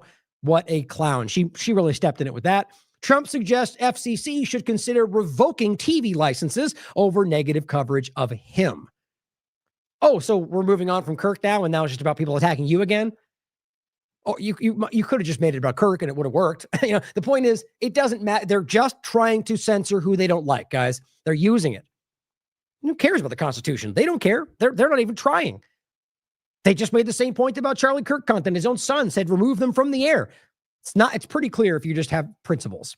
Like I said in the beginning, South Australian police officer being investigated over social media posts celebrating Charlie Kirk's murder. There's only really one way to see this, guys. The idea this is spread across the entire world is insane. And it shows you that there's something driving this. And if you recognize New Zealand and Australia and the U.S. kind of domination of that, and then Israel through all of that, you recognize where this really strives from. But you could make it as simple as them just bowing to whatever the U.S. pushes. Now here is Susie Wiles, who, by the way, we just talked about. Here's Max Blumenthal. He did a report on this. You'd think it would be a bigger scandal that Trump's chief of staff, Susie Wiles, literally worked for Netanyahu and helped Israel's Mossad manipulate Trump into bombing Iran. You can watch the longer clip. It's very important. The point is, Susie Wiles, like many have told you, seems to be Trump's handler and is directly tied through the Israeli administration. Here she is, making an important case about civil speech, showing you what this is really, what they're doing. She said this on the 11th. We be expecting a policy reaction to all of this akin to what we saw in this country after 9/11? Wow. Many of the changes we made after 9/11. Even the insinuation that this is similar to 9/11, they've lost their mind. 11 are still in effect. That's really when the change came about. Yes, we've relaxed some things. So I don't expect a 9/11 type response. I think it's as much in hearts and minds as it is in public safety. We believe in the First Amendment in this country, period, full stop. And so making sure that all Americans can do that, whether they agree or whether they don't, is our priority. And I don't know exactly what. Actually, I want to say one thing before I listen to you hear the last part, which is the main part. I want to point out again how often I make, the case where, words are very important, obviously. And over the years, they've worked into a position where people have different meanings in their minds about words. So my free speech is one of them. When they say free speech, they are of the mind that there's limits, whether it's fire in a theater or all the dumb stuff they've added to it over the years. They are of the mind when they say free speech, they don't mean entirely. That's the very Orwellian world we live in right now. So she's saying free speech, period, stop. And she's thinking limits. It's not a joke. And she'll make it clear in a second. And on top of that, they already know that they've stressed that. Well, you can't threaten violence. Well, you can't do this. You can't yell fire in the theater. You can't, whatever they add to the next day. You can't yell things about people you can't say racist statements, or you can't accuse you can't celebrate someone's death everywhere you look. So what they believe is there's limits to your speech, but they call it free speech. This is my point. So when she says that, you get people on the right who clip it out and go, see, we support free speech, but that's not even what she means. And some of them know what she means and go, yes, we agree. Limits, it's Orwellian and lost. And that's the point about all, regime change. And so many words over the years, they change the definition of people's minds. So when I say those words and we're both nodding along, you're thinking about something else. It's hard to fight that. Now listen to what she says about it. Believe in the First Amendment in this country, period, full stop. And so making sure that all Americans can do that, whether they agree or whether they don't, is our priority. And I don't know exactly what form it'll take yet. I just know we've redoubled our commitment to being to free and sort of civil speech. What? That is protected in every way, and that includes law enforcement if need be. Which, by the way, it's always so when they make it out to be like the government has free speech and so on, like it's always this bastardization of the reality. But the point is civil speech.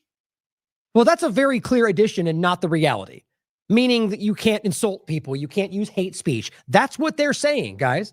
And it's obviously on the policy. So it's not really kind of it's not hard to see, but yet they still use the term free speech. Why? Because they have to. Because there's no way they could argue, well, we're putting limits on it and say that literally like Pam Bondi coming out and saying what they're doing. That's the same point, because then you would recognize it. Well, let's get into some points about the updates on the actual shooting. And if I decide to, let's see. Yeah, we'll do this pretty quick. We're going to wrap up here and talk about the updates that I think are relevant and some points about the Israel overlap. And I think to start with this, I think it's important to see. Charlie Kirk, killer, suspect, not cooperating, as we told you before. But to hear again that he did not confess. And now he just went through a court hearing. That's that weird image you're getting with that, what looks like some kind of green vest. I'm not even sure why they have him wearing that. That's what they put on him in the hearing. He was like a video hearing, which is just so weird to me. How everything's Zoom now, thanks COVID-19 illusion, and we don't get to hear this. We don't get access to it unless they give it to you. They can edit it. There used to be a point where there was some kind of public display. That's not the case, it seems, at least not unless they want that. But the whole point of this is that he was arrested based on the idea that he sent text messages that gave up every detail, which is really stupid at the end of the day, but certainly possible. And all we're told is that he turned himself in. But what if there's more to this story? What if it's that he recognized that he was innocent and decided to turn himself in because he was going to, the point is he's not cooperating and has yet to even confess. And he basically was in front of the Zoom thing for the hearing and didn't say basically anything. His name, they laid it out, but nothing happened. Now, maybe it's procedural. There's more to come, I think. But my point here is that nothing is clear yet that this is somebody going, I did this and I'm accepting responsibility, which I'll show you more as we go through briefly why I think that's so relevant right now. First, just to hear from Cox's mouth that this is something that hasn't happened yet. All we can confirm is that those conversations definitely were happening, and they did not believe it was actually him. It was all joking until he admitted that it actually was him. And anything new on the investigation? You say he admitted that, confessed? No, not again. He is not confessed to authorities. He is not cooperating. But all the people around him are cooperating, and I think that's very important. There were reports yesterday that we can confirm that his roommate was indeed a boyfriend who is transitioning from male to female. That's information that the FBI had mentioned yesterday. We can confirm that as well, and that he is cooperating with authorities as well. Okay, so everybody except the person who did it, right? I mean, okay, so at this point, I mean, it's hard. We should be disputing, not because we know as a matter of fact, but because it's just objective to question what's being told when we can't prove it. Every part of this. So that doesn't mean it's all false. Understand that, because, right now we have nothing else to go on. So as usual, Occam's razor, however you look at it, before we know for sure, don't assume, but that what we're looking at adds up to largely what the narrative is. Save for some very obvious anomalies we'll go through. My point, though, is that the trans overlap. It's very weird to me that they somehow somebody used Steven Crowder to put out a point about the bullets being engraved with trans ideology, which turned out to be false. Even the other parts turned out to be more about the Helldivers game. Okay, so now you've got these overlaps that weirdly relate to the fascist. I mean, why the weird fixation on the word fascist all of a sudden? Like, there's something weird happening here. And overlapping that, you have this event happen. All we're told now is that he sent this letter to the person. We got a narrative from other people. Now, there is the fact that he lived at the house. I guess the parents say that. But whether the relationship and everything else, I'm not, like I said in the beginning, I'm not disputing that necessarily. Just the idea that it seems to fit into a narrative, and that's why we should ultimately question it. We scrutinize it, right? That he puts out the text messages back and forth, and I'll show it to you. Just lists off the narrative, and then that's the person who ends up continuing to support it. The family helps. and we haven't heard him confess. Like, my point I'm making is that if all of that right there, the secondary part of it is not real, or rather make it as clear as possible, that is the only part of it that makes this fit together. And that's the part that we can't seem to verify and also seems pretty flimsy. Not to say it's false. It'd be irresponsible to say that when we don't know that, but it's still worth considering. Here's how Shauna writes it out. The government says Kirk's alleged assassin has not confessed to the crime. That's true. The government says the image they used to identify him was AI generated. No, they said AI enhanced. And I also find that very suspicious, but what they said was that it was fuzzy, and so we had to enhance it. Well, how do we know that didn't change it in some way? I also do think that the image didn't look like the person. You compare them, it does look different to me, but just minorly. And they actually even suggested that might be why. That feels really weird to me, but maybe it's as simple as it looks. The government says they don't actually have the letter they claim they used to prove its guilt. And that's even more crazy because they said it was somehow disposed of, but they then got it confirmed by the other person. So then, see my point? All of it rests on this weird anomalous situation that could be true, but the note's not there. And so it's all based on the allegations, the person they claim is living with him that made these statements. I mean, if we want to consider some larger point of like a manipulation, hypothetically speaking, maybe the point is that person he lives with is the person executing the agenda. Like I'm just saying, think about the different possibilities and the way this doesn't add up. And it says, the government has since put him on suicide watch and says he won't speak to anyone. Now, it's called, what they wrote here was simply placed on, suspect in Charlie Kirk assassination placed in a special jail unit awaiting formal charges, where they claim that ultimately is related to like, potential suicide watch. Very weird. Now, maybe it's because he is happy with what he did. Maybe it's because he feels like he's being railroaded. Maybe it's not even true. Maybe it's a way to set him up and kill him. Consider all of it. But at the end of the day, it does kind of feel strange. Here's Max Blumenthal. And this to me is pretty over the top. Coming from CNN, by the way. So this is a group that, very partisan. Fox and CNN.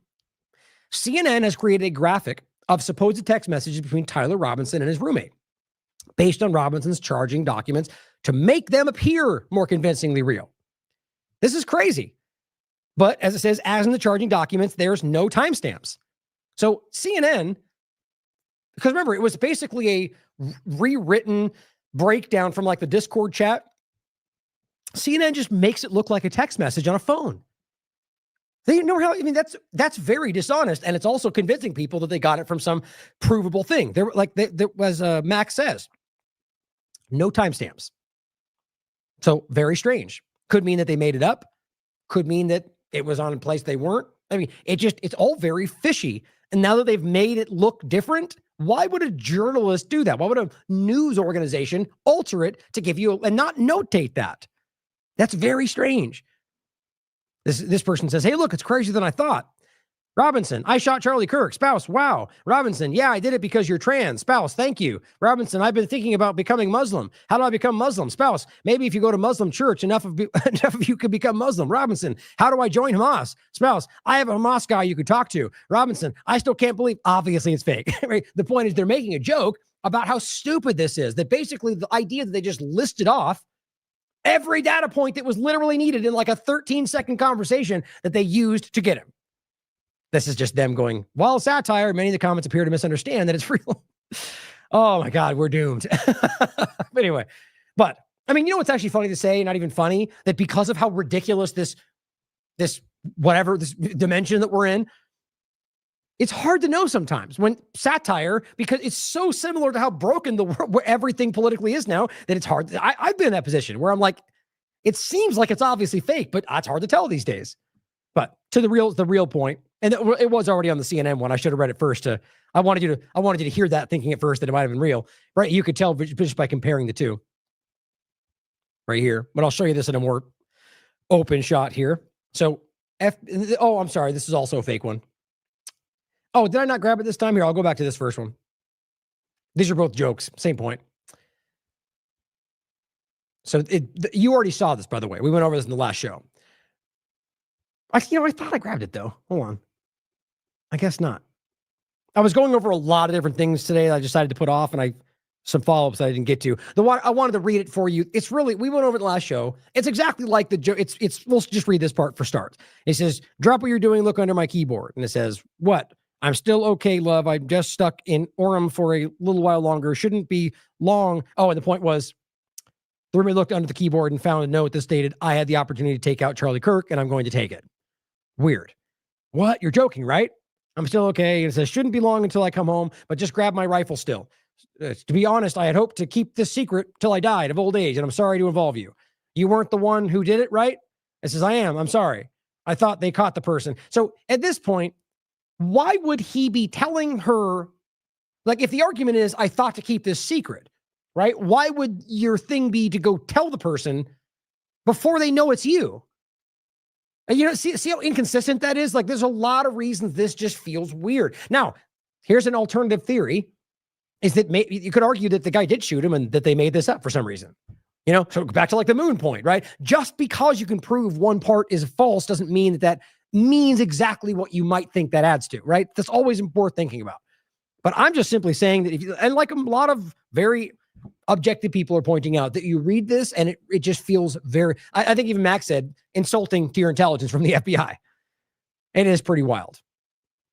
And this is just making fun of the same. He says, FBI released more. And it says, hello, roommate, lover, it's I, James Robinson. Hello, Tyler James Robinson. As a reminder, my pronouns are she, they. It says, you've never going to believe what I did. I was the one who killed Kirk. What? It says, yes, I did. Let me tell you about all the details here in writing so that you know everything. But you need to promise you'll never show this chat to anyone, particularly the FBI. You know, it's that point is well made. Okay, well, I started planning in earnest approximately a week ago. You know, that's how this thing feels. Now, Thomas Paine, who you've seen before, just completely what he stated, what he put online. Now, the guy has background in different points that I think are relevant to this, but it says, retired CIA, we asked to examine Tyler Robinson's supposed texts. Conclusion? They were likely written by a male between the age of 50 and 65 with a low enforcement background. That's text on Twitter. Take it for what you will. But it's interesting that he's claiming somebody's opinion that he asked in regard to the reference on this claims that, which is anomalous. The way that the writing goes, even the terms that were used, as many pointed out, weren't typical terms used by somebody from his generation. It screams of the typical kind of broken propaganda we've gotten over the last couple of years. He adds, my intel group invented spoof calling and spoof texting 20 years ago. The feds loved it so much they threatened to shut us down. We compromised. Instead, we allowed them to use the system to trick criminals. Of course, they could also fabricate evidence, like pretend you're Tyler Robinson, texting your roommate and confessing to them murder. Easy. Here is another one where this is which one was this? Oh, right. This is an important one. So this is the guy breaking down the rifle. So what have we heard? We've heard that the guy literally took his rifle, somehow managed to jump off the roof with it, and then broke it down instantaneously. Or rather, what was it? And the timing of it is that ultimately they found it put together in the bush, right? So the claim is that he broke it down in very quick succession and then put it back together and then put it in the bush, and they found it wrapped in a towel. And it's completely insane from a perspective of people that know how these things work. And here is an example from somebody who knows about these things telling you that doesn't add up. On this episode of You Might Be a Dumb Motherfucker, this is my rifle. It takes two different tools to take it apart. It takes a Torx key and an Allen key. Now, if I take a shot and immediately disassemble this, I have to remove the bolt, remove the magazine, grab my Allen key, hit the two bolts on the bottom, put those away in the Allen key, grab my Torx key, remove the scope, put everything in the backpack, make sure I have everything, and make my way downtown. Okay, which is going to take a lot longer for him than it is for me, especially because his fine-tuned motor function, something as simple as grabbing an Allen key to a little bolt, is going to be extremely impaired due to a dump of adrenaline throughout his bloodstream. An extreme elevated heart rate is going to make these fine-tuned skills extremely difficult. I mean, just for him to think and analyze of what needs to be done to disassemble this rifle and get away would be difficult. And we're not even going to touch the topic of him assembling the rifle on top of the roof, which if you reassemble a rifle and you take a cold dead shot, it's not going to be 100% accurate, okay? Or the fact that he disassembled this after taking a shot, which the rifle's going to be hot and they found no gloves. Yeah, there's just so many inconsistencies. It just makes zero sense. I mean, I'm still working on this and I have taken this rifle apart 1,000 times. And now he has to put the pieces of the rifle into a backpack. And this is a gigantic backpack. Shout out Wolfpack, best backpacks on the fucking planet. Anyways, as you can see, this barrel, broken down, does not fit in this backpack. And this is a big boy, way bigger than the one that he was carrying. Okay, I put the rifle stock in here, and guess what? It doesn't fit. It sticks out. Now let's just say, for sake of argument, that he put these in his pant leg and he was walking. These are still so long broken down that he would not be able to walk straight. He wouldn't be able to bend his legs. Doesn't make fucking sense.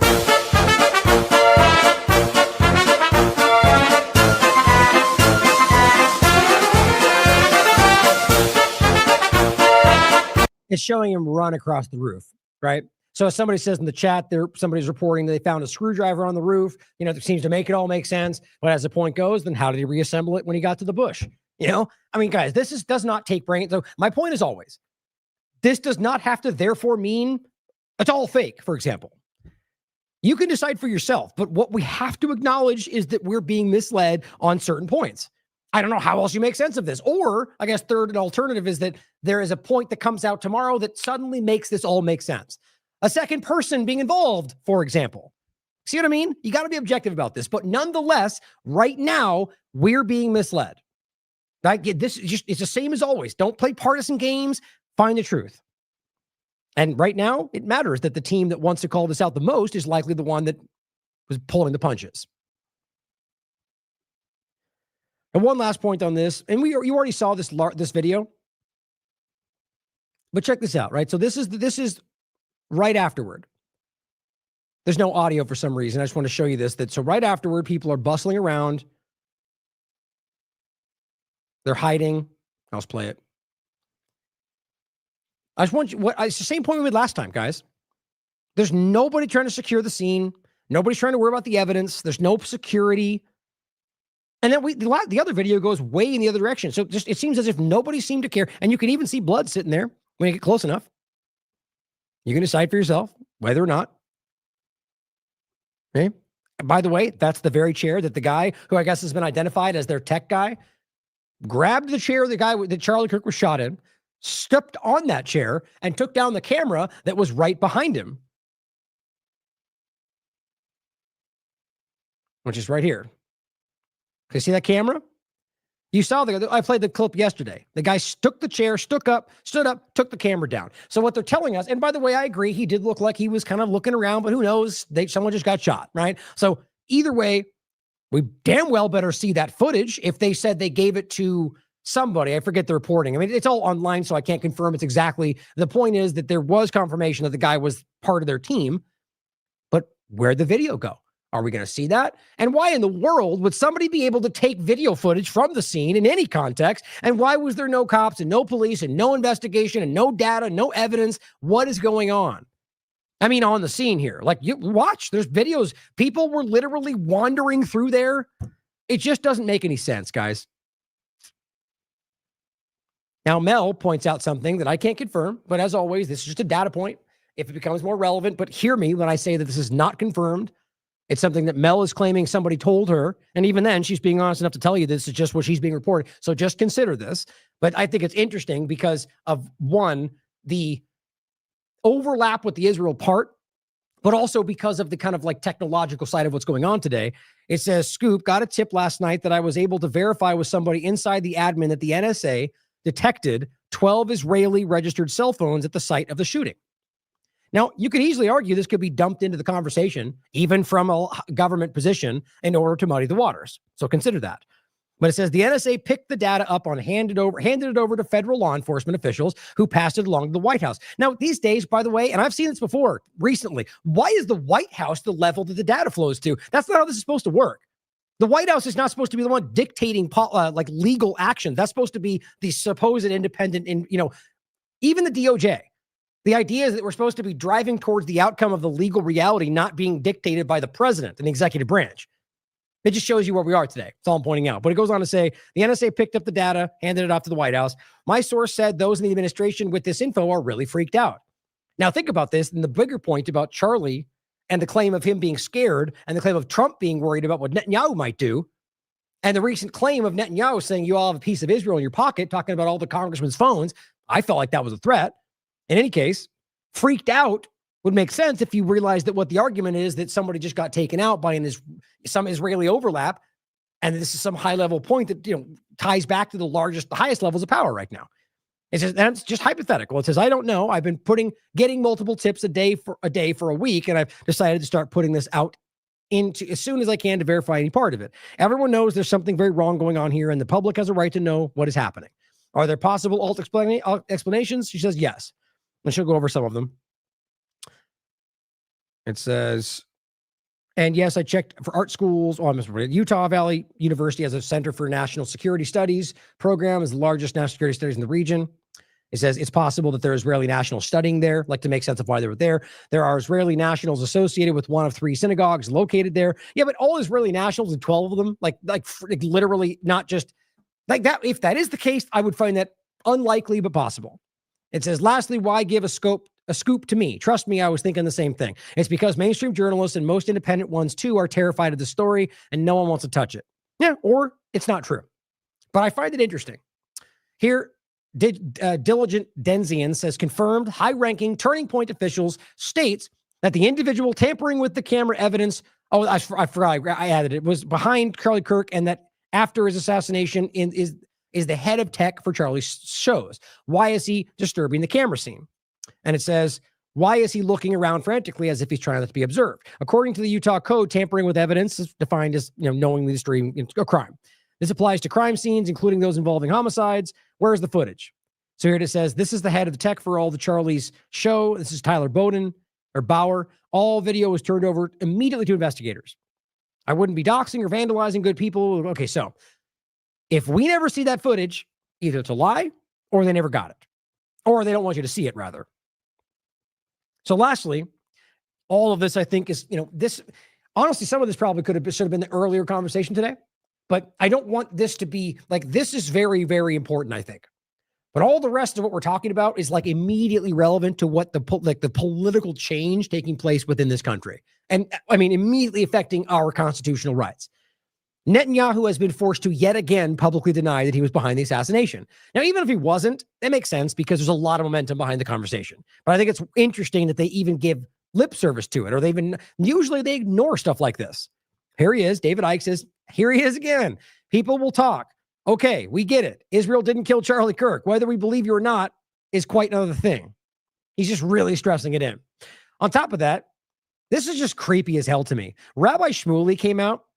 He says, I've spoken for my friend many times. I'm in shock and praying for help for his recovery. Help protect Rabbi Shmuley. And he said, hold on. It says, I've spoken for my friend Charlie Kirk many times. This was on the 10th. So Charlie he hadn't died yet. So he's saying, Charlie Kirk, he's talking about Charlie Kirk. He's talking about what happened. He's using Charlie Kirk and says, protect Rabbi Shmuley, and gives you a link to a GoFundMe for Rabbi Shmuley, money for him to protect himself and his work. I'm not kidding. $500,000 goal. And everyone's like, are you kidding me? Is this a joke? Don't make Charlie's death about you. $800. I just am blown away how disgusting this person is. And I say, look at that. Just everything about him, just the way he just has a look of him that is just like anger, hatred, vile stuff. Not what a man of God should be. And it's also backed up by his statements, his words, and his actions, just so that's clear. But it says, why exactly is this Shmuley using Charlie's name to promote a GoFundMe that is about raising money for himself? This is just a very clumsy example of what far too many on the right are doing right now. Using Charlie for their own agendas. That's the point. Now, we already went over this on the 12th. Was Israel involved with Charlie Kirk's death? Let's look at the facts. Please watch that because I think it's still very relevant. Here's another clip from Tucker Carlson. And this is important because now he's adding his side of the story from what happened with Charlie at Turning Point USA. You just can't stop this. I mean, there is a shocking amount of, and I'm not going to call it proof, because really it's all subjective at this point, but nonetheless, Tucker and Candace and numerous people who knew him and others who have reported they saw the same thing. And I mean, just every which way, you're getting very important data that backs up the case that Charlie was changing his opinion and he was quite concerned about Israel, afraid even. all they can do is go, you're lying, and nobody has anything to back it up. Here's Tucker's addition to it. For that speech that I gave in July, we had a conversation. Turning Point USA, when he was on stage, Dave Smith and others as well, different time, but he went up and he gave a really important speech calling out the problem that really upset the right and Zionist Israel and Zionist right, and they went after them like crazy. Conversation about this backstage right before I went on. And Maybe you didn't say it, but him and Charlie Kirk had that conversation. I was fulminating and getting all red in the face like I often do, to my shame. And I was mad thinking about this and thinking about the effort by the neocons in the United States to draw us in to another forever war with Iran. Not a defense of Iran, of course. It's merely an acknowledgement that we've done this before. This happened in Iraq, which we entered into at the behest of those same foreign policy strategists, and it didn't work. And so I was going on at some length backstage with Charlie, and I said, probably not going to talk about that. I'm not going to torture you. I know your donors hate this when I say that. And also Epstein was in the news, and it was clear to me that, Epstein's probably not like a Mossad agent or something, but Epstein clearly had contact with Israeli intelligence and American intelligence and French intelligence. But it's not that crazy. I mean, it's fair to say that we don't know for a fact that he was literally a Mossad agent, but let's be clear. And as well, and he did say intelligence. It's in every which way. There's more than just one data point, including from Acosta, that he was connected to not just CIA, but also Mossad. Now, it could be he worked for both. He was also an FBI informant, so it's not hard to wrap your mind around, just for that point alone. But so was one of the things he was going to say. Hate this when I say that. And also Epstein was in the news. Just the point that I do find it worth pointing out. That I know, look, he's friends with him at the time, before he passed. And just the idea that you would not say what you think on certain things, I just find that weird. I just, me, it's not what I'm just not going to do that. Now, if it's not relevant to the conversation, I'm not going to insert it for no reason, but this was a very relevant point. Obviously, that's why they wanted it spoken about, because it was a pinnacle point of the conversation. So the idea that he was willing to not say these things, I just find that weird and dishonest, quite frankly. But, just want to point that out. And it was clear to me that, Epstein's probably not like a Mossad agent or something, but Epstein clearly had contact with Israeli intelligence and American intelligence and French intelligence, but the only one you're not allowed to talk about is Israeli intelligence. But it seemed true to me, and I had done some work on that, and I knew a bunch of people pretty close to that story. So I thought that, and I said that to Charlie, and I said, but I'm not going to say that because I don't want to make your donors mad. I know it's just going to be like an endless flurry of text telling you to stop or you're going to lose a bunch of funding. And he looked at me, I'll never forget it, and said, go all the way. Do it. Go all the way. I said, man, a lot of things I can talk about. I don't need to talk about that. And he said, do it. So I did it. By the way, I think that conversation, he had a mic on, and so did I. It probably exists somewhere on somebody's server, but that's, I think, a faithful rendition of what he said. And by the way, I'm not trying to blame him for my remarks. You can agree or disagree with those remarks, but I'm saying this only because I was shocked and sickened by the reaction of the ghoulish and really repulsive reaction of the Prime Minister of Israel, Benjamin Netanyahu, to Charlie's death. Basically made it all about him and all about his country, immediately trying to take the energy, the sadness, the grief that people felt over Charlie's murder and redirect it towards support for whatever project he's involved in. Yeah, well, so too did the rest of their major Republican teams for politics. So did Trump, so did Vance, so did the vast majority of them, to be very clear about that. But you know why he wouldn't call that out. That's just not in his interest. But look, I want to be clear. That statement, what he's been doing, largely, even just the way seems more measured and more reasonable. I've seen the clip. I've seen plenty of his work in the past. I've been watching it my entire career. I think he's presenting himself a hell of a lot better today, and I genuinely hope that he is going in the direction of being more objective and nonpartisan and just talking about the reality. Look, maybe I'm wrong about everything, and he's always right. The point is, my opinion is that I'm liking that it seems more balanced. Either way, the point is that he's adding to the story and ultimately highlighting the fact that Charlie Kirk wanted him to say those things. Why would you think that is? Because things were changing, guys. And even he, the ghoulish prime minister who made it all about himself, yes, very clearly. So here's a couple more important points to write. Now, we already went over the Israel part. 90% of what's important you got in that last show. But there's your additional points to add to it. So remember how I pointed out in the very last show that Ben Shapiro and Matt Walsh and his team were hosting the Charlie Kirk show. Not that they took over it entirely indefinitely. I get how that can be seen that way. And and again, maybe that is what's going to happen. But as I can prove today, it appears that they haven't officially done that. But the fact that they immediately stepped in this, they were sitting there in this chair using the audience to broadcast their message at a point when just before this, Ben Shapiro literally referred to him as a clown. And ultimately, we're calling him out because of his allowing Tucker and the rest. And he had a recent interview with him where Charlie Kirk was asking about, what maybe we shouldn't blindly trust the mainstream coverage of Israel. And Ben Shapiro raised his eyebrow like, what? And had many other interviews the same. So they were looking down on him. They were calling him names. And now he's the best hero ever, and we're going to fight for his memory. Why? Because you could frame it now going forward as everything you think. When he seemed to have been changing. It says Ben Shapiro stepped in as co-host of the Charlie Kirk show, and that's not that you can say that's fair to say, but it just in this instance is what I can prove right now. Alongside Matt Walsh and Michael Knowles, all of whom are supporters of Israel. His move comes just days after Charlie Kirk's assassination, with Shapiro vowing, as he did publicly, to, quote, pick up the bloodstained microphone where Charlie left it. And he's also apparently publicly saying he is going to take over the campus part of this. Now, whether that's Turning Point USA or not will be very, very telling. And it says, Kirk's chair and microphone remain empty. Now, Turning Point, another point we talked about is who would take over, right? So they're now reporting as of today, it will be now Turning Point USA will be taken over by Erica Kirk. That's the new CEO and board. Now, they're reporting that's what Charlie had wanted, which makes sense to me. But I just think it's important to think about how this goes forward, because there's already been some examples of this. We talked about the funding, right?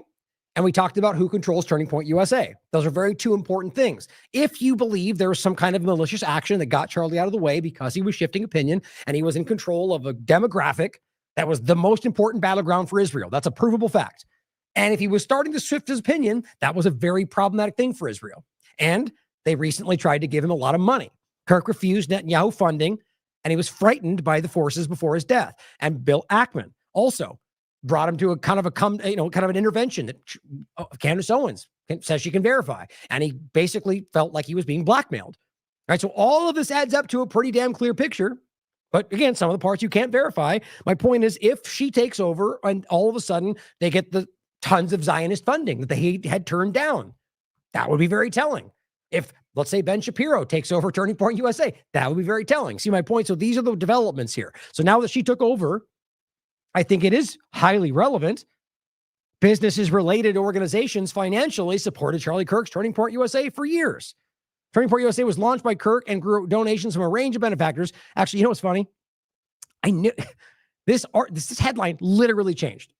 I thought I saw it earlier. I don't know. I'm not going to go back to it. The point is the same here. It's just so strange how these platforms, see, it's clear. So the bottom line is they got funding from a lot of new people. One of them, Ben Shapiro, announces $1 million donation to Turning Point USA. Ben Shapiro is a very, very, very diehard Zionist. So my point is that you got funding all of a sudden after it changes into the hands of somebody else who's willing to take the money that maybe he doesn't realize Charlie was turning down. Or maybe not. I don't know. But I think it's very telling that the funding does start the moment that Charlie gets out of the way. Now realize there was already lots of funding going on, but the explicit turning down of hundreds of, a lot of money from Netanyahu and Zionists, I think is the most relevant part of this. And don't forget, here's Ben Shapiro. I would gladly waive the born in USA requirement for a President BB. That's Ben Shapiro. That's Netanyahu he's talking about. The genocide committing extremist Zionist leader of a country that is being called out by the world. Here is Charlie Kirk, a Turning Point USA Israel focus group 1 week before the Hampton struggle session with Bill Ackman. Just to show you, this is in the moment by moment, I'm finding more of these that show you he was very clearly asking questions that were making Zionists very uncomfortable. It says, at Charlie Kirk's lieutenant, Andrew Colvett, appears nervous as AIPAC comes up. Colvett defended Ackman, this week and welcomed $1 million via Ben Shapiro. right? So he's moved out of the way, and people then accept the very money that Ackman and the rest were trying to offer. We'll play this next. This is wildly telling right here. You guys think when a lawmaker and a man I respect like Ted Cruz uses the Bible to justify aid to Israel, doesn't even know the verse, do you guys think that's like not the best way to approach this? Even the point being brought up, people get called domestic terrorists for saying things like that if you're not on the right side or not like ardently pro-Israel up until then. If we talk about even a fraction of that, we get called racist every day. So you have to understand, the people in this room, the people he was speaking to were battleground for Israel, for the influence of this country, like make or break. Raise your hand. Okay. I think Ted Cruz used Genesis 12:3. I think a lot of people see that as off-putting when you look at the New Testament. Why? Because I think a lot of people, they look especially at the writings of Paul, where he talks about how the new flesh is not the same as the people in the old covenant. The new flesh is everybody, is everyone's included. Talking about Romans 9. Yes, 9:6, yeah. Are you Catholic? Converting to Catholic from Judaism. Judaism. I can tell. This is my next Oh, from Judaism? Yes. Oh, wow. Oh, so wow. you. And that's not, that's a big deal. All right, so that's what Candace Owens was trying to talk to Kirk about. And he was flirting with, that's what she was telling us, the spiritual transition. You're ethnically Jewish. There's no such thing. Let's be honest about this, guys. The reality is, now I shouldn't say it like that. There's a background we can get into, and the reality is today, there's the idea that you can be born just because, like the idea is that clearly Judaism is a religion. And because Netanyahu decides to be, like they claim, Netanyahu is from what, Poland? You know, the game they play, that's not the Jewish idea that there's that what they're trying to do is conflate that with the idea that Israeli is the same as being Jewish. That if you live in Israel, or the idea that historically there's Jewish heritage in regard to the nationality, not necessarily the religion. It is a manipulation at the end of the day. There's points to be made, not to get into it today. But I just want to make sure that's clear again, because it's very, very important to understand that Zionism is a political organization, Judaism is a religion, and the conflation of the idea that you are an Israeli, meaning you are Jewish, is not the reality. Jewish, And you have concerns about AIPAC. Yes, I do. I'm told that by some people that if I criticize AIPAC, I'm anti-Semitic. I think it's ridiculous. Yeah. I feel like it's great to have a concern for your country. Do you think that that AIPAC represents, again, I'm not saying I believe this, but I think this is what you're saying, that it represents a kind of cutting in line of prioritization away from the American people? Yes. Would you guys say that's a fair summary? 100%. Meaning that, like, okay. This is an Israel focus group, guys. And they all agree. Most of them anyway. We vote, we're citizens, but a separate group gets higher priority because of whatever reasons. I realize what he's really framing that as is Israeli versus American, right? But I agree. And this is why it's not as simple as making it only about the religion, because it's much more nuanced than that. It's much more, complicated. It ultimately is about the political organization, which actually overlaps with a lot of different things. Either way, even if you think I'm wrong, the point is what he's saying right there is a big deal. You're not supposed to say those things, especially not to influential battleground age people in this conversation.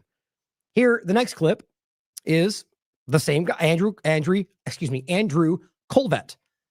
After this. So the point was, you can see him in this seemingly uncomfortable, it's kind of weird. I always seem to have sort of like a handler around, uncomfortable about this conversation. Now, jump forward to the 16th of September. Here he is welcoming in the Ben Shapiro and accepting new funding. I think it's very relevant. Welcome to the Charlie Kirk Show. I am Andrew Colvett, executive producer of this show. I am joined by some very dear friends of Charlie. And of course, they need no introduction. That would be, in no particular order from my right to left, Matt Walsh, Michael Knowles, and Ben Shapiro. In the moments that passed right after we got the news, I was in a state of shock. And one of the things that gave me some solace and gave me some comfort in those first few hours afterwards was I actually happened to see a tweet from Matt Walsh, and I could feel the visceral anger that was pouring out of his body onto the post. And that's the good thing, right? The anger. I mean, that's a very weird way to frame that. No particular order from my right. In the moments that passed right after we got the news, I was in a state of shock. And one of the things that gave me some solace Matt hating gave you solace? I mean, am I overthinking that, or is that pretty crazy? Gave me some comfort in those first hate few hours afterwards was I actually happened to see a tweet from Matt Walsh, and I could feel the visceral anger that was pouring out of his body onto the post on X. And it's hard to explain why that gave me so much comfort, but I knew that there was an army rising up with righteous anger at what had just happened. Maybe that's why Alex Jones is selling Holy War t-shirts. You getting the same vibes? It gave you solace and comfort that they were angry and rising up as an army. I mean, come on, guys. This is over the top. Even if you think he's being genuine, that's a little bit crazy. You're talking about what made you feel better is knowing that they're seething with anger and ready for action. I mean, come on. That just feels a little bit like, the idea becomes you're talking about an individual. The only way to frame it is about political action against the other side. Because Matt Walsh was not seething in anger about getting the one guy. He was seething in anger about the political party they were framing as responsible for it all. They're building a war here, guys, and that's not even hard to see. And be clear, it's not blaming one side or the other. This is partisanship, team sport politics, both. Look at it, both sides. How long have we been telling you this? They aim at the other side with hyperbolic scream. They're going to kill the world with climate change. And what does it do? It drives people to act in crazy, irrational ways because they believe the world's going to end tomorrow. If you say Trump's going to destroy the country, we have to do something now, it's going to drive people to act in irrational ways. It's the same thing from either side because it's the same agenda. It's one government driving us against ourselves to take advantage of the actions we take to put us in a position where we can no longer fight back, or we can no longer speak up, or that's where I think all of this is actually driving with the technocratic overlap. Friend and to the host of this show. And within minutes of that, I got a call from the CEO of Daily Wire just asking if there was anything he could do. And I said, yes, send the team. I'm going to want them to guest host this show. Right. Great. So immediately after he was shot, let's get Ben Shapiro in the chair. That's what he said. I mean, he's calling, hey, what can we do? The way it went down makes a difference. Maybe that, or is it, I just think that it's timing. It's weird. Why would this be the immediate thing? I'm not saying it's not, it makes sense. I'm just posing the questions for you to ask yourself, because when you add it all up at the end of the day, this does feel very strange. But, just the one point by itself, yeah, I can see a world in which this would happen in any case where people want to do the show to talk about what happened. I get it. But the money, the funding, the overlap, the comments before, are you not aware that Ben Shapiro was just was calling him a clown, telling him that he shouldn't be doing this? Not everybody, that not everyone's here to represent. We've gone over all of it. It was because of Tucker Carlson. It's because of what he allowed him to say, acting like he was not worthy to be in front of the party. And now here he is. And so I asked, and they graciously granted the request, and here they are. We're willing to provide, and we are providing, any level of material support, any level of support on the ground, boots on the ground, helping you to do what Charlie would have wanted to be done here. We couldn't be, frankly, more honored to join you guys as much as we can in the fight. Thank you for that, and thank you for donating the Daily Wire $1 million. Right. Okay, so what it amounts to? The funding, the shifting. Okay, but so at the end of the day, let's say this guy takes over, or let's say somebody else does. Doesn't it seem pretty clear that through this, you can see Ben Shapiro operating? We're here, we're invested, we are, and we're going to give you everything we can. No, maybe they don't even recognize what's happening. You can just see the tendrils of the Shapiro Zionist, the overlapping network very clearly working its way through all of this. Now, that doesn't even have to be nefarious. Maybe you think that's crazy. Maybe you think I'm lost in what that means. But you can't deny that that's happening. I just think that's very telling about what happened before, what the narrative was, what Charlie was doing, how he was changing, and all of this right afterward. I just don't know how you miss that. Now, again, read both of these. I think it's very important to understand the reporting that comes from the White House, but it's an anonymous source, so take it for what you will. Charlie Kirk refused Netanyahu funding, was frightened by pro-Israel forces before his death. And then you also have Harrison with a separate source claiming that was what he was told in August. Billionaire Ackman convened stormy intervention with Charlie Kirk. He felt like he was being blackmailed. Now, here is a report from the Wall Street Journal. We'll end with this. This is Chris Menahan. He has his own report down here. You can read that if you'd like. I'm going to go to the Wall Street Journal report that says why Trump privately fumes about Netanyahu but gives him free rein. Now, yes, of course, it could be inaccurate. Of course, their right's going to say it's Wall Street Journal, therefore we're going to ignore it entirely. The team sport, just like the left does with anything they don't like, it's the same game back and forth. When anybody who's honest should read it and decide for themselves, show discernment, know they try to lie to you, and read it anyway and try to understand what's happening. To me, this adds up exactly with what I've seen happen, with what I know is going on, with the way I've seen Trump act, as well as how it overlaps with this Charlie story. Why Trump privately fumes. He's effing me, the president said of the Israeli prime minister. Doesn't that sound like what Charlie was saying? It says President Trump is frustrated with Israeli Prime Minister Benjamin Netanyahu. The question is whether he will ever be angry enough to do something about it. Trump has told several aides in recent weeks that Netanyahu prefers using military force to compel Hamas's surrender instead of the president's preferred method of ceasefire, which, who knows if that's even true, or just him framing himself as the one who wants the peace when, either way, this case is about Trump and not being on the same team or the same side or the way to frame it is Trump or any U.S. president choosing to still publicly support this administration or this government committing a genocide, even as they secretly don't like them. That speaks to one or a few very clear possibilities, one of which is that they are controlling him. Blackmail, whatever else. Because why would he keep doing it if it's hurting him and he doesn't like him? You can decide. And to be clear, my reporting, my research, and my gut tells me that this is the reality, that Trump is going along with this because it's in his political interest, at the very least, and because I think because he knows that bad things could happen if he doesn't. My opinion. But again, I think it's based on very clear, provable, the points of how we've seen all presidents interact with Israel, what Trump has done so far, what he's done in the last administration, his entire cabinet. I mean, just a lot of points. His frustration boiled over last week, they report, hours after Israel attacked Hamas negotiators in Qatar, an operation that threatened to derail fragile peace talks. He's effing me, Trump said about Netanyahu, according to officials who heard the comment. Now, these people in his administration, guys. Of course, they could be lying. Trump was in conversation with senior aides, including Secretary of State Marco Rubio, about how to respond to the brazen strikes. Trump's sometimes heated feelings about Netanyahu have puzzled Washington. Why is Trump, who prefers to keep the upper hand in relationships, willing to let Netanyahu continually operate in direct defiance of his wishes? Yeah, very good point.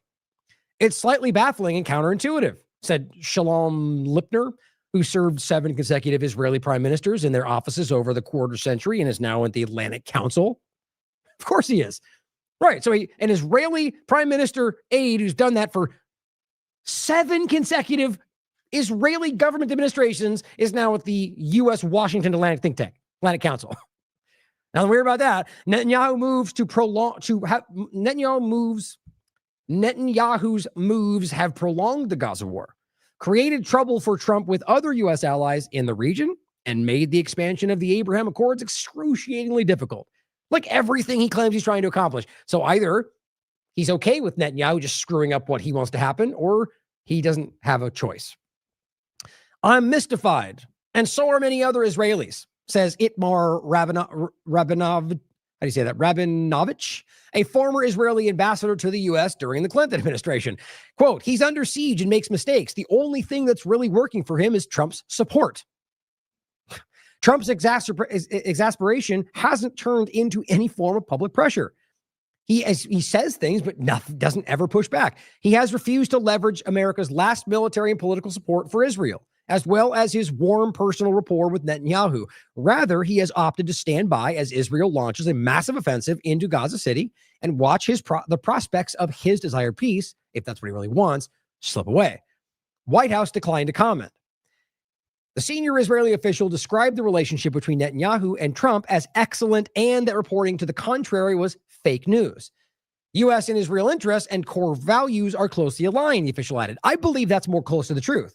But I also do think that Trump is, I think clearly that they have the same agenda and they're working alongside each other and that they are likely very, very similar. But I do think that it's confounding that he'll do things that does make Trump look stupid and you don't ever see anything no pushback. He embarrasses Trump all the time by, like, with the deals or with the bombing in Qatar, and plenty of examples like that with Iran. Like, he does it in countless ways. It shows you that he's the one making these decisions and Trump follows suit. And that, I guarantee, bothers Trump. My point, though, is that I do still think that this is more the reality. So all it shows you is not the blind, ongoing relationship of the current power structure at acquiescing to what Israel wants, and that he's willing to ignore things he never does for this one person. Amr Dostri, a former spokesperson for Netanyahu, described ties between the two as very, very tight. He said news reports of tension between the two are planned media moves for strategic reasons. Now that makes more sense than anything. Playing it out to where, Jones comes out and says, "Wait, they're broken. I told you, I knew it the whole time." And that was what something fed to him to get you to think that, because that's what they wanted. That's how they use people like Jones. While Democratic support for Israel has plummeted in recent years, it remains high among Republicans. A Gallup poll in July found 2/3 of Republicans have favorable views of Netanyahu. That's not the same as Israel, in contrast to 9 for Democrats. It is actually funny to me how the Wall Street Journal is like deliberately conflating support for Israel with support for Netanyahu, even though it's very public that almost everybody, the entirety of Israel, does not support Netanyahu. It's not hard to find out that he's very hated. And ultimately, that you could see, like, in the U.S. position, everybody supports Israel in the politics. Many of them don't support Netanyahu. It's just weird. I think it's deliberate. Marjorie Taylor Greene, a Republican from Georgia and staunch Trump ally, in July accused Israel of genocide. Netanyahu also finds ways to integrate himself with Trump's inner circle and flatter the president directly, which I think works. His hubris plays a huge factor. Everybody knows that. On Saturday, Netanyahu, alongside U.S. Ambassador to Israel, Mike Huckabee, participated in a cornerstone laying ceremony to name a promenade in the beachside city of Bat Yam after Trump. I guess that's all it takes. Here, Trump Heights, in illegally occupied land. It'll let you do what you want. In effect, Netanyahu has shaped a relationship where he can temporarily risk Trump's ire, knowing it won't last. Netanyahu has frequently referred to Trump as the best friend Israel has ever had in the White House. Netanyahu said the country has long targeted on foreign soil people whom it holds responsible for terrorist attacks on Israel. This is the principle we established. It's not a principle. What would you call it? It's not a principle to break the law to kill people that you want to kill. It's a principle we follow. It hasn't changed. That's what they're saying. We bomb Qatar, bomb it. We can do whatever we want, wherever we want. By the way, the same thing the U.S. government thinks. We can bomb any country in the world if we claim we're fine. It's the same as what they did in the war on terror. How'd that work out? They killed a lot of innocent people. Israel's just using the same talking points. It doesn't make it legal. It wasn't legal when the U.S. did it.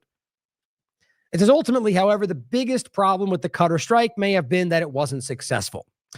Said Michael Oren, former Israeli ambassador to U.S. under Netanyahu. Israel targeted Hamas's top negotiators, but instead, despite their lies about it, killed 6 lower-level representatives, the group said.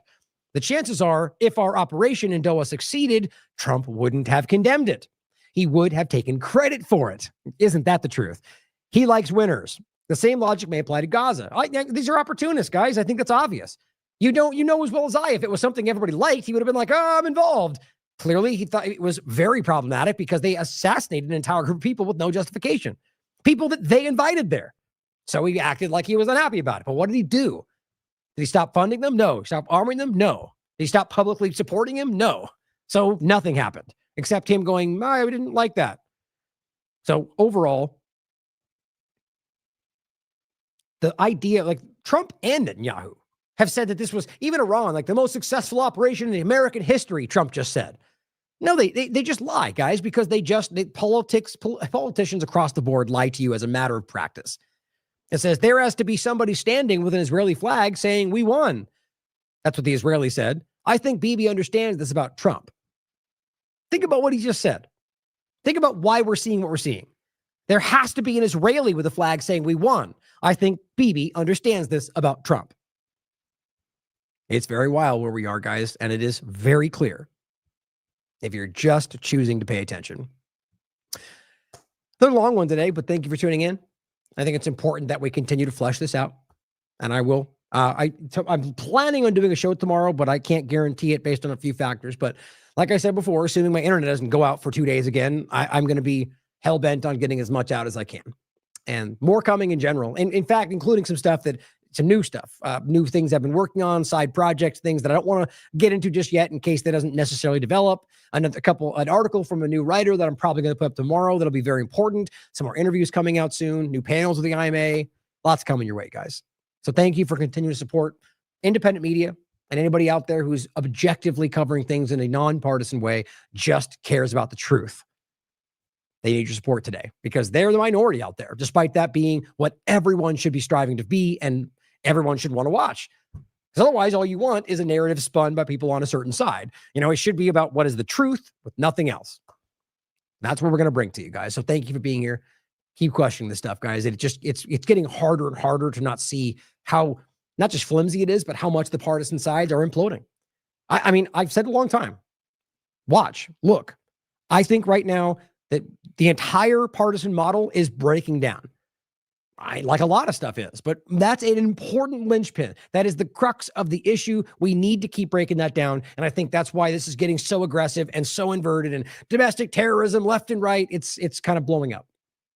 Please keep pushing. Be objective, nonpartisan. Don't be violent. Go out there and inform people because you're making a difference. I love you all. As always, question everything. Come to your own conclusions. Stay vigilant. You're not real. You're not real. What? You are? Is any of it real? I mean, look at this. Look at it! A world built on fantasy. Synthetic emotions in the form of pills. Psychological warfare in the form of advertising. Mind-altering chemicals in the form of food. Brainwashing seminars in the form of media. Controlled, isolated bubbles in the form of social networks. Real? You want to talk about reality? We haven't lived in anything remotely close to it since the turn of the century. We turned it off, took out the batteries, snacked on a bag of GMOs while we tossed the remnants in the ever-expanding dumpster of the human. We live in branded houses, trademarked by corporations, built on bipolar numbers, jumping up and down on digital displays, hypnotizing us into the biggest slumber mankind has ever seen. You have to dig pretty deep, kiddo, before you can find anything real. We live in a kingdom of bullshit. News on this.